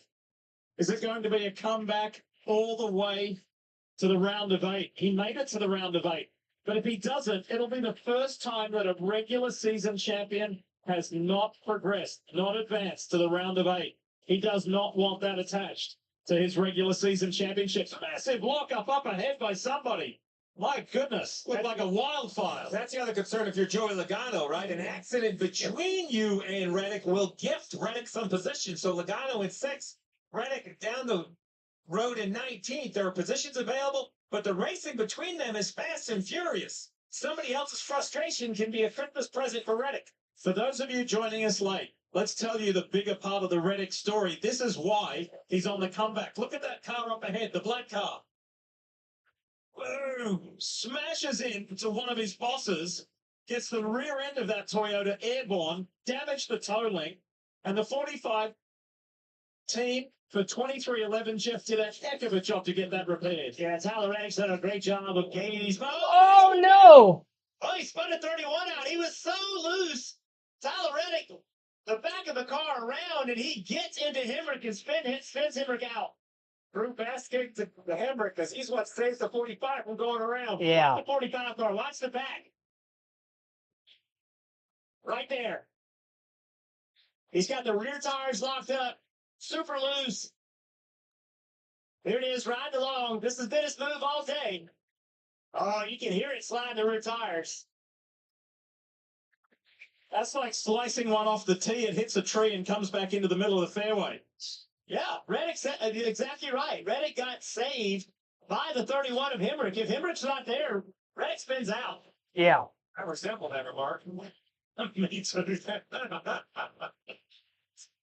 So we talk a lot about speed in NASCAR, and there are some racetracks we go to. Michigan comes to mind, Talladega, where it's breathtaking at the speed, but sometimes it's slower speeds and proximity that makes for a great recipe, and that's what Turn 7 has become. Our first gear corner that allow these drivers to just lean on one another. Look at the spots ahead of Reddick. Marty. Jeff, I can tell you, I was watching Michael Jordan when all that went down. He literally stood up on the pit box when that moment happened with Tyler Reddick. And yes, credit to the team, Lee. 8 different pit stops working on this 45 car. They finally gotten it in a manageable range. A moment ago, Billy Scott told him, listen, we're 4 out. But you don't have to gain all of those spots. Other people can get Joey Logano's seat. That's the point you were making a moment ago. It's not all on you to get those spots. Keep that in mind. I agree with that assessment, but I like the approach of go get them better. I think Tyler Reddick is a very talented race car driver. Now, maybe his crew chief is starting to see that slipping and sliding, and he's concerned he's too far over the edge. But I think Reddick can go get the points required. I'm good with this Tyler Reddick. Yeah. This is what Tyler Reddick is happy doing. He's an aggressive race car driver. He's comfortable. Let him do it. Well, you asked me at the top of the show, how do you race? Right, this is it. You earn a championship. You earn a spot in the next round. Tyler Reddick earned the regular season championship.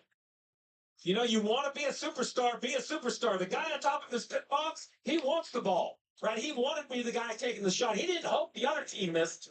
One of the things that Tyler Reddick likes to do each and every weekend before the race weekend starts, he goes around the track on a scooter and looks at the finer details of the track. Jeff, I wonder how often he looked and how much time he spent looking at turn 7, because it's been a signature turn for him today. I think as soon as all these race car drivers saw the layout, they saw it. They saw the opportunity. And then you just had to figure out how to take advantage of it. 18 laps left here in the Bank of America Roval 400. Nobody better today than the 5 of Larson. Kyle Larson coming around to get 17 laps to go here in the Bank of America Roval 400. The battle for the points in that final spot to get into the round of 8 is a lot tighter than I would have expected it to be today, and I would not have expected Tyler Reddick to be the driver to try to come from behind. But as you heard over the broadcast, the just overall comeback really from this entire 45 team to make the repairs necessary to allow for Reddick to try to drive his way through the field. Then the call to bring him onto pit road for 4 fresh tires and go to work. He restarted 26th. He is now currently in 17th. He has to finish within 7 positions of Joey Logano in order to advance. And as of right now, with him in 17th, Logano is in 6th. So the difference in points would be 4. He has to gain 4 more positions. Or Logano can start losing. Which as of right now, Logano's only about 0.6 of a second ahead of Bubba Wallace. That last lap, Logano ran an 85.997. Wallace was 0.2 quicker than Logano that last lap. So there is a chance Oh, my bad. Bubba ran at 86.7, not at 85.7. So Logano extended the gap. Might have been a hiccup on that last lap by the 23. AJ Allmendinger, since the restart, I believe, was 16th initially, and now he is up to 8th. He was in 3rd place initially when he had hit pit road, so he's got fresher tires as well. He's actually battling Bubba for 7th. Brad Keselowski on screen moments ago went for another spin. It looked like it was out of the backstretch chicane, or the bus stop there on the back straightaway, where his spin had taken place. Yeah, with just 16 laps to go, this thing is winding down very quickly.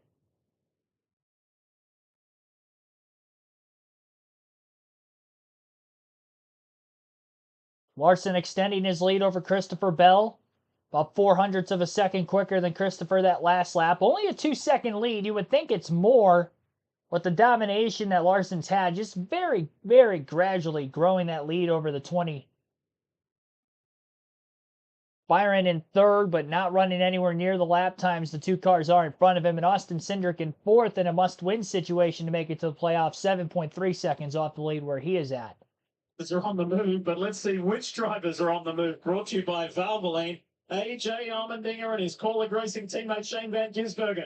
They're up 14 and 13 respectively after that late pit stop. Tyler Reddick is on the march as well, and that brings us to the most updated points scenario. Joey Logano is 2 above. Reddick is 2 below. Fellas, I think at the restart, Reddick was as much as 12 below, so he is coming. New tires and a lot of aggression.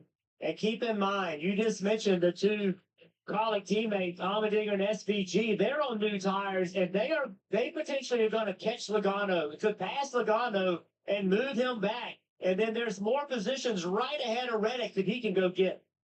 And if you're, Bowman or Hamlin, don't let the pressure of 8 or 9 lull you into or force you into a mistake. Just finish your race out. Well, that's one of the great variables, Jeff, isn't it? Is that you're not just racing other playoff drivers, you're racing everybody, and the non-playoff drivers have every right to get as high as they can in the race, and they're going to have to deal with Allmendinger and Van Gisbergen. Yeah, no doubt about that. It's what's awesome about these playoffs is everybody keeps racing, and Kyle Busch and that 8 car, he's trying to get a good finish. He's not worried about Tyler Reddick's championship quest. He's trying to finish out this year strong, and the whole field is like that. Let's give a shout out to Reddick's 2311 teammate, Bubba Wallace. Bubba's had a great day. The new dad, he's running 8th at the moment, sandwiched in between Allmendinger and Shane Van Gisbergen. Martin Truex Jr. is in 10th.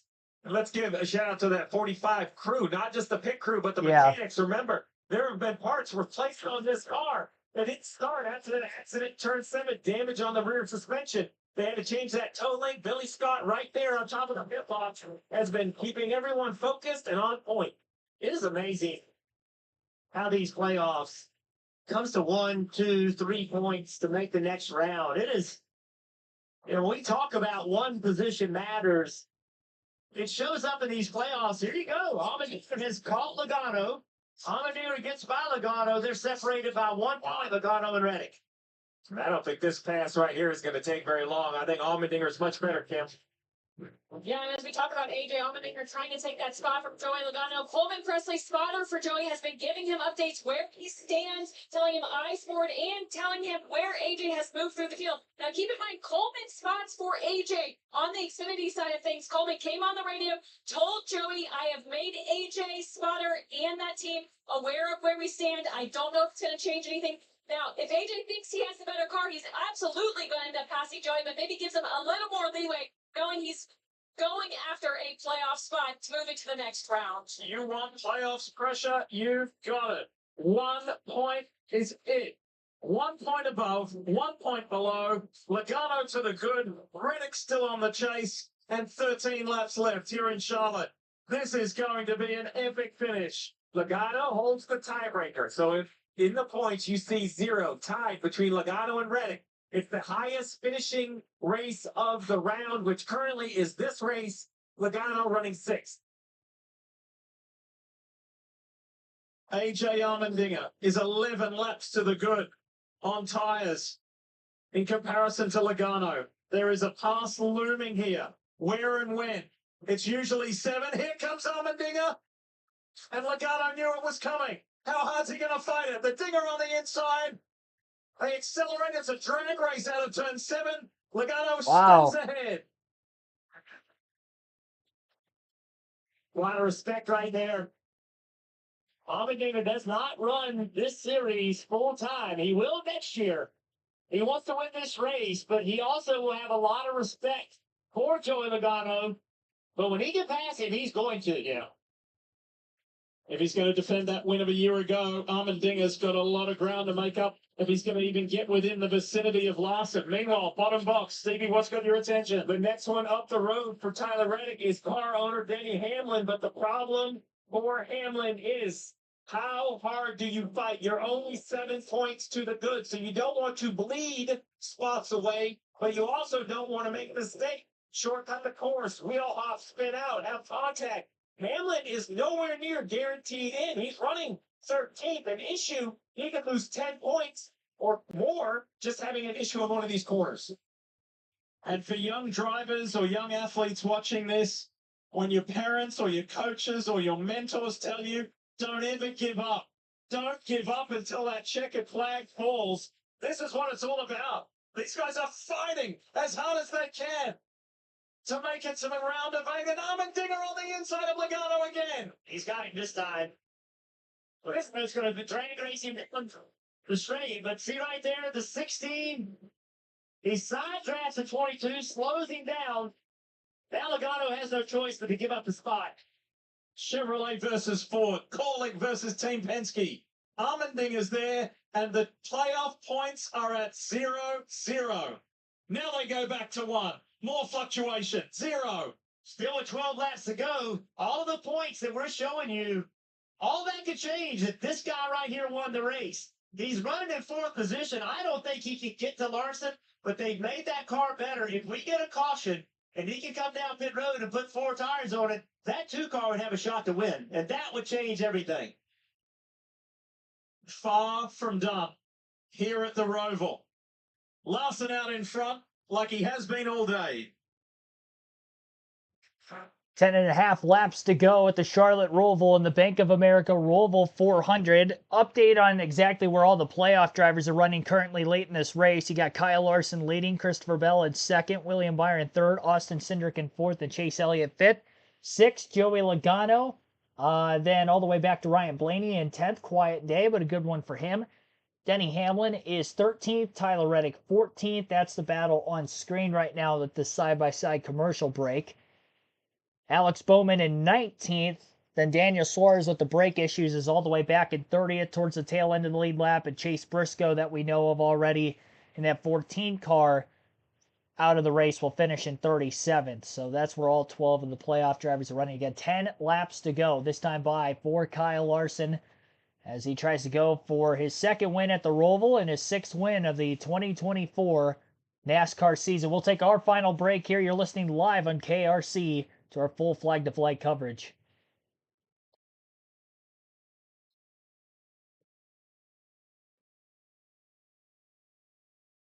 Again, Tyler Reddick has to finish within 7 positions of Joey Logano to advance into the next round. And Tyler Reddick currently in 14th, Logano 7th. We have a tie with where we are currently at.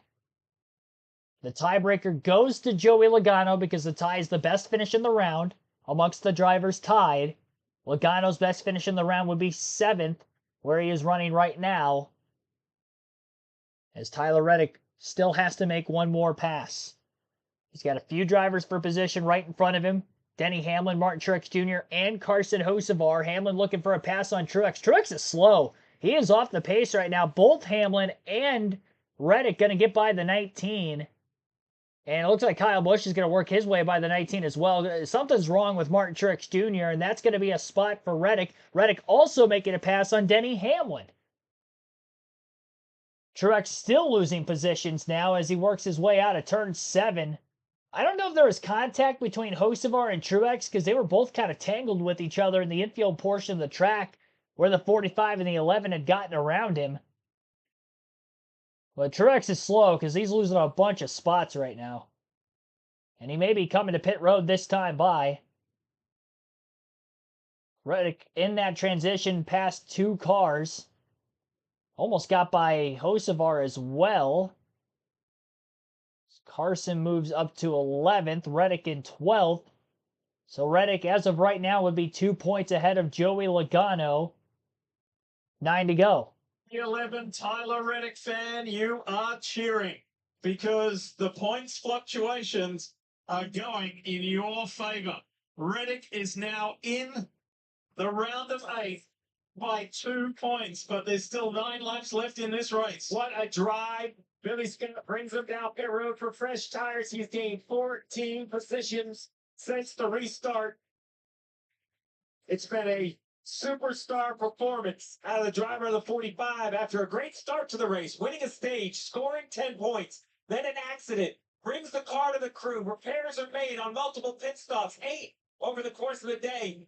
And then with the pressure of that guy sitting on your pit box, Michael Jordan, co-owner of 2311 Reddick, has methodically, not in a panic, methodically worked his way through the field, and at the moment, found enough points to advance. But will it continue? Will we stay green? Reddick credited a much better chemistry with his pit crew team coming into these playoffs. He said, I spend as much time with them as I can. We work out together. We really gelled. We're very cohesive.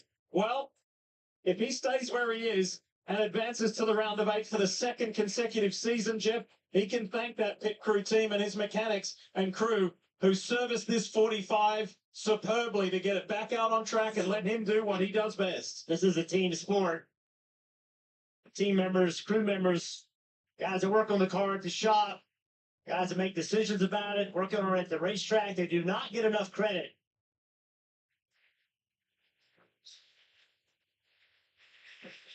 And this is the moment he had to pass the boss. Remember, he hit the boss right at this point earlier in the race where he got the rear end of the 45 airborne. It was a massive hit.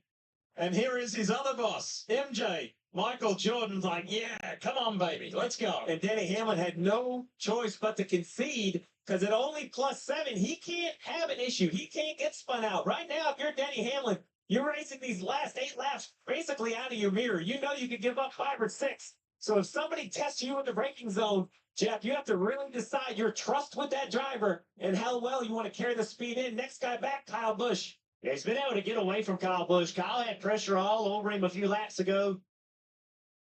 Denny paying attention to what's in front of him. But I got to tell you, I got to give Denny Hamlin a ton of credit. He is an experienced race car driver, a future Hall of Famer, but the pressure has been on. And last week at Talladega, he looked like he was in trouble. Big wreck, ended up with a good finish, and then coming to a road course, and they have not been good on road courses at all this year. But when it counted, Denny Hamlin has stepped up today. Here comes Shane Van Gisbergen, that WeatherTech Chevy. The 13. He got turned around earlier, had to make up a bunch of positions, pitted on the same lap as his teammate AJ Allmendinger, which was lap 82. And then now he's fighting Joey Logano for 7th place. Started on the pole in Cup for the first time earlier today. And he'll be full-time next year with Trackhouse in a 3-car effort.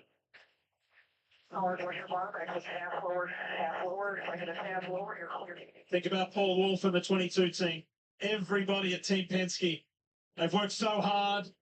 Last week didn't do them any favors. That's the point. They've really done nearly everything they could do. Obviously, there's still room for improvement. He's running in the 7th position, but 17 points scored in the stages, right? Running inside the top 10. It hit the Roval may look like kind of the final chance of these guys advancing, but it was the 33rd place finish at Talladega and the 14th at Kansas. He just didn't have enough momentum in the first 2 races to allow, they kind of left it all on the Roval was the problem. Oh, watch this right here. All over the rear bumper. And he and Cindric both can look at Talladega. Remember, Cindric essentially leading the race. Logano running 4th, 5th in that range with only 4 to go, and the largest wreck ever in NASCAR's history. They both got into it, and that put them in a bad spot.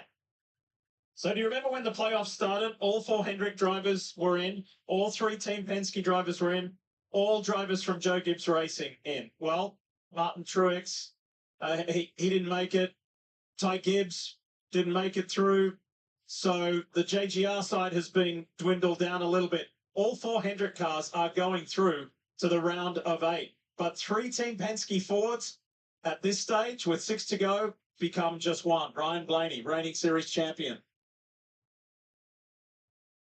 What a day for the 45, Marty. They've got a tale to tell. Yeah, it's not over yet, as Billy Scott keeps reminding Tyler Reddick. And let's put this into perspective. It's been a miserable playoff so far for the regular season champion, Tyler Reddick, who had just 1 top 10 coming into this race here this weekend. But an inspired drive by him. And you have to wonder, Jeff, is this the regular season champion that we saw in August and September? The guy that's going to show up for the rest of the playoffs? It goes to show how important the regular season championship really is, because if Tyler Reddick didn't win that regular season title, he would be below Logano on points as of right now. Those additional 15 playoff points are going to bail him out. He is currently +4. Obviously, that is assuming that this race stays green to the checker. We're down to about 4.5 laps to go now as Kyle Larson leads this race. He's still got about a 2.6 second advantage over Bell. Him and Bell pretty much been trading lap times back and forth through the remainder of pretty much this entire green flag run. Larson got out to about a 2.5 second lead. He sat on it at that point. And Christopher Bell is doing everything he can to try to reel the 5 car in, just unable to do so. William Byron in 3rd place is about 9.8 seconds off the lead, and then 11.1 seconds back is Austin Cindric in 4th. Now, if for some reason we were to get a caution in the late going, and we do see a lot of overtime restarts, I feel like, in NASCAR nowadays, if we did have a caution and Austin Cindric got to victory lane, he goes from row 2 on the restart to the race win, then Reddick would have to gain 4 more points on Denny Hamlin to get in front of the 11 car, or 5 more positions to get Bowman behind him as well, because there's a 1 point difference between Hamlin and Bowman. So if we stay green to the finish, it's pretty much set that it'll be Blaney, Elliott, Bowman, Hamlin, and Reddick getting the final 5 spots. But obviously, restart looming.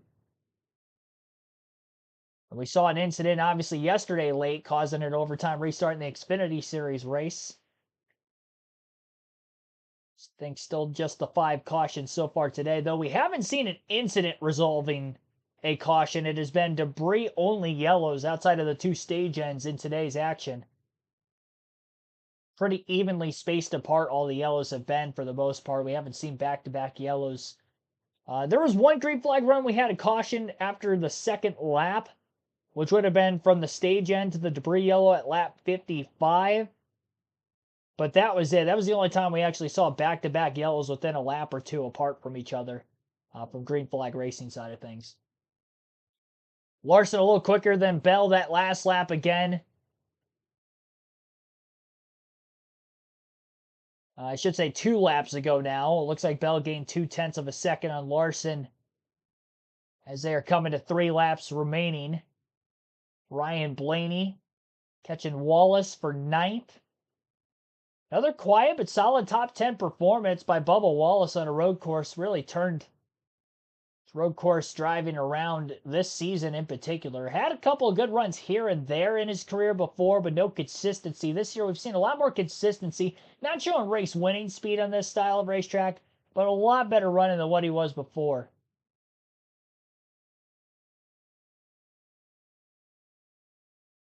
Kyle Busch is closing in on Denny Hamlin. Hamlin doesn't want to give this spot up again in case we do get another restart. And also, if we did get a caution as well, AJ Allmendinger and Shane Van Gisbergen have slightly fresher tires than the leaders in 6th and 7th place. So chance AJ catches Chase Elliott for a top 5 and 5th. He's about 1.3 seconds behind him. Last lap, AJ had an 85.8 to Elliott's 86.0, so really he's only a couple tenths quicker a lap. It's going to be tough for him to get to him. A little bump by Blaney to the back of the 23 car. All that did was kind of push him forward down in turn 7. And now it's going to be a lot harder for Blaney to try to catch him in these final couple laps of the race.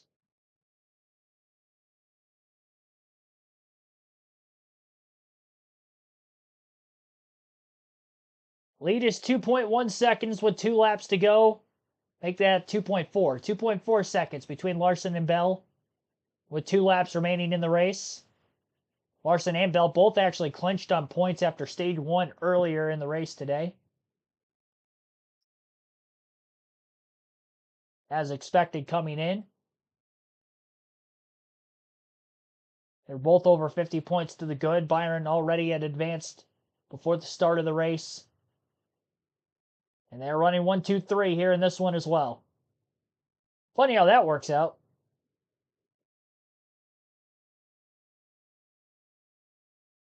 Kyle Larson going to match Chase Elliott as the only other multi-time winner at the Charlotte Roval in the 7 races here. So just between the two of them taking over half of the victories at this racetrack. Larson just really managing his gap now. He doesn't have to push as hard as he can anymore. And that's why Christopher Bell has closed that gap over the last several laps. The lead down to 1.8 seconds. White flag in the air. 1 lap to go for Kyle Larson. He's got a lap car right in front of him, Daniel Suarez in the 99. He's having some brake issues earlier in the day. I would imagine that'll probably concede his position if Larson gets close enough to him.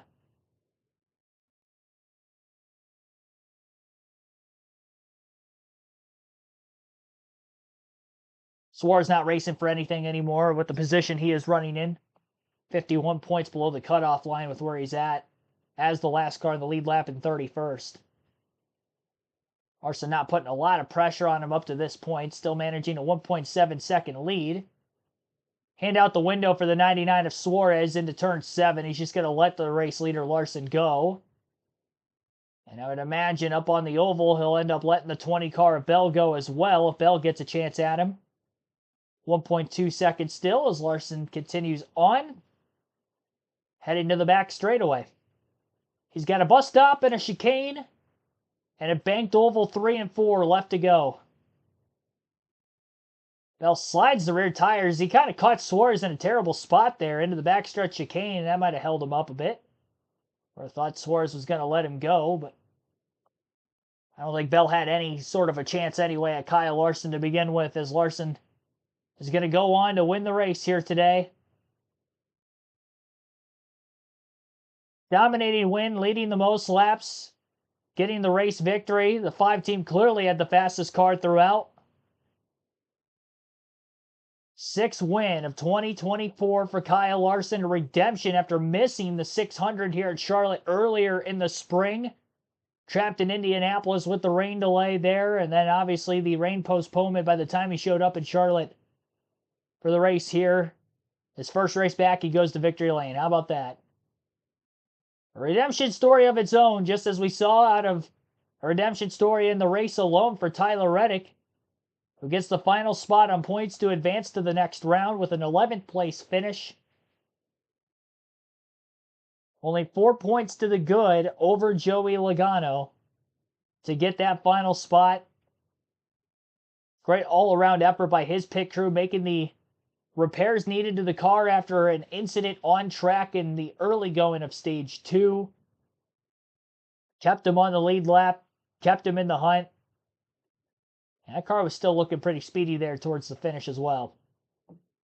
3 hours and 2 seconds total time on this race today as we finish under the regulation length of 109 laps. Just under 250 miles. Average race speed today, 82.38 miles per hour. Margin of victory, 1.5 seconds for Kyle Larson over Christopher Bell. It might have felt like a lot more than that, though. Dominating win for Larson as he goes on to lead the most laps, as I mentioned. 62 laps led. He led 3 different times. He was the only driver to lead more than once. And also for Kyle Larson, he has now eclipsed 1,600 laps led on the season. He had to lead 49 laps today to get to that mark. And again, he led for 62. Second place finisher Christopher Bell led just 1 lap during green flag pit stops. AJ Allmendinger led for 14 laps earlier in the race. From the pole, Shane Van Gisbergen led for 21. Tyler Reddick, who won stage 1 and advanced to the next round. Also huge for that stage win, too, earlier in the race. That extra 10 points. Again, with the 4-point advancement, gave him that buffer. Incident followed right after that in traffic, and again, advances to that next round. Alex Bowman, who won stage 2, also led for 5 laps. And those were the 6 drivers to lead at least 1 lap in the race today. 8 lead changes total as well. And again, 5 cautions, 3 for debris, 2 stage yellows. Stage yellows at lap 25, lap 50. Debris cautions at lap 35, 55, and 80. 2 of them in stage 3, 1 in stage 2. Stage 1 went caution free.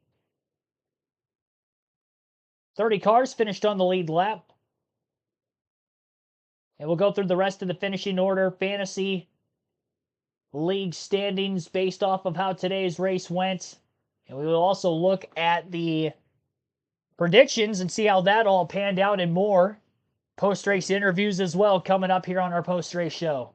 Turn to be able to celebrate with Dad and go collect the checkered flag. And what a win. This team finished the first round of the playoffs with a dominant win at Bristol. They finished the second round of the playoffs with a dominant win here at the Charlotte Motor Speedway at the Roval. Hey, Kyle, special delivery from Audrey. Here you go, checkered flag. How about that? This moment for the Larson family. Boy, let's talk about this win for you guys. How was this to have a non-pressure packed day for you? Yeah, no, it's really it's the first time in my playoff career I've not been like close to the cut line, so it was good to kind of have a little bit stress-free of a weekend, and I think the first time I've been here without crashing, maybe besides the other time we won. So good weekend.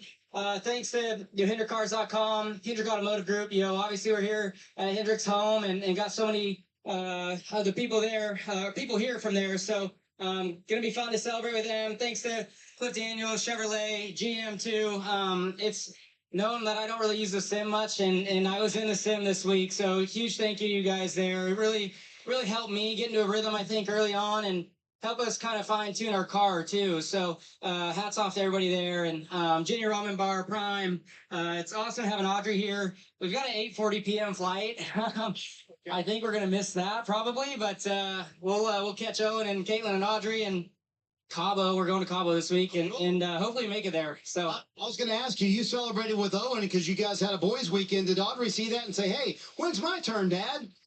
Actually, well, yeah. So, I mean, it's great to have Audrey here, but the reason why we're here is Owen was off racing this week in Oklahoma with Caitlin and Cooper, and Audrey had a baseball game yesterday, so we had to stay here for that. But it's always fun getting to hang out with your kids and getting to have these special moments. So I know she was jealous to see Owen at Bristol, and glad to have this moment with her. Kyle Larson wraps up the round of 12 with a big win here at the Charlotte Motor Speedway at the Roval, Dave Burns. And Marty, Tyler Reddick advances. Came in on the plus side, won stage 1, and then your team had to recover from what happened in stage 2. I think you get the big air award in stage 2.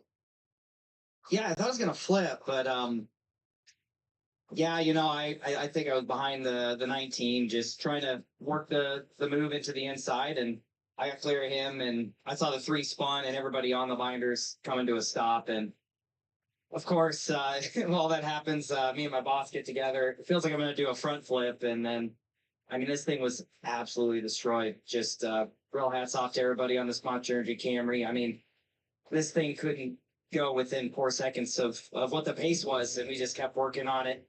And we made it a lot better for stage 3. So this is how this place can be sometimes, but it's really nice to pull stuff. You know your guys and girls so personally. By the way, there's a guy you know pretty well too. Bo coming to join the party here. When they jump onto the car, they're working with hot parts. They're throwing parts everywhere, trying to beat the clock. What's that like for you? It's tough, but I mean, you just got to stay calm. You got to stay focused. In those moments, man, it's so easy to lose track of what you can control. And just, I knew we had to, I mean, either way, I was going to drive the car as fast as I could, and it just worked out for us. This thing was able to get back up through the field and get us to the good side of the cut line. Great job today. After the team put the car back together, Lee, the driver, passed cars, did what he needed to do, gain the points, and move on to the round of 8. Oh boy, at times that must have been Sure, we'll get more interviews on the other side of the commercial break. NBC is currently going on, so we'll go through the finishing order real quick. Kyle Larson is, again, your race winner today. Christopher Bell finishes in second. William Byron third. Austin Cindric fourth. Chase Elliott finishes fifth with the top five. AJ Allmendinger in sixth. SVG from the pole finishes in seventh. Joey Logano in eighth. Bubba Wallace ninth. And Ryan Blaney rounds out the top 10. Tyler Reddick in 11th, Carson Hocevar 12th, Kyle Busch 13th, Denny Hamlin 14th, and Michael McDowell 15th. 16th, Ricky Stenhouse Jr., Chris Buescher 17th, 18th for Alex Bowman, Todd Gilliland 19th, and Zane Smith 20th. Harrison Burton 21st, Martin Truex Jr. 22nd, Josh Berry 23rd, Brad Keselowski 24th, Daniel Hemrick 25th, and Ryan Preece 26th. 27th, Justin Haley, Kaz Grala 28th, Ross Chastain 29th, and Josh Bilicki last car in the lead lap in 30th. One lap down for Daniel Suarez in 31st and Noah Gragson in 32nd. 2 laps down for Austin Dillon in 33rd. And everybody from 34th on back DNF. 5 DNFs total today. Eric Jones finishing 34th. John Hunter Nemechek 35th. Ty Gibbs 36th. Chase Briscoe 37th. And Corey LaJoie 38th. We went through the other race stats already in this one. So now we'll highlight and take a look at how the pre-race predictions ended up. My race win pick today was William Byron. He ends up finishing in third. Top 10 run, solid run. Obviously, he was a must-have pick as well. Christopher Bell, another must-have, ends up finishing in second place. And Tyler Reddick, close to a top 10, finishing 11th. He did win a stage today, so 2 for 3 in the must-haves. On the sleeper picks today, I had Carson Hocevar getting the top 10. He was 12th at the end of this race. He was top 10 in the final run, but then Blaney Reddick ended up passing him over the final 10 laps. So a little bit wrong on that side of the things with him. But the other 2 sleepers were kind of obvious ones for me. I thought they could have been contenders for the win. That being AJ Allmendinger and Shane Van Gisbergen. They finished 6th and 7th, so 2 for 3 there. And on the don't haves list, all 3 finish outside the top 10 today. And pretty deep in the field at that. Brad Keselowski, 24th, was the highest finishing of them. Daniel Suarez a lap down at 31st. Chase Briscoe, DNF, finishing 37th. He was out of the race back in stage 2. So 3 for 3, 7 for 9 on the predictions total this weekend. I'll pat myself on the back. That's a good week. Going into the round of 8 of the playoffs, Kyle Larson will regain the number 1 seed and an additional 5 playoff points for winning this race today as well. He'll be 33 points above the cut line when we go into Vegas next week. Christopher Bell will be plus 13 points, plus 10 for Tyler Reddick, and plus 4 for William Byron is going to be the last driver above the cut line.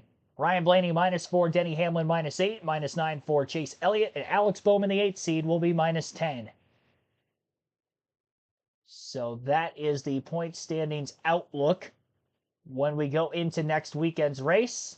Fast forwarding on the broadcast a little bit, I had to pause it to get the point standings review to you guys. Here is Joey Logano with Kim Kuhn on pit road. Of the playoffs won't advance to the Logano eliminated, of course. Feels like you guys put everything on the table. A top 10 finish. You were the highest stage points earner.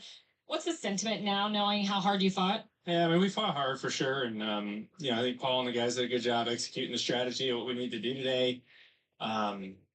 Just didn't get quite enough there at the end. Fell off a little bit too much that last run. And honestly, the 45 and the Tyler and his guys did a good job driving up through the field and scored more points. So it's hard to think about Richmond a little bit right now. But I guess the positive of it is we're in the Owners' Championship, so we can confuse all the fans from here out about drivers and owners championship. The money's in the owners, so we'll keep fighting for the money. You talked about not having enough there at the end. I was listening to your radio, Coleman giving you updates, telling you where Tyler was.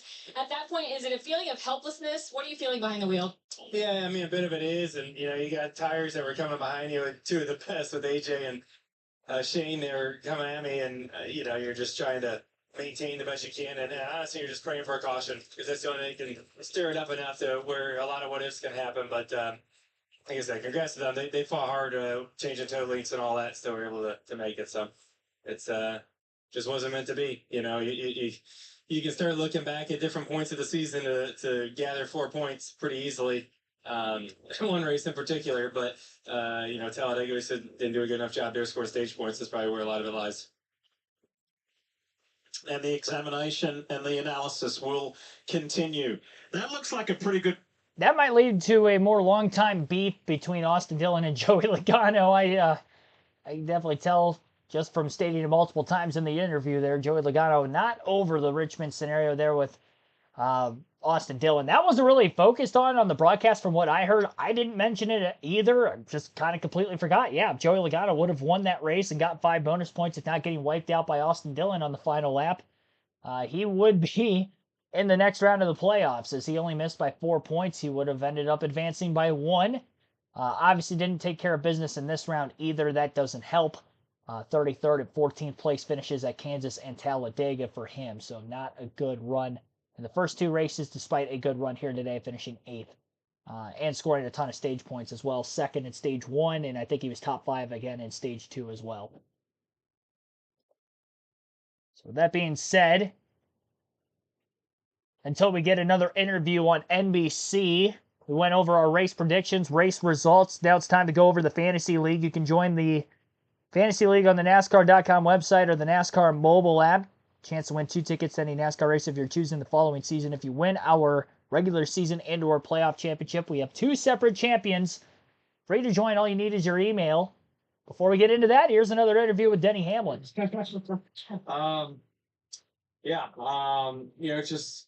It's such a tough spot to be in when you're kind of up like we were, because the only thing that really can hurt you is a really detrimental day. So you can't be as aggressive as you really want to, but you can't believe a bunch of track position either. So great job by this whole Sport Clips team. Chris Gabehart, the team just did an awesome job of keeping us in it, and luckily we were able to come away with top 15 there.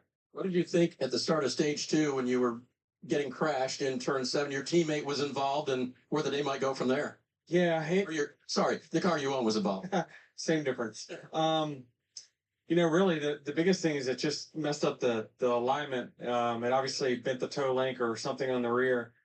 So we lost some car speed there with that, but just glad it didn't have a detrimental outcome to the day. But now these tracks coming up, now we race.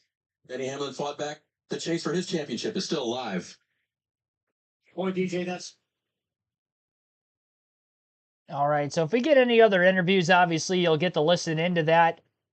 Going over my fantasy team here, first and foremost, all the drivers, all 5 of them finished in the top 8 for me. I had SVG. He finished in 7th. AJ Allmendinger finished 6th. Joey Logano, most stage points of any driver today, and finishes in 8th. Kyle Larson wins the race, and William Byron finished 3rd. So great run there. I would have had Tyler Reddick in my garage. And technically, I actually left 2 points actually in the garage because Reddick outscored Byron by 2. But considering where Reddick was at middle of the race, obviously that's why I made that decision. Bonus points, I had Cindric over Briscoe, Logano over Suarez, Reddick over Elliott, Bell over Bowman. Got 3 of the 4 correct. The only one that wasn't correct was Chase Elliott's not beating Tyler Reddick today, so 30 of the possible 40 bonus points. Go over more in the Fantasy League. Got to rewind it just a little bit here as we got an interview also with Chase Elliott on pit road. The point Jeff Burton was making towards the end of the race. Yeah, for sure. Really, really proud of everybody at Hendrick Motorsports to have 4 of the last 8 standing. I think is an extremely amazing achievement, and I hope that everybody over there is really proud because that's a hard thing to do. Me personally, really proud of our group for fighting through. For us to position ourselves where we did at the end of those stages and get back to 5th, it's not a win. Obviously, I'd love to win the race, but that I was pretty proud of that effort and that result. After the day we had, and just always. We had to take the points, totally understandable. But you put yourselves in a bad spot and it's an uphill battle. So it's been, this whole round has been an uphill battle, but it's been fun and glad to be moving on. I think you get to the round of 8 and really it's anybody's ball game. So I'm ready to get going. Could be Chase Elliott's ball game, Kim. And Ryan Blaney moves on, looking to defend his title this year. As you look at this round, what was the strength of the team, and what can you carry over into the round of 8? Yeah, I thought the strength of our team was, we put a really good run together at Kansas and finished well, got a lot of stage points. So I was super proud of that effort. It allowed us to have a little bit of wiggle room from getting wrecked at Talladega. And we were still in a decent spot to come to today and just have a good race and kind of do the stage point game, and that part's nice. They just super sketchy when you got to restart 30th. You're just hoping not to knock the nose out of it and wreck. But appreciate everybody on this 12 car. They didn't let last week bother them. They just moved on and understood the focus was for this week, and that's what they do great. So appreciate 12 boys. Discount Tires, great to have them on the car. Menards, Ford Performance, Ford Motor Company, Rash Shapes Engines, Dex Imaging, Advanced Auto Parts, Body Armor. Really appreciate what they do, and I really look forward to the next 3 weeks. I think they line up for us, so hopefully we can go execute really well.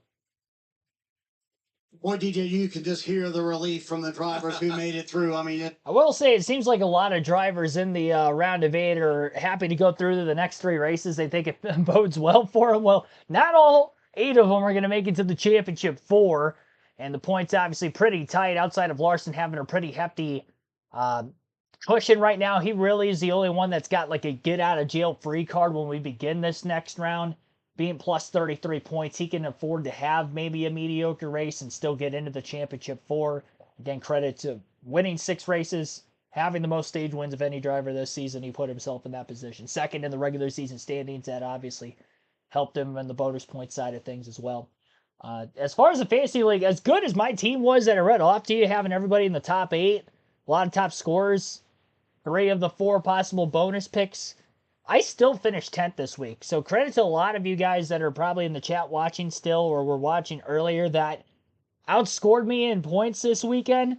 Very competitive league this week. Frank T26 wins with 249 points. I think last week's winner at Dago with that big one, we only had like 160-something points being the winner. So over 80 points of a difference there. Hercules Harrigan by 1 point finishing in second this weekend. P-Shat Motorsports finishing in third with 247. Tied for third, in fact, with CRN Corona, also at 247 points. 246 points for the Plow V3, rounding out this week's top 5. Looking to see you Frank T26 had on his team. Obviously, he would have had a good team, too, considering I was 10th and I had top 8 drivers. He one-upped me a little bit. He had Austin Cindric on his team. Also had AJ, Shane Van Gisbergen. Obviously, Cindric ended up finishing in 4th. Chase Elliott, top scorer for points overall today, ends up finishing in 5th. Joey Logano in 3rd. I mean, honestly, though, I had... How many points did I have? I finished in 10th with 235 points. I only lost by 14 points. It's kind of weird that I had the guy that won the race and finished 3rd. And still had the top 8, and yet I still lost by 14. Obviously, he went 4 for 4 in the bonus pick, so he outpointed me by 10 off of that alone. I guess I did leave 2 points in my garage with Reddick being down there. I guess that's the only thing I can think of. That would have been 2. I don't know where the other 2 would have came from. Because we pretty much had about the same team. Probably just the difference in points between having Elliott, who scored the most points today with a 5th place finish, versus what Byron and Larson did today. Obviously, Byron sacrificed a lot of stage points, I know, today. So his points today was basically off of the race finish result alone, because he didn't have to worry about making it into the next round. He was advanced coming into the race. So definitely ended up helping him, taking Chase Elliott. I had to go for those points and got a top 5 finish, too. So, again, most points of any driver here this afternoon, Chase Elliott. I believe the race broadcast is over. Still got to catch up to the raw, not the raw feed, but the live broadcast. I believe they're pretty much going to be done with the broadcast. From here on out, they're now at the end of their scheduled air window. So only thing we have to do now is go over the lineup for next weekend. The Truck Series will be off yet again. So back-to-back weeks off for them. NASCAR Xfinity and NASCAR Cup Series will be headed out west to Las Vegas Motor Speedway. Our start time with the practice and qualifying for the Cup Series will be later Saturday afternoon, 4:30 p.m. Eastern start time. Doubleheader next Saturday with the live commentary. Again, Cup Series practice qualifying, 4:30 p.m. Eastern, with practice qualifying on that stream immediately following. And that's because the Xfinity race doesn't start until prime time on the CW. That will be at 7:30 p.m. Eastern Saturday night. So we'll have a doubleheader there. Again, 4:30 Eastern. Cup Series, practice qualifying Saturday. 7:30 p.m. Eastern Saturday, Xfinity race.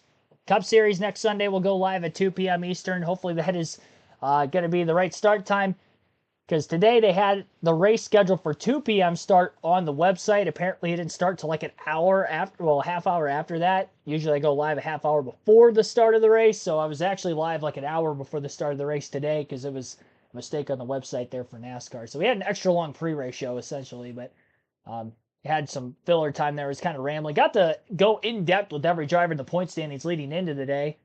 And I was right that all 8 of them that came in above the cut line did end up advancing through. I did also mention my bold prediction. Hamlin was going to only make it by single-digit points despite being plus 30. I had him as the last driver in. He was the second to last driver in because he was still technically 3 points ahead of Reddick.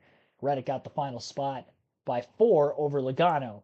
And I figured Logano wouldn't make it close. So I was pretty close on the prediction side of things for the points. Did get all 8 right. My preseason or pre-postseason championship 4 picks, all 4 are still in it. I had Larson, Bell, Blaney, and Reddick, with Bell being my champion.